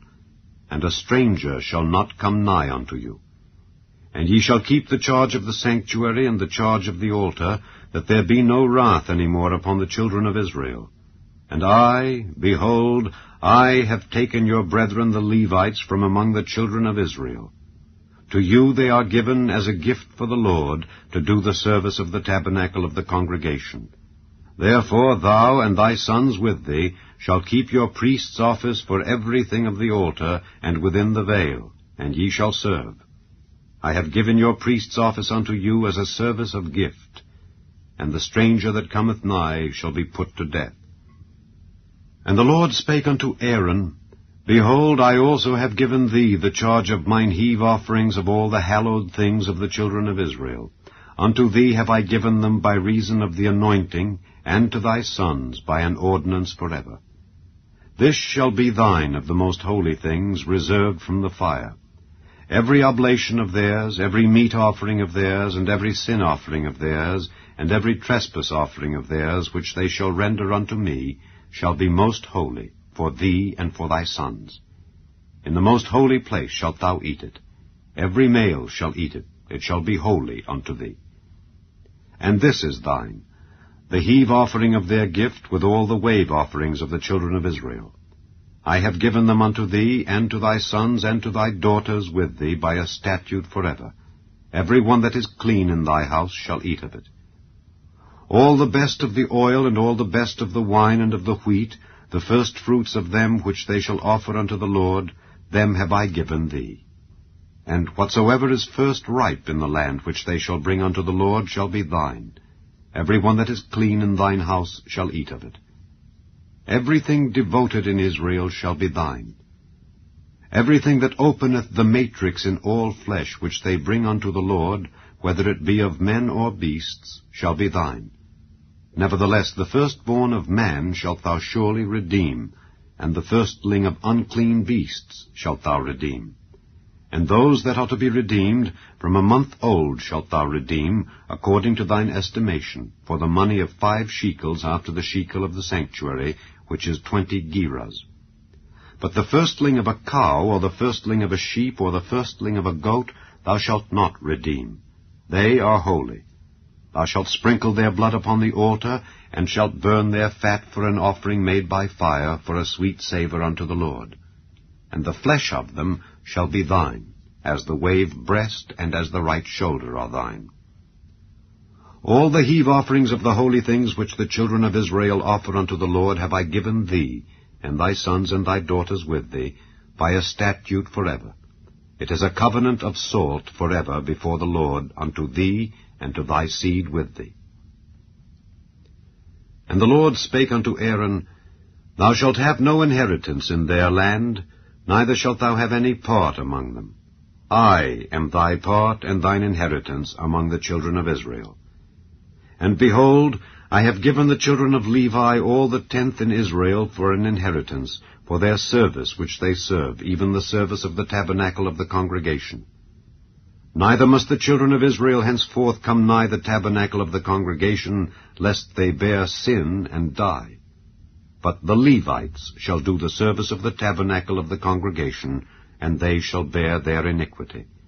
It shall be a statute forever throughout your generations, that among the children of Israel they have no inheritance. But the tithes of the children of Israel, which they offer as an heave offering unto the Lord, I have given to the Levites to inherit. Therefore I have said unto them, Among the children of Israel they shall have no inheritance. And the Lord spake unto Moses, saying, Thus speak unto the Levites, and say unto them, When ye take of the children of Israel the tithes which I have given you from them for your inheritance, then ye shall offer up an heave offering of it for the Lord, even a 10th part of the tithe. And this your heave offering shall be reckoned unto you, as though it were the corn of the threshing floor, and as the fullness of the winepress. Thus ye also shall offer an heave offering unto the Lord of all your tithes, which ye receive of the children of Israel. And ye shall give thereof the Lord's heave offering to Aaron the priest. Out of all your gifts ye shall offer every heave offering of the Lord, of all the best thereof, even the hallowed part thereof out of it. Therefore thou shalt say unto them, When ye have heaved the best thereof from it, then it shall be counted unto the Levites as the increase of the threshing floor, and as the increase of the winepress. And ye shall eat it in every place, ye and your households, for it is your reward for your service in the tabernacle of the congregation. And ye shall bear no sin by reason of it, when ye have heaved from it the best of it. Neither shall ye pollute the holy things of the children of Israel, lest ye die. Chapter 19. And the Lord spake unto Moses and unto Aaron, saying, This is the ordinance of the law which the Lord hath commanded, saying, Speak unto the children of Israel, that they bring thee a red heifer without spot, wherein is no blemish, and upon which never came yoke. And ye shall give her unto Eleazar the priest, that he may bring her forth without the camp, and one shall slay her before his face. And Eleazar the priest shall take of her blood with his finger, and sprinkle of her blood directly before the tabernacle of the congregation 7 times. And one shall burn the heifer in his sight. Her skin and her flesh and her blood with her dung shall he burn. And the priest shall take cedar wood and hyssop and scarlet, and cast it into the midst of the burning of the heifer. Then the priest shall wash his clothes, and he shall bathe his flesh in water, and afterward he shall come into the camp, and the priest shall be unclean until the even. And he that burneth her shall wash his clothes in water, and bathe his flesh in water, and shall be unclean until the even. And a man that is clean shall gather up the ashes of the heifer, and lay them up without the camp in a clean place, and it shall be kept for the congregation of the children of Israel for a water of separation. It is a purification for sin. And he that gathereth the ashes of the heifer shall wash his clothes, and be unclean until the even. And it shall be unto the children of Israel, and unto the stranger that sojourneth among them, for a statute forever. He that toucheth the dead body of any man shall be unclean 7 days. He shall purify himself with it on the 3rd day, and on the 7th day he shall be clean.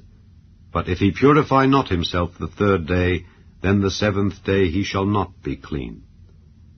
Whosoever toucheth the dead body of any man that is dead, and purifieth not himself, defileth the tabernacle of the Lord, and that soul shall be cut off from Israel.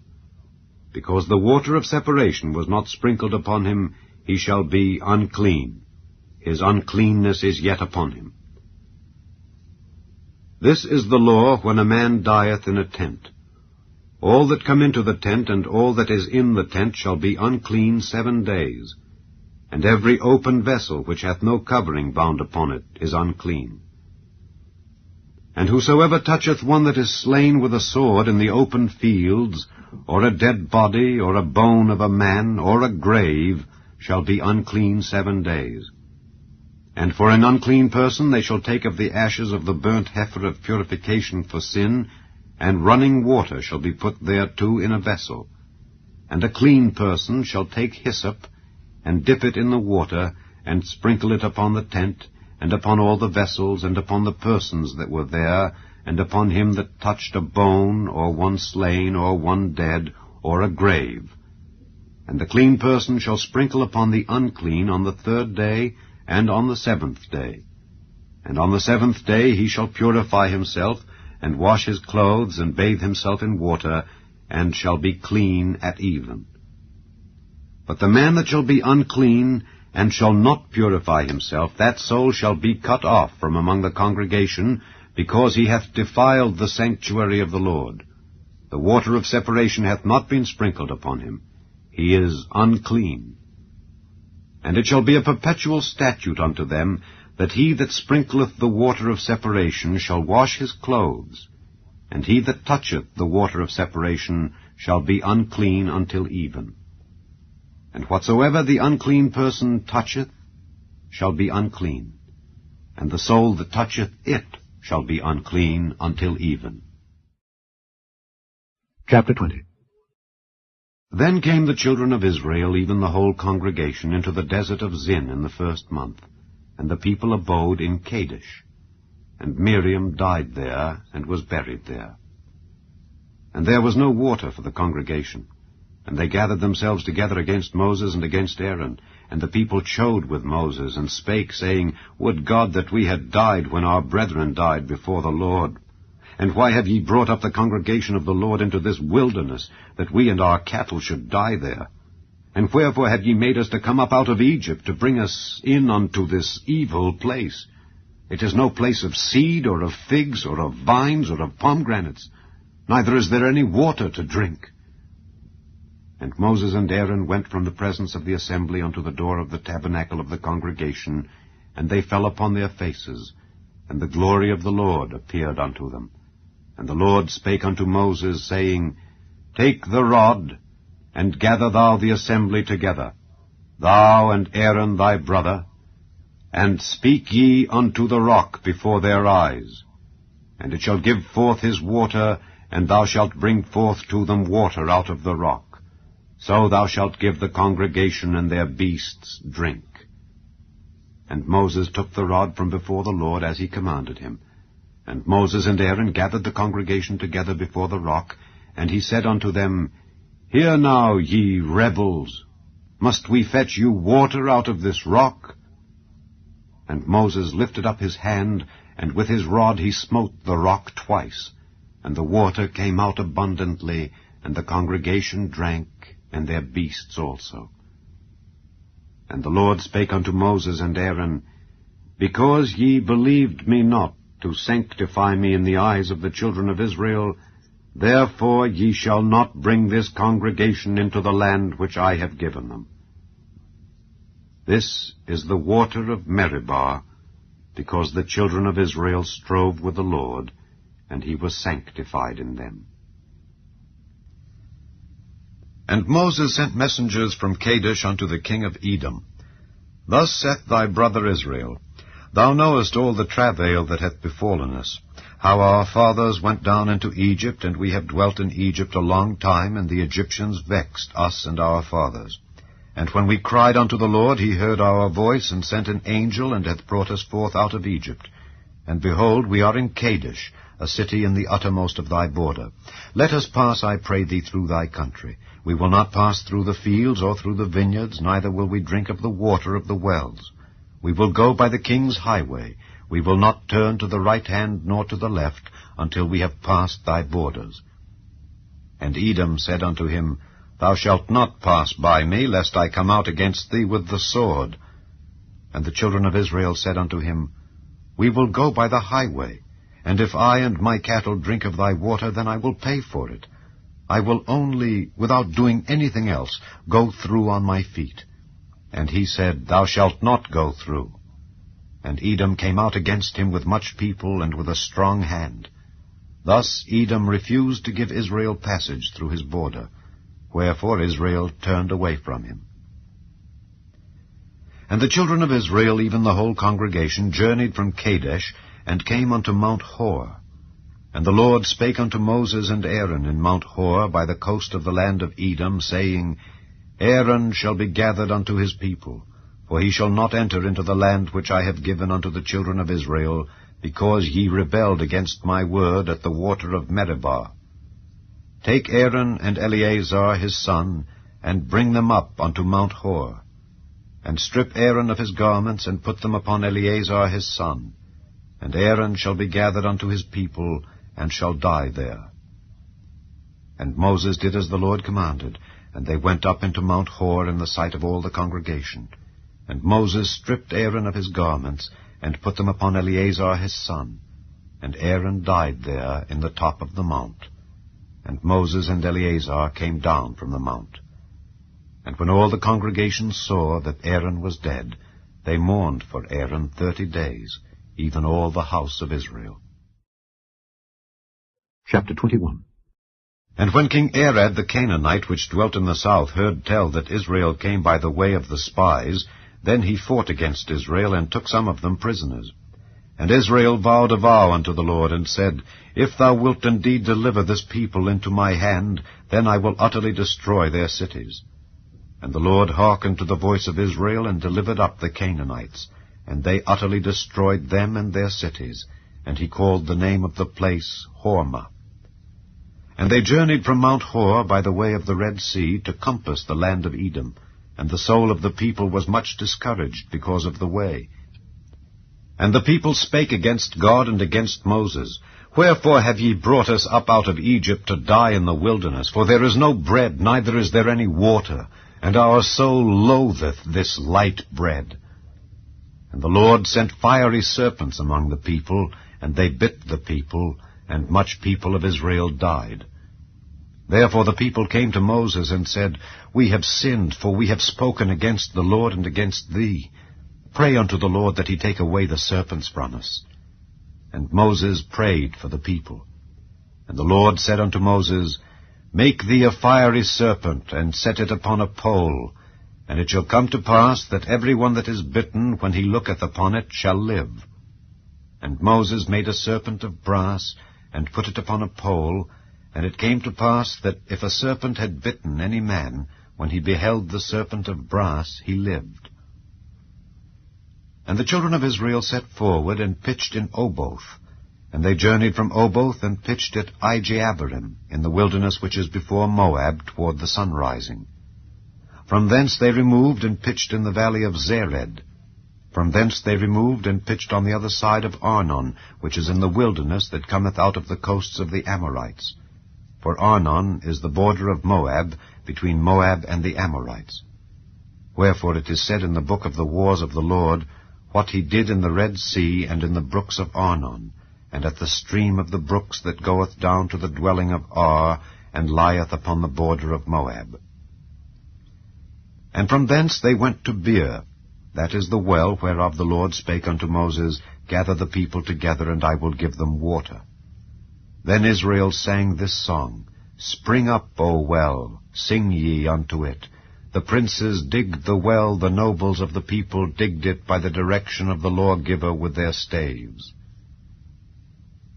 And from the wilderness they went to Mattanah, and from Mattanah to Nahaliel, and from Nahaliel to Bamoth, and from Bamoth in the valley that is in the country of Moab to the top of Pisgah, which looketh toward Jeshimon.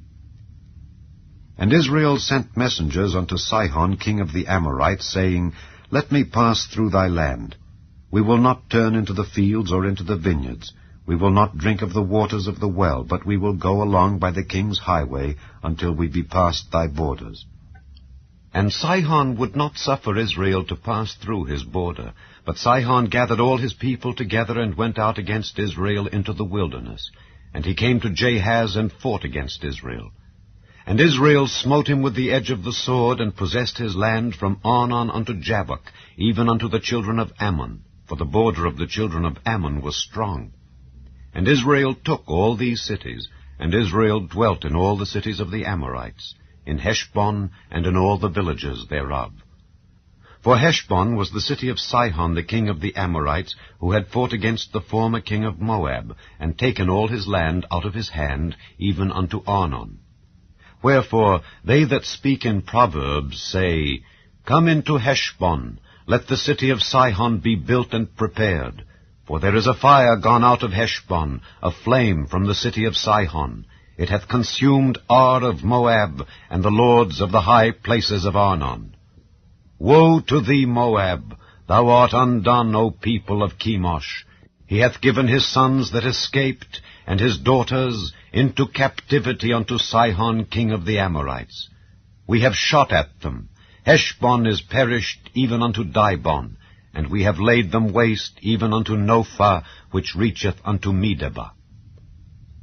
Thus Israel dwelt in the land of the Amorites.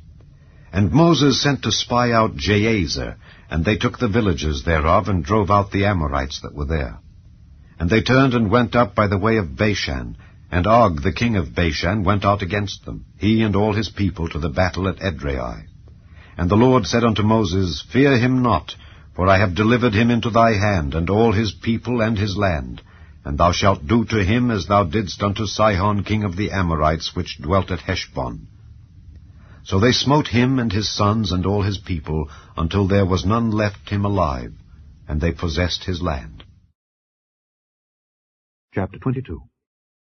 And the children of Israel set forward, and pitched in the plains of Moab on this side Jordan by Jericho. And Balak the son of Zippor saw all that Israel had done to the Amorites. And Moab was sore afraid of the people, because they were many, and Moab was distressed because of the children of Israel. And Moab said unto the elders of Midian, Now shall this company lick up all that are round about us, as the ox licketh up the grass of the field. And Balak the son of Zippor was king of the Moabites at that time. He sent messengers therefore unto Balaam the son of Beor to Pethor, which is by the river of the land of the children of his people, to call him, saying, Behold, there is a people come out from Egypt. Behold, they cover the face of the earth, and they abide over against me. Come now, therefore, I pray thee, curse me this people, for they are too mighty for me. Peradventure I shall prevail, that we may smite them, and that I may drive them out of the land. For I wot that he whom thou blessest is blessed, and he whom thou cursest is cursed. And the elders of Moab and the elders of Midian departed with the rewards of divination in their hand. And they came unto Balaam, and spake unto him the words of Balak. And he said unto them, Lodge here this night, and I will bring you word again, as the Lord shall speak unto me. And the princes of Moab abode with Balaam. And God came unto Balaam, and said, What men are these with thee? And Balaam said unto God, Balak the son of Zippor, king of Moab, hath sent unto me, saying, Behold, there is a people come out of Egypt, which covereth the face of the earth. Come now, curse me them, peradventure I shall be able to overcome them, and drive them out. And God said unto Balaam, Thou shalt not go with them, thou shalt not curse the people, for they are blessed. And Balaam rose up in the morning, and said unto the princes of Balak, Get you into your land, for the Lord refuseth to give me leave to go with you. And the princes of Moab rose up, and they went unto Balak, and said, Balaam refuseth to come with us. And Balak sent yet again princes more and more honorable than they. And they came to Balaam, and said to him, Thus saith Balak the son of Zippor, Let nothing, I pray thee, hinder thee from coming unto me, for I will promote thee unto very great honor, and I will do whatsoever thou sayest unto me. Come therefore, I pray thee, curse me this people. And Balaam answered and said unto the servants of Balak, If Balak would give me his house full of silver and gold, I cannot go beyond the word of the Lord my God, to do less or more. Now therefore I pray you, tarry ye also here this night, that I may know what the Lord will say unto me more. And God came unto Balaam at night, and said unto him, If the men come to call thee, rise up and go with them. But yet the word which I shall say unto thee, that shalt thou do. And Balaam rose up in the morning, and saddled his ass, and went with the princes of Moab. And God's anger was kindled because he went, and the angel of the Lord stood in the way for an adversary against him. Now he was riding upon his ass, and his 2 servants were with him. And the ass saw the angel of the Lord standing in the way, and his sword drawn in his hand. And the ass turned aside out of the way, and went into the field. And Balaam smote the ass to turn her into the way. But the angel of the Lord stood in a path of the vineyards, a wall being on this side, and a wall on that side. And when the ass saw the angel of the Lord, she thrust herself unto the wall, and crushed Balaam's foot against the wall, and he smote her again. And the angel of the Lord went further, and stood in a narrow place where was no way to turn either to the right hand or to the left. And when the ass saw the angel of the Lord, she fell down under Balaam. And Balaam's anger was kindled, and he smote the ass with a staff. And the Lord opened the mouth of the ass, and she said unto Balaam, What have I done unto thee, that thou hast smitten me these 3 times? And Balaam said unto the ass, Because thou hast mocked me. I would there were a sword in mine hand, for now would I kill thee. And the ass said unto Balaam, Am not I thine ass, upon which thou hast ridden ever since I was thine unto this day? Was I ever wont to do so unto thee? And he said, Nay. Then the Lord opened the eyes of Balaam, and he saw the angel of the Lord standing in the way, and his sword drawn in his hand. And he bowed down his head, and fell flat on his face. And the angel of the Lord said unto him, Wherefore hast thou smitten thine ass these 3 times? Behold, I went out to withstand thee, because thy way is perverse before me. And the ass saw me, and turned from me these 3 times. Unless she had turned from me, surely now also I had slain thee, and saved her alive.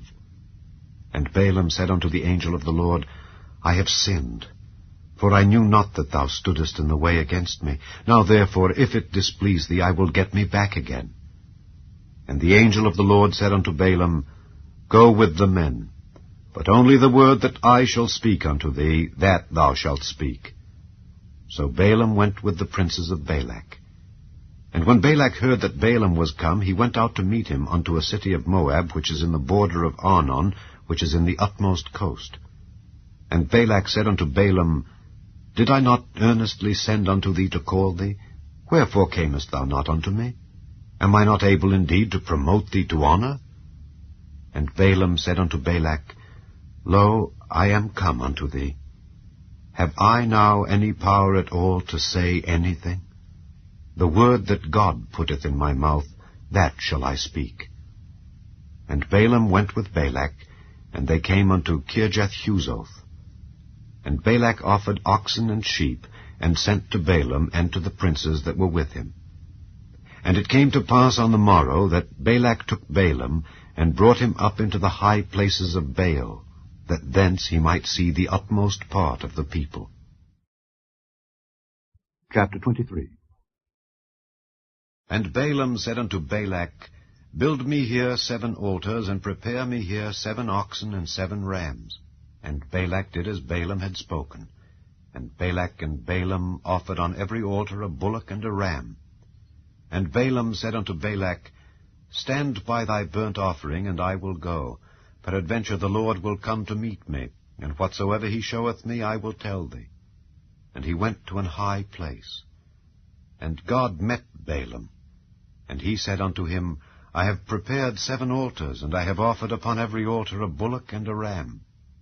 And the Lord put a word in Balaam's mouth, and said, Return unto Balak, and thus thou shalt speak. And he returned unto him, and lo, he stood by his burnt sacrifice, he and all the princes of Moab.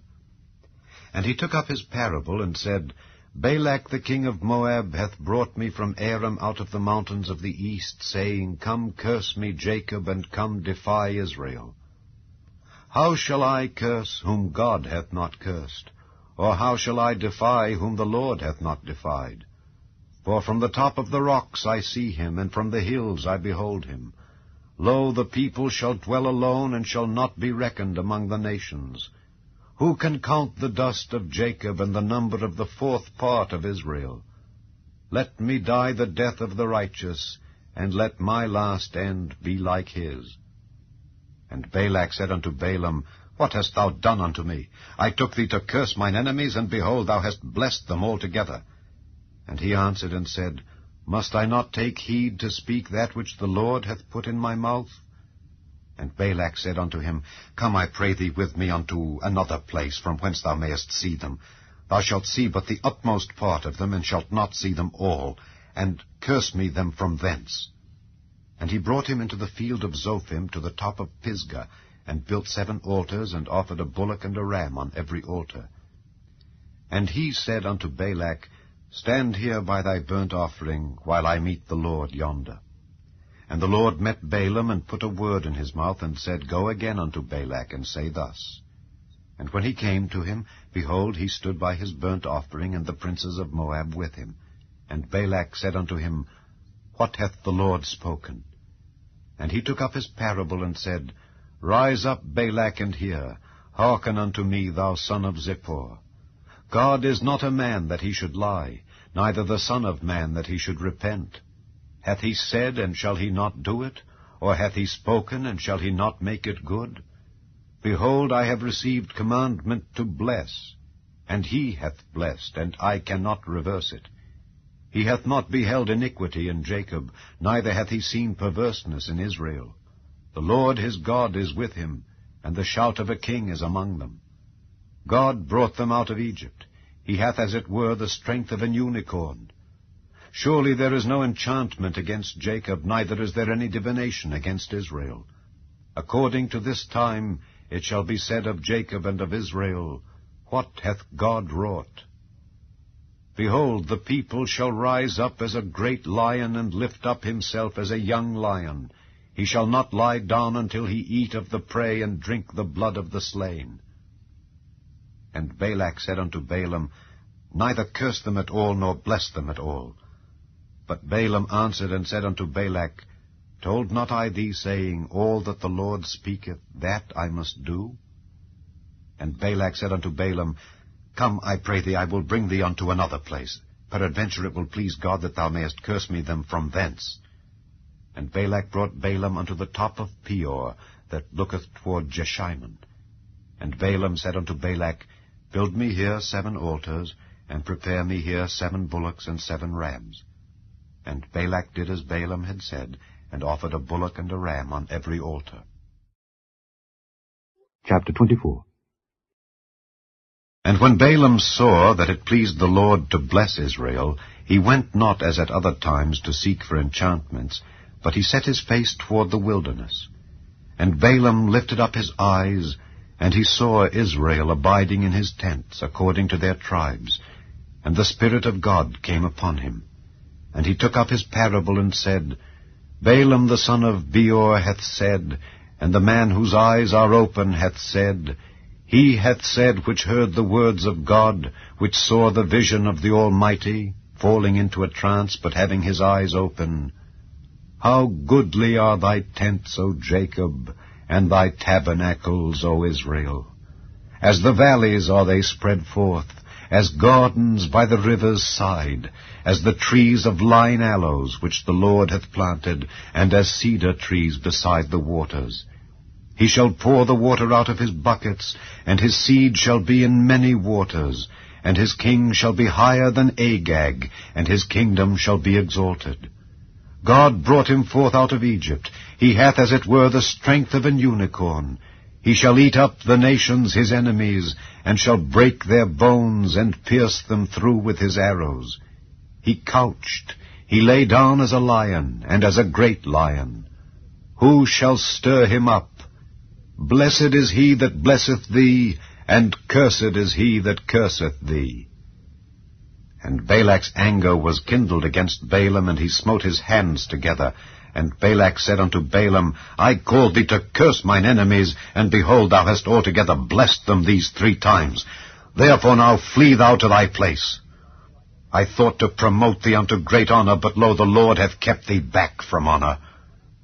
And Balaam said unto Balak, Spake I not also to thy messengers, which thou sentest unto me, saying, If Balak would give me his house full of silver and gold, I cannot go beyond the commandment of the Lord, to do either good or bad of mine own mind? But what the Lord saith, that will I speak. And now, behold, I go unto my people. Come therefore, and I will advertise thee what this people shall do to thy people in the latter days. And he took up his parable, and said, Balaam the son of Beor hath said, and the man whose eyes are open hath said, He hath said which heard the words of God, and knew the knowledge of the Most High, which saw the vision of the Almighty, falling into a trance, but having his eyes open, I shall see him, but not now. I shall behold him, but not nigh. There shall come a star out of Jacob, and a scepter shall rise out of Israel, and shall smite the corners of Moab, and destroy all the children of Sheth. And Edom shall be a possession, Seir also shall be a possession for his enemies, and Israel shall do valiantly. Out of Jacob shall come he that shall have dominion, and shall destroy him that remaineth of the city. And when he looked on Amalek, he took up his parable, and said, Amalek was the first of the nations, but his latter end shall be that he perish forever. And he looked on the Kenites, and took up his parable, and said, Strong is thy dwelling place, and thou puttest thy nest in a rock. Nevertheless the Kenites shall be wasted, until Asshur shall carry thee away captive. And he took up his parable, and said, Alas, who shall live when God doeth this? And ships shall come from the coast of Kittim, and shall afflict Asshur, and shall afflict Eber, and he also shall perish forever. And Balaam rose up, and went and returned to his place, and Balak also went his way. Chapter 25. And Israel abode in Shittim, and the people began to commit whoredom with the daughters of Moab. And they called the people unto the sacrifices of their gods, and the people did eat and bowed down to their gods. And Israel joined himself unto Baal Peor, and the anger of the Lord was kindled against Israel. And the Lord said unto Moses, Take all the heads of the people, and hang them up before the Lord against the sun, that the fierce anger of the Lord may be turned away from Israel. And Moses said unto the judges of Israel, Slay ye every one his men that were joined unto Baal Peor. And behold, one of the children of Israel came and brought unto his brethren a Midianitish woman in the sight of Moses and in the sight of all the congregation of the children of Israel, who were weeping before the door of the tabernacle of the congregation. And when Phinehas, the son of Eleazar, the son of Aaron the priest, saw it, he rose up from among the congregation and took a javelin in his hand, and he went after the man of Israel into the tent, and thrust both of them through, the man of Israel and the woman through her belly. So the plague was stayed from the children of Israel. And those that died in the plague were 24,000. And the Lord spake unto Moses, saying, Phinehas the son of Eleazar, the son of Aaron the priest, hath turned my wrath away from the children of Israel, while he was zealous for my sake among them, that I consumed not the children of Israel in my jealousy. Wherefore say, Behold, I give unto him my covenant of peace, and he shall have it, and his seed after him, even the covenant of an everlasting priesthood, because he was zealous for his God, and made an atonement for the children of Israel. Now the name of the Israelite that was slain, even that was slain with the Midianitish woman, was Zimri the son of Salu, a prince of a chief house among the Simeonites. And the name of the Midianitish woman that was slain was Cosbi, the daughter of Zer. He was head over a people, and of a chief house in Midian. And the Lord spake unto Moses, saying, Vex the Midianites, and smite them, for they vex you with their wiles, wherewith they have beguiled you in the matter of Peor, and in the matter of Cosbi, the daughter of a prince of Midian, their sister, which was slain in the day of the plague for Peor's sake. Chapter 26. And it came to pass after the plague, that the Lord spake unto Moses and unto Eleazar the son of Aaron the priest, saying, Take the sum of all the congregation of the children of Israel from 20 years old and upward throughout their father's house, all that are able to go to war in Israel. And Moses and Eleazar the priest spake with them in the plains of Moab by Jordan near Jericho, saying, Take the sum of the people from 20 years old and upward, as the Lord commanded Moses and the children of Israel, which went forth out of the land of Egypt. Reuben, the eldest son of Israel, the children of Reuben, Hanoch, of whom cometh the family of the Hanochites, of Pallu the family of the Palluites, of Hezron the family of the Hezronites, of Carmi the family of the Carmites. These are the families of the Reubenites. And they that were numbered of them were 43,730. And the sons of Pallu, Eliab. And the sons of Eliab, Nemuel, and Dathan, and Abiram. This is that Dathan and Abiram which were famous in the congregation, who strove against Moses and against Aaron in the company of Korah, when they strove against the Lord. And the earth opened her mouth and swallowed them up together with Korah, when that company died, what time the fire devoured 250 men, and they became a sign. Notwithstanding, the children of Korah died not. The sons of Simeon after their families, of Nemuel the family of the Nemuelites, of Jamin the family of the Jaminites, of Jachin the family of the Jachinites, of Zerah the family of the Zarhites, of Shael the family of the Sheulites. These are the families of the Simeonites, 22,200. The children of Gad after their families, of Zephon the family of the Zephonites, of Haggai the family of the Haggites, of Shuni the family of the Shunites, of Ozni the family of the Oznites, of Eri the family of the Erites, of Arod the family of the Arodites, of Areli the family of the Arelites. These are the families of the children of Gad, according to those that were numbered of them, 40,500. The sons of Judah were and Onan, and and Onan died in the land of Canaan. And the sons of Judah after their families were of Shelah the family of the Shilanites, of Pharez the family of the Pharzites, of Zerah the family of the Zarhites. And the sons of Pharez were of Hezron the family of the Hezronites, of Hamul the family of the Hamulites. These are the families of Judah, according to those that were numbered of them, 316,500. Of the sons of Issachar after their families, Of Tola, the family of the Tolaites. Of Pua, the family of the Punites. Of Jashub, the family of the Jashubites. Of Shimron, the family of the Shimronites. These are the families of Issachar, according to those that were numbered of them, 64,300. Of the sons of Zebulun after their families. Of Sered, the family of the Sardites. Of Elon, the family of the Elonites. Of Jaleel, the family of the Jaleelites. These are the families of the Zebulunites, according to those that were numbered of them, 60,500. The sons of Joseph after their families were Manasseh and Ephraim. Of the sons of Manasseh, of Machir, the family of the Machirites, and Machir begat Gilead. Of Gilead come the family of the Gileadites. These are the sons of Gilead.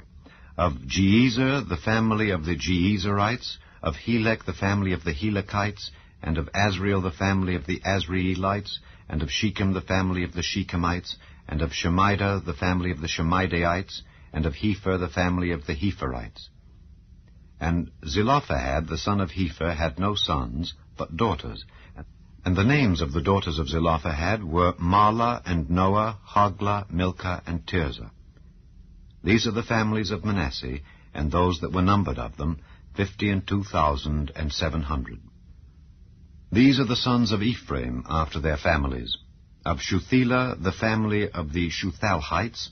Of Becher, the family of the Bachrites. Of Tahan, the family of the Tahanites. And these are the sons of Shuthelah. Of Eran, the family of the Eranites. These are the families of the sons of Ephraim, according to those that were numbered of them, 32,500. These are the sons of Joseph after their families. The sons of Benjamin after their families. Of Bela, the family of the Belaites. Of Ashbel, the family of the Ashbelites. Of Ahiram, the family of the Ahiramites. Of Shupham, the family of the Shuphamites. Of Hupham, the family of the Huphamites. And the sons of Bela were Ard and Naaman. Of Ard, the family of the Ardites. And of Naaman, the family of the Naamites. These are the sons of Benjamin after their families. And they that were numbered of them were 45,600. These are the sons of Dan after their families. Of Shuham, the family of the Shuhamites. These are the families of Dan after their families. All the families of the Shuhamites, according to those that were numbered of them, were 64,400. Of the children of Asher after their families. Of Jimnah, the family of the Jimnites. Of Jesui, the family of the Jesuites. Of Beriah, the family of the Beraites. Of the sons of Beriah. Of Heber, the family of the Heberites. Of Malchiel, the family of the Malchielites. And the name of the daughter of Asher was Sarah. These are the families of the sons of Asher, according to those that were numbered of them, who were 53,400. Of the sons of Naphtali after their families. Of Jaziel, the family of the Jazielites. Of Guni, the family of the Gunites. Of Jezer, the family of the Jezerites. Of Shillem, the family of the Shillemites. These are the families of Naphtali according to their families, and they that were numbered of them were 45,400. These were the numbered of the children of Israel, 600,000 and 1,730. And the Lord spake unto Moses, saying, Unto these the land shall be divided for an inheritance according to the number of names. To many thou shalt give the more inheritance, and to few thou shalt give the less inheritance. To every one shall his inheritance be given according to those that were numbered of him. Notwithstanding, the land shall be divided by lot. According to the names of the tribes of their fathers they shall inherit. According to the lot shall the possession thereof be divided between many and few. And these are they that were numbered of the Levites after their families. Of Gershon the family of the Gershonites. Of Kohath the family of the Kohathites. Of Merari the family of the Merarites. These are the families of the Levites. The family of the Libnites, the family of the Hebronites, the family of the Mahlites, the family of the Mushites, the family of the Korathites. And Kohath begat Amram. And the name of Amram's wife was Jochebed, the daughter of Levi, whom her mother bare to Levi in Egypt. And she bare unto Amram Aaron and Moses, and Miriam their sister. And unto Aaron was born Nadab and Abihu, Eleazar and Ithamar. And Nadab and Abihu died when they offered strange fire before the Lord. And those that were numbered of them were 23,000, all males from a month old and upward. For they were not numbered among the children of Israel, because there was no inheritance given them among the children of Israel. These are they that were numbered by Moses and Eleazar the priest, who numbered the children of Israel in the plains of Moab by Jordan near Jericho. But among these there was not a man of them whom Moses and Aaron the priest numbered when they numbered the children of Israel in the wilderness of Sinai. For the Lord had said of them, They shall surely die in the wilderness. And there was not left a man of them, save Caleb the son of Jephunneh, and Joshua the son of Nun.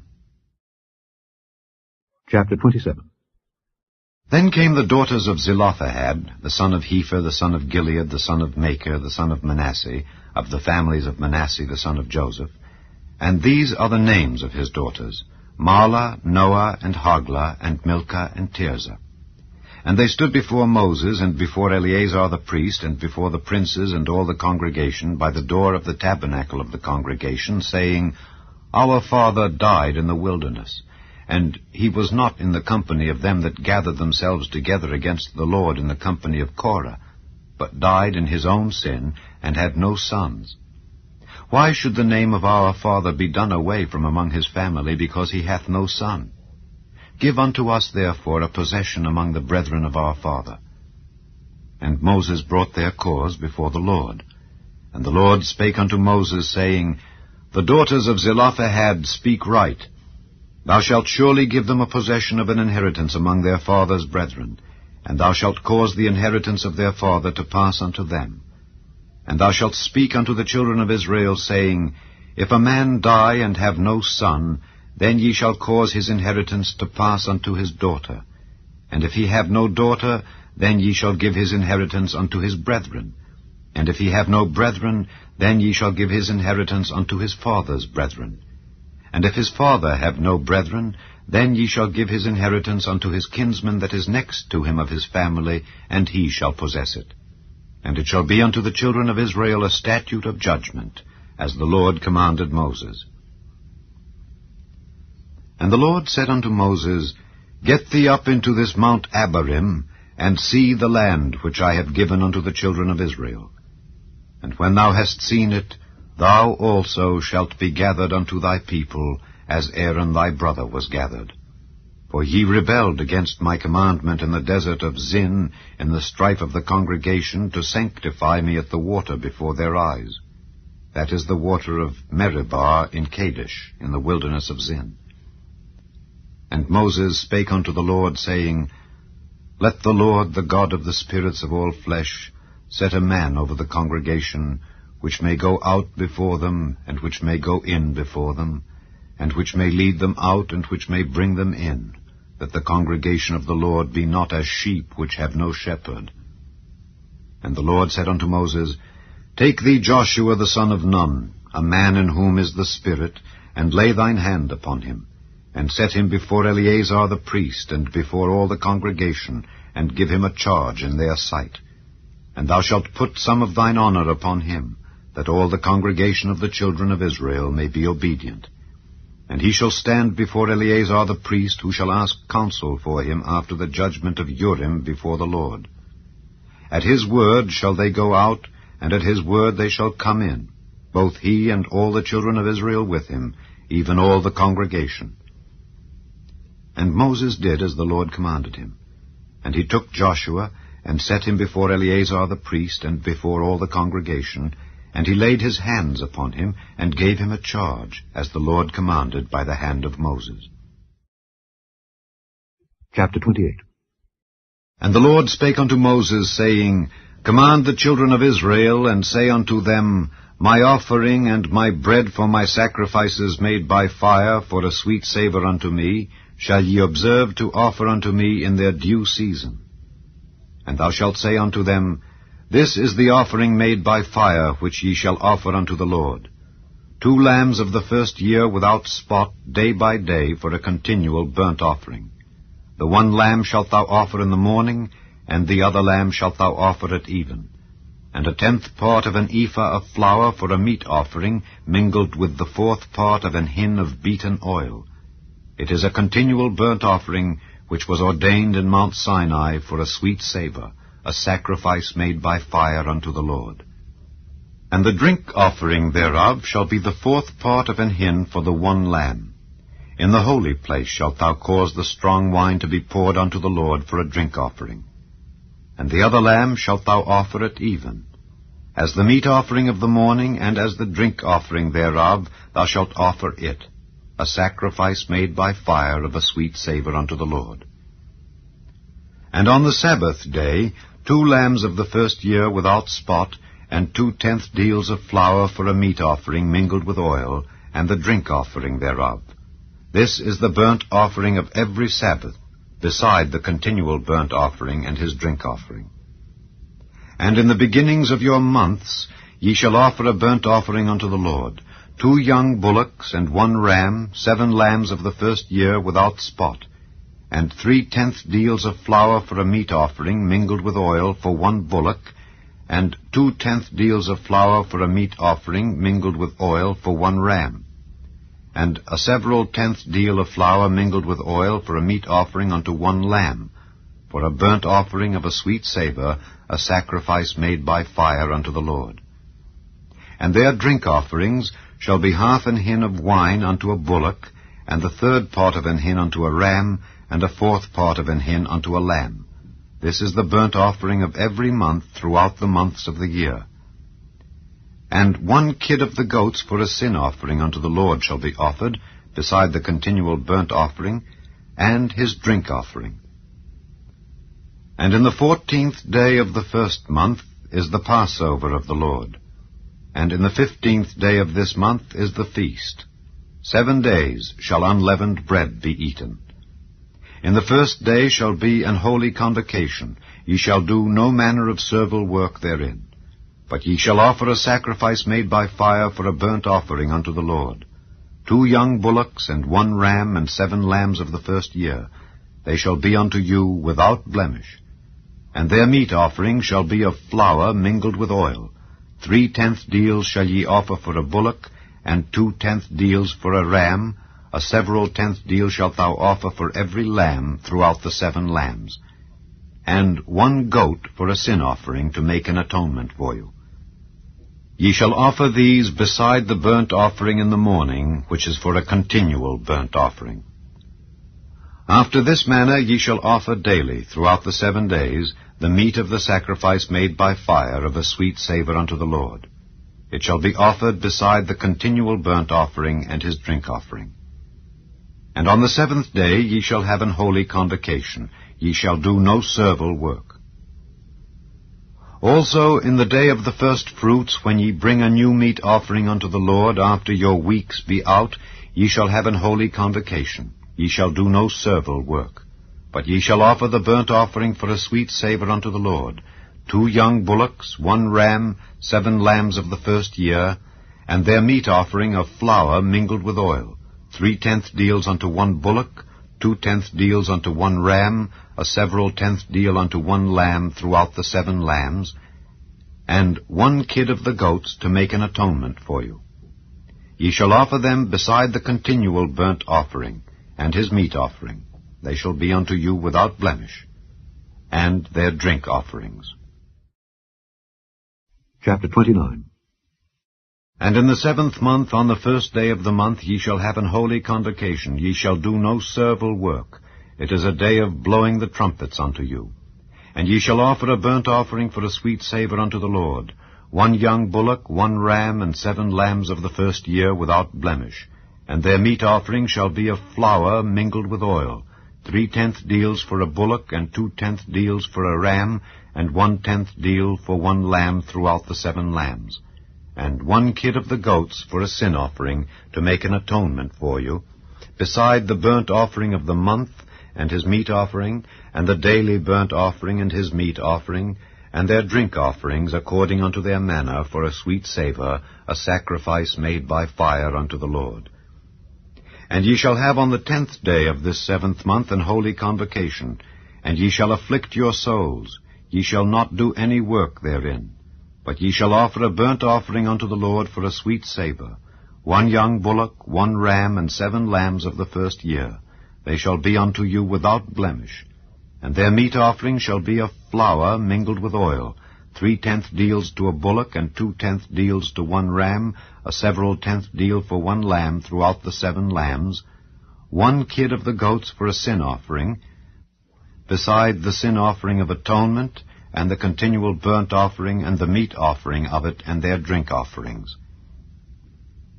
And on the 15th day of the 7th month ye shall have an holy convocation.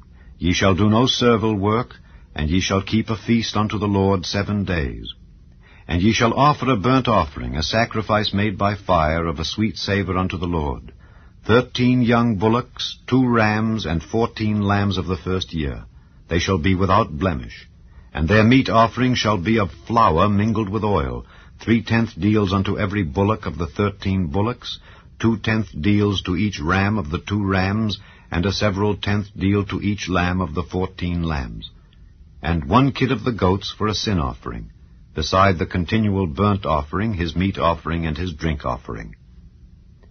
And on the 2nd day ye shall offer 12 young bullocks, 2 rams, 14 lambs of the first year without spot, and their meat offering and their drink offerings for the bullocks, for the rams, and for the lambs shall be according to their number after the manner.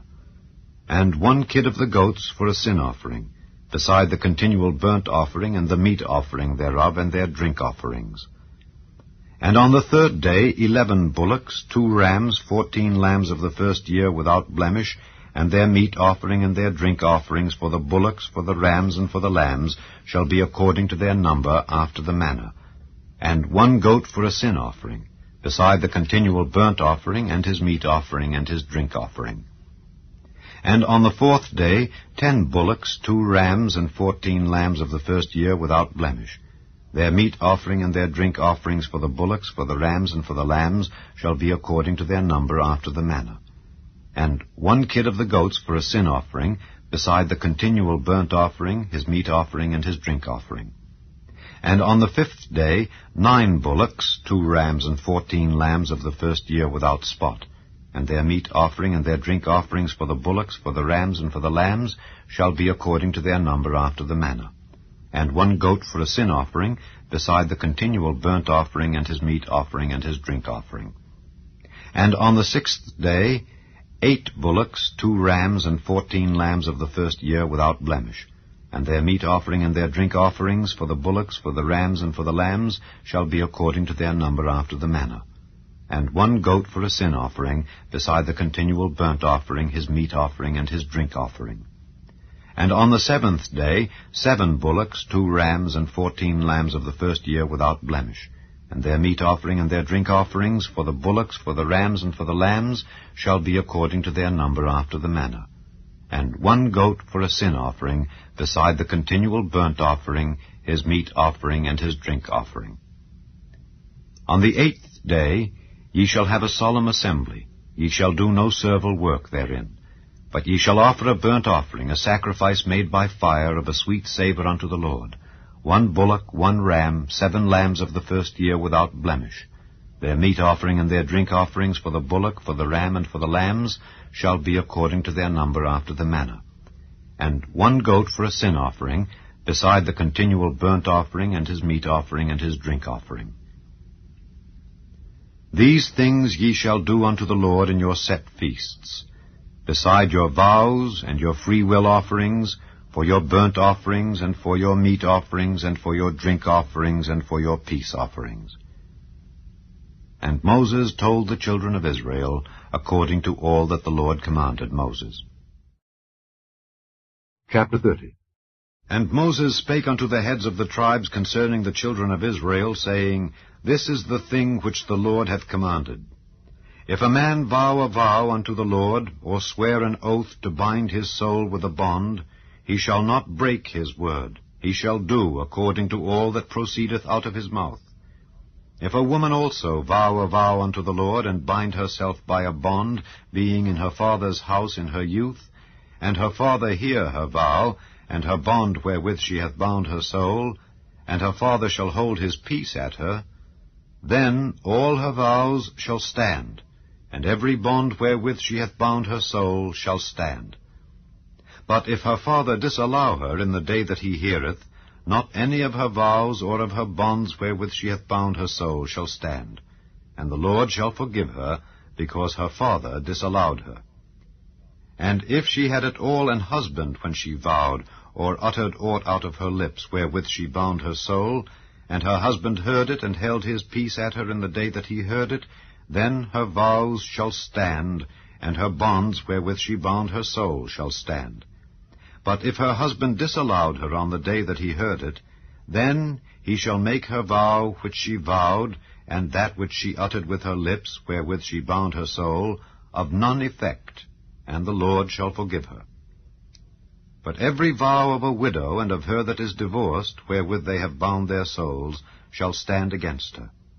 And if she vowed in her husband's house, or bound her soul by a bond with an oath, and her husband heard it, and held his peace at her, and disallowed her not, then all her vows shall stand, and every bond wherewith she bound her soul shall stand.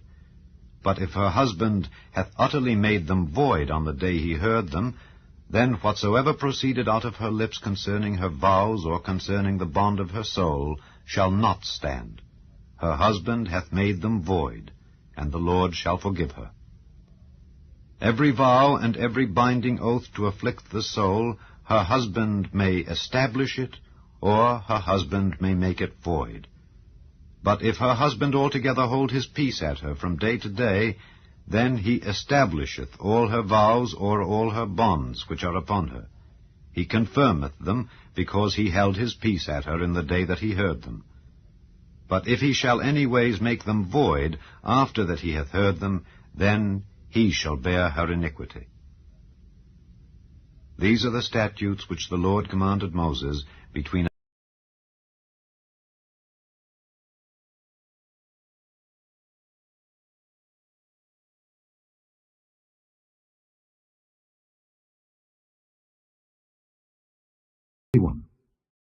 And the Lord spake unto Moses, saying, Avenge the children of Israel of the Midianites.